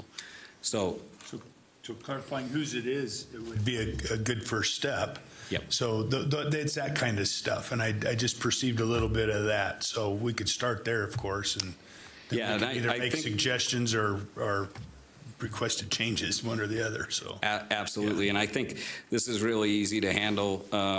We can clean up the manual with your edits. We can take that offline. We can incorporate those. We can bring those back to the next meeting because we still have time in the scheme of how the Heritage Committee process will roll out. So I think we can take those edits offline to that piece. And it's up to the commission how you want to handle the policy 11. So I would like to do that, even if it's not our purview to make changes. Maybe we could go through the recommendation process or whatever. We can just handle it that way, And then, and we can deal with policy 11 today. That would be my preference. And then we can get, and it's a good catch, Craig, on the program. I didn't even check the agenda. I just made this assumption there. So I don't think it would take us that long to go through it, Mark. I really don't. But I think it'd be a better form to just do that offline a little bit, and then we can bring it back, if that works. Okay. Yeah, and as Commissioner McNitch likes to always say, he kind of stole my thunder, because I had this basically the same line of questioning as how we were going to address the two. So yeah, I personally don't have a problem with that. I guess the one question I do have on the manual is on page 6, where we talk about the Heritage Committee forwarded that proposal to the APRP committee, and that's like where you talked about the two different committees working together is how we come to terms with that specific part. And I know this specific item has come up multiple times, and we've never really put it in writing, or the commission has never really made a decision on that specific item. We've talked about it, but I don't believe we have. And I'm talking in the future, but I do think we need to look at that one formally, I think.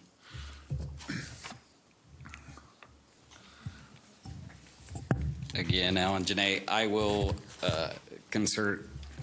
consult our DAG, and we can talk about this and figure out, the whole piece in this is we were trying to be as clear and transparent and taking both of these, taking all of this material to both committees.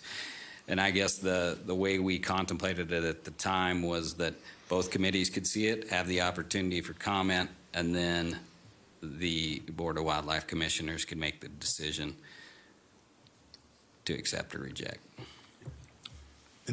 And I appreciate that process. I think Tommy and I had a real brief second to talk about it. APRP did not talk about this, so regardless of what happened there, we were only halfway through the process. We can just bring it straight to here. There's no need to run it through the APRP at this point. We can just, if that's something that we need to discuss, we can bring bring the manual back, and we can discuss that particular issue at the same time. We'll just get them knocked out at one time. Yeah, I agree, and that's obvious. That's a big issue too. It's a lot of money, right? So I think having that in writing is important. So anyway, we bring it back to policy 11 now. Okay. So policy 11, I mean, it's in front of everybody. It's pretty straightforward. It represents what we reviewed at the last commission meeting. This is the second hearing, so we are to a point where we can adopt the policy if we care to. I don't know if there were any questions. It's pretty straightforward at this point. Commissioner East? I have just one change. I know they're going to go through and tighten everything up, but there is a space needed under the policy section. The 6th line down, it says project proponents must agree. There needs to be a space between project and proponents. The copy that I have has a space, so. Okay. Oh, I'm looking at this one. Sorry. I guess I need to So look I at think this one. I think it got cleaned up. Okay. I didn't know what to look at. I know. Okay. This has been a long, tedious This one's a process, long- this and I'll have a recommendation as we go forward. It might be worth our time to take a third of these or a fourth of these or whatever our time frame is. I don't remember. Is it every 3 years, every 5 years, every 10 years? But take a portion of them and start reviewing them in the next couple of years and see if we can offset them a little bit so that they're, this was a big lift. We got through it. We're getting through it. But maybe we can offset those over the next few years and look at, we might end up looking at a few a second time sooner than later, but maybe we can offset them kind of like our appointments are, so. Okay. Commissioner Wise. Yeah, I just wanted to clarify based on the conversation that we just had about the manual. It does say in the policy that it's the department's Heritage Program Grant Manual, and I just wanted to make sure that we were all aware of that as we go to approve this policy. Yeah, and I think the manual does reference the process and a lot of internal works of the agency. So I think my gut tells me that we're probably okay going with the department. And this is going to be a department manual that we're going to make some suggested changes on, whether, if they'd like to do that or not, that'll be their call. And then we can move to support their manual or whatever the case might be. If it is the other way and we decide that it's a commissioner's manual, then we can come back and we can change the language in the policy to match that. So, yeah. Any additional commission questions or comments? Okay, this is an action item, so I'll take it out. Is there any cab comment in Reno? See no cab comment in Reno. Any cab comment on Zoom? Okay, any public comment in Reno? Seeing none. Any public comment on Zoom? All right, with that, I'll bring it back to the commission. Mr. Chairman, I'll make a motion that we adopt policy 11, wildlife heritage grants, as presented. Okay, so I have a motion by Commissioner McNinch, seconded by Commissioner Barnes to adopt policy 11 as presented. All those in favor, please say aye. Aye. Opposed? Okay, motion carries 8-0 with Commissioner Rogers absent. So agenda item 7B, Commission Policy 23, Predation Management, second reading. APRP Committee Chairman David McNinch and Game Division Administrator Mike Scott for possible action. The committee will review Commission Policy 23 and may make any necessary changes and may decide to repeal, revise, or adopt the policy. Good afternoon. Mike Scott for the record.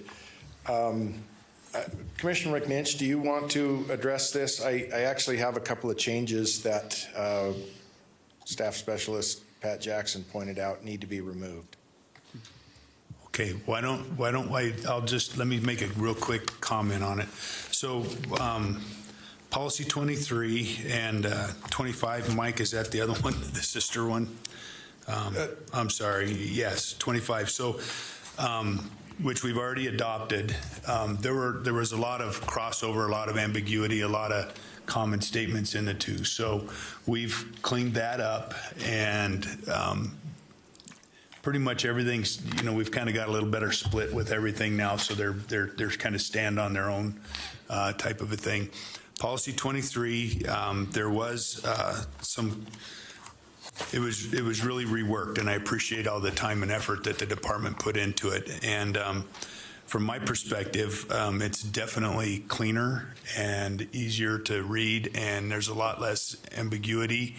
And I think that, you hate to build that stack of assumptions that Pat kind of threw the analogy out on, but I think what we've got here is a real clean policy that kind of reflects, a modern day of what we've been doing, what Pat's been doing with the plan, which I think we've all got a level of comfort with. So I think that this kind of supports what's being done in that arena. And I think as a broad policy, I think that it fits what I would support and look for. So Mike, I'll let you go from there.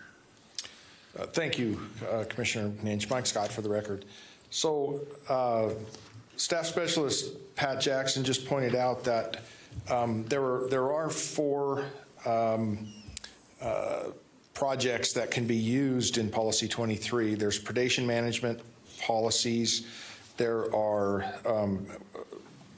for the control of predatory wildlife, there is policy for conducting research and management for controlling predatory wildlife. And then there is habitat projects that at least at one time could be undertaken, and conservation education projects that could be undertaken at one time.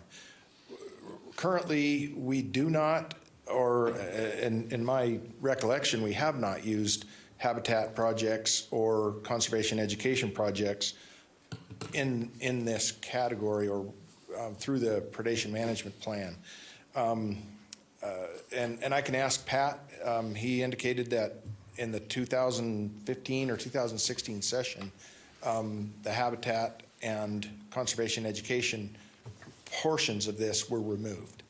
And I can ask Pat to address that, so he brings a little more clarity to that. But we might want to strike some of those portions that indicate education or habitat work on this.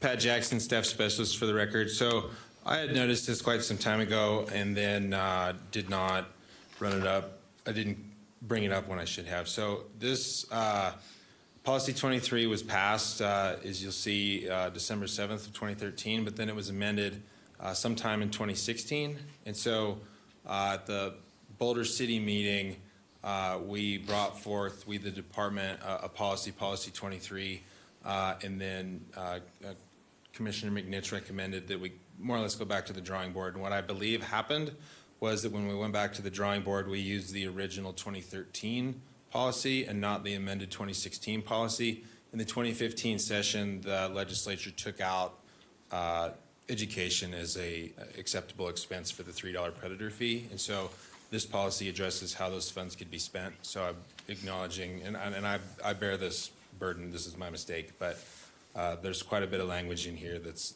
antiquated. So the policy, the proposal that we have in front of us, I don't think has that language in there. What it looks like it got boiled down to is at the bottom of page 3, under predation management plan and report procedures, that last paragraph, the very last paragraph, it talks about if habitat or conservation education projects are proposed, they should identify wildlife habitat management activities, blah, blah, blah. Okay, that's what I think that section that you're referring to got boiled down to right there. Commissioner McNitch, Mike Scott for the record. So on page 2, under D. Oh, yeah.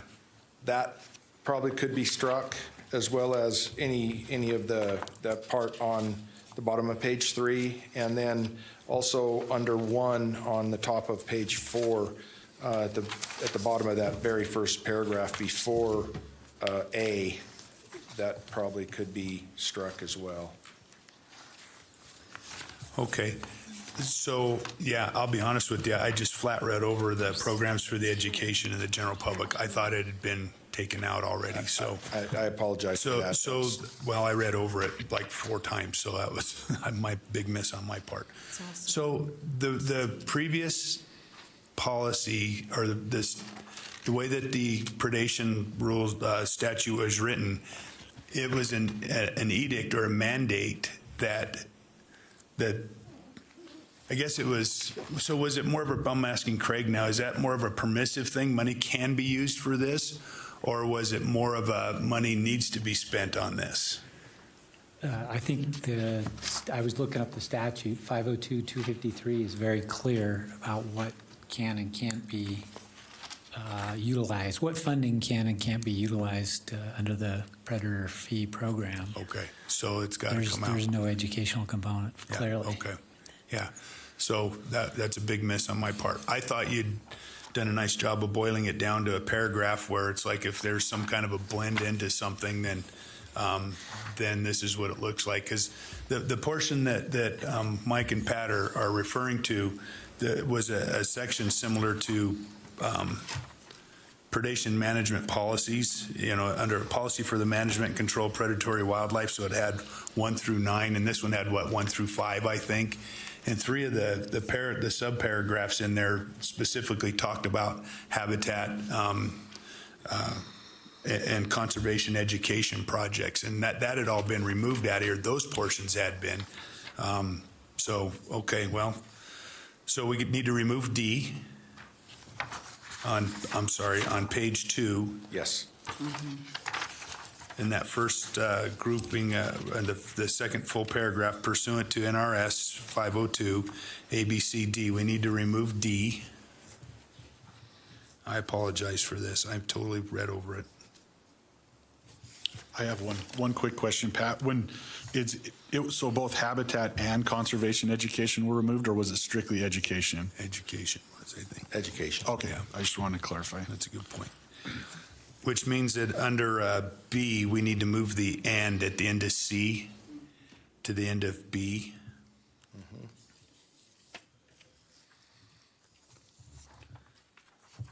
And Mike, I'm sorry, you had a couple of others. Do you have those noted a little quicker than what I'm doing? Yeah, Commissioner McNinch, Mike Scott for the record. So on the bottom of page 3, in the very bottom paragraph, it says if habitat or conservation education projects are proposed, we could probably just get rid of or conservation education. Okay. And then a little bit further down,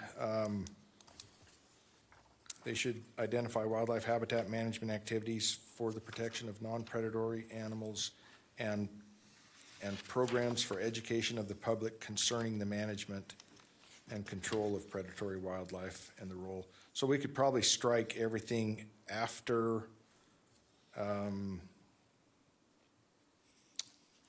After the protection non-predatory of animals. non-predatory animals. So everything and programs from there down could be struck.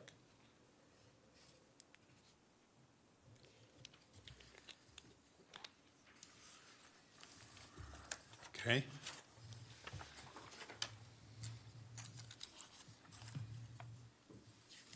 And the last change, I believe, would be on the top of page 4, under number 1. It should probably end, there should be, where it says research projects, it could say and/or habitat management activities, and then strike education programs. Okay. And then we'll leave the shall include.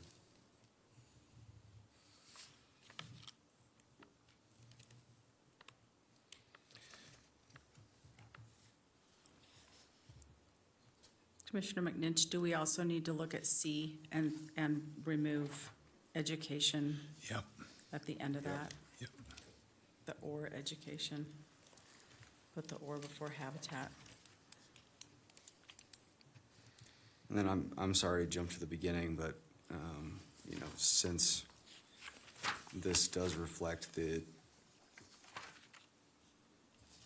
authorized activities that can be conducted in pursuant to that statute, are we wanting to look back to page 1 and re-explore the last sentence?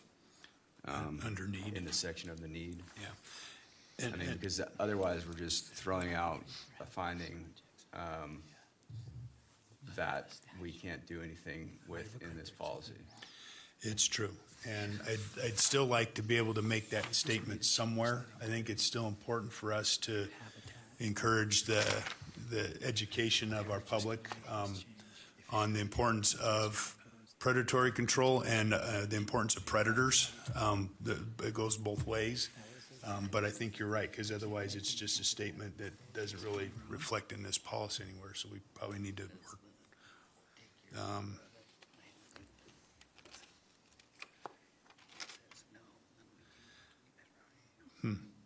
Well, I apologize. I knew 11 and 23 were going to be a little more conversation than others, but are we close enough to where we can push through with this, or is this something I need to bring back? Commissioner McNinch, Mike Scott for the record. I actually would suggest bringing it back. I think we should go through this and make sure that it's right and not have something hanging out that's incorrect. I apologize. A lot of versions, a lot of strike and new language and stuff. It's been complicated, so that's, I'll own that one, and I'll apologize to everybody. I thought we were going to be finished today, but nothing worse than wordsmithing in a group. So we'll bring it back and we'll get that taken care of as well. So, Yeah, well, this is not on you, Commissioner McNinch. This is on all of us. I appreciate Pat bringing that up, even though it does drag this out a bit. We can get it right and have the policy be complete. yeah, we've done too much work and spent too much time on it not to do it right. So that's good. All right. Apologies. We'll wrap that one up then. Okay. And is there any other comment on it?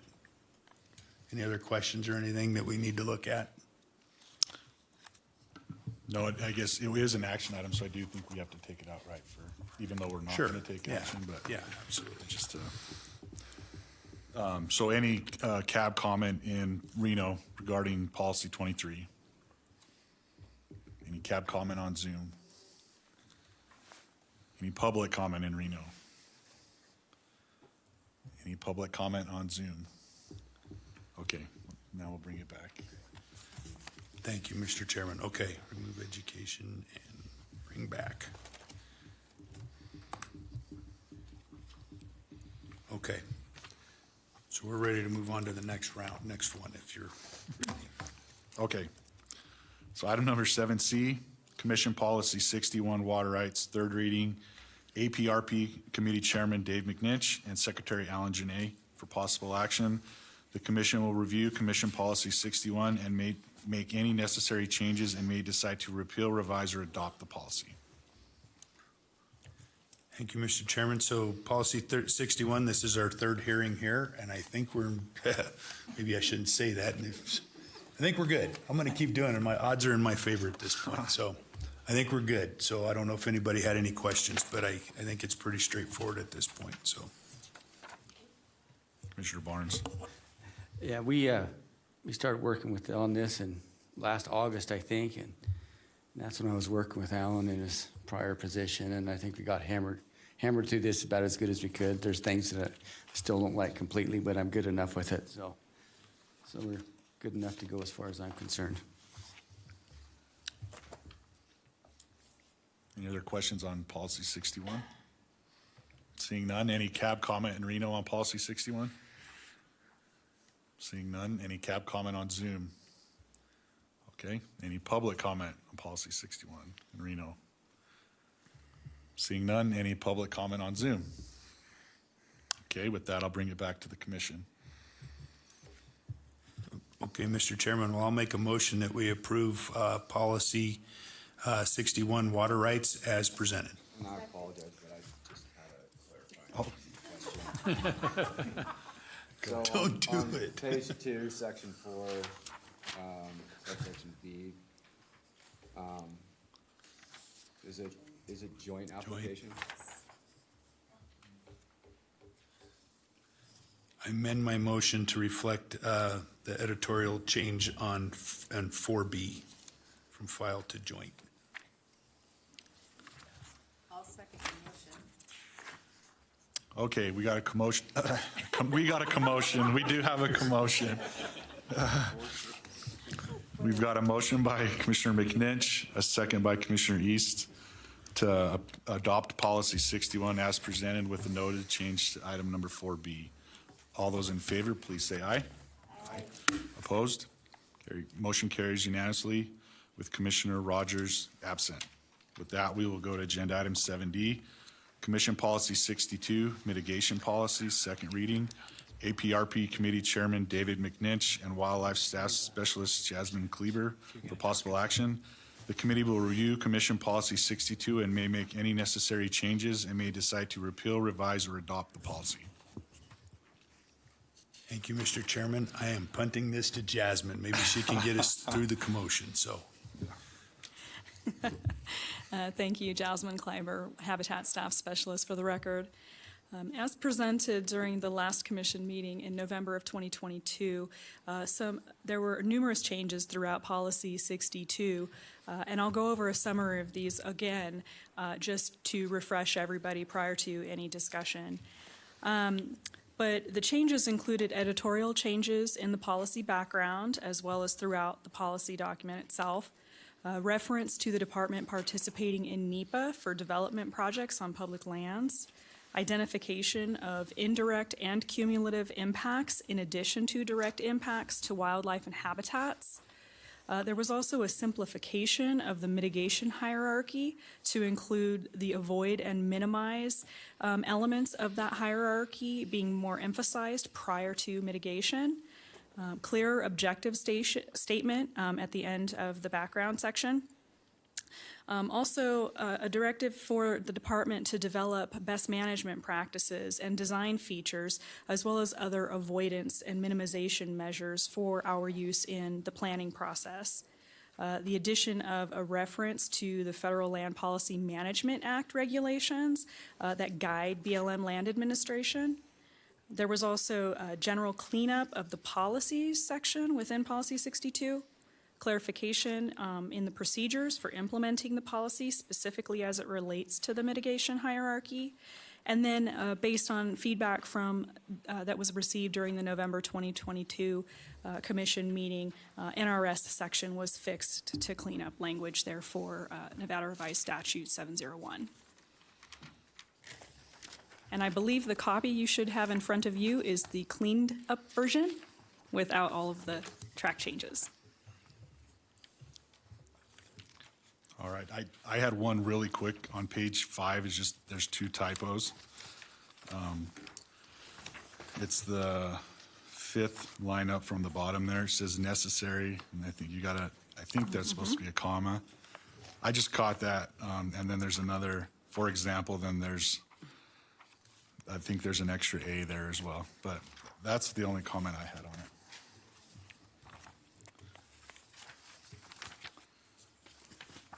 Any additional questions or comments? I just had one additional, we caught some of the same, but on page 6, the first line of the section 3, mine has an I after the. Everyone else's reflect that. I think that needs to be removed.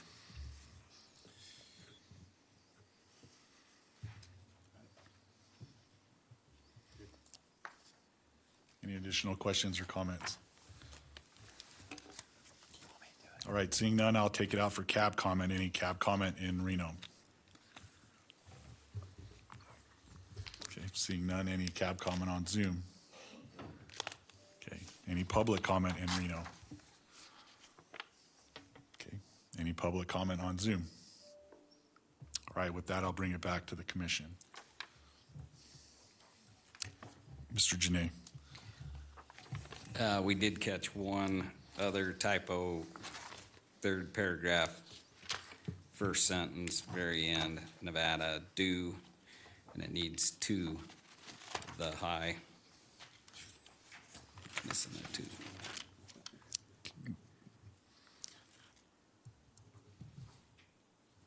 Yeah, you're missing a 2 there. Yep.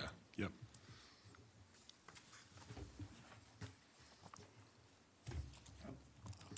I'm beginning to wonder if I even read this. Because usually I'm sensitive to those things. I didn't see any of those.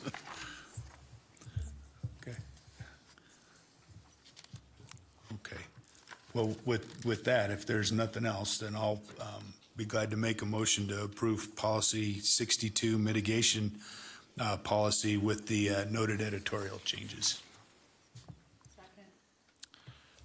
Okay, I got a motion by Commissioner McNinch, seconded by Commissioner East to adopt policy 62 with the noted editorial changes. All those in favor, please say aye. Aye. Opposed? Okay, motion carries 8-0 with Commissioner Rogers absent. And with that, we'll get to agenda item number 9, public comment period. Public comment will be limited to 3 minutes. No action can be taken by the commission at this time. Any item requiring commission action may be scheduled on a future commission agenda. Any public comment in Reno? Seeing none, any public comment on Zoom? Okay, with that, we will be in recess till tomorrow morning at 8 a.m.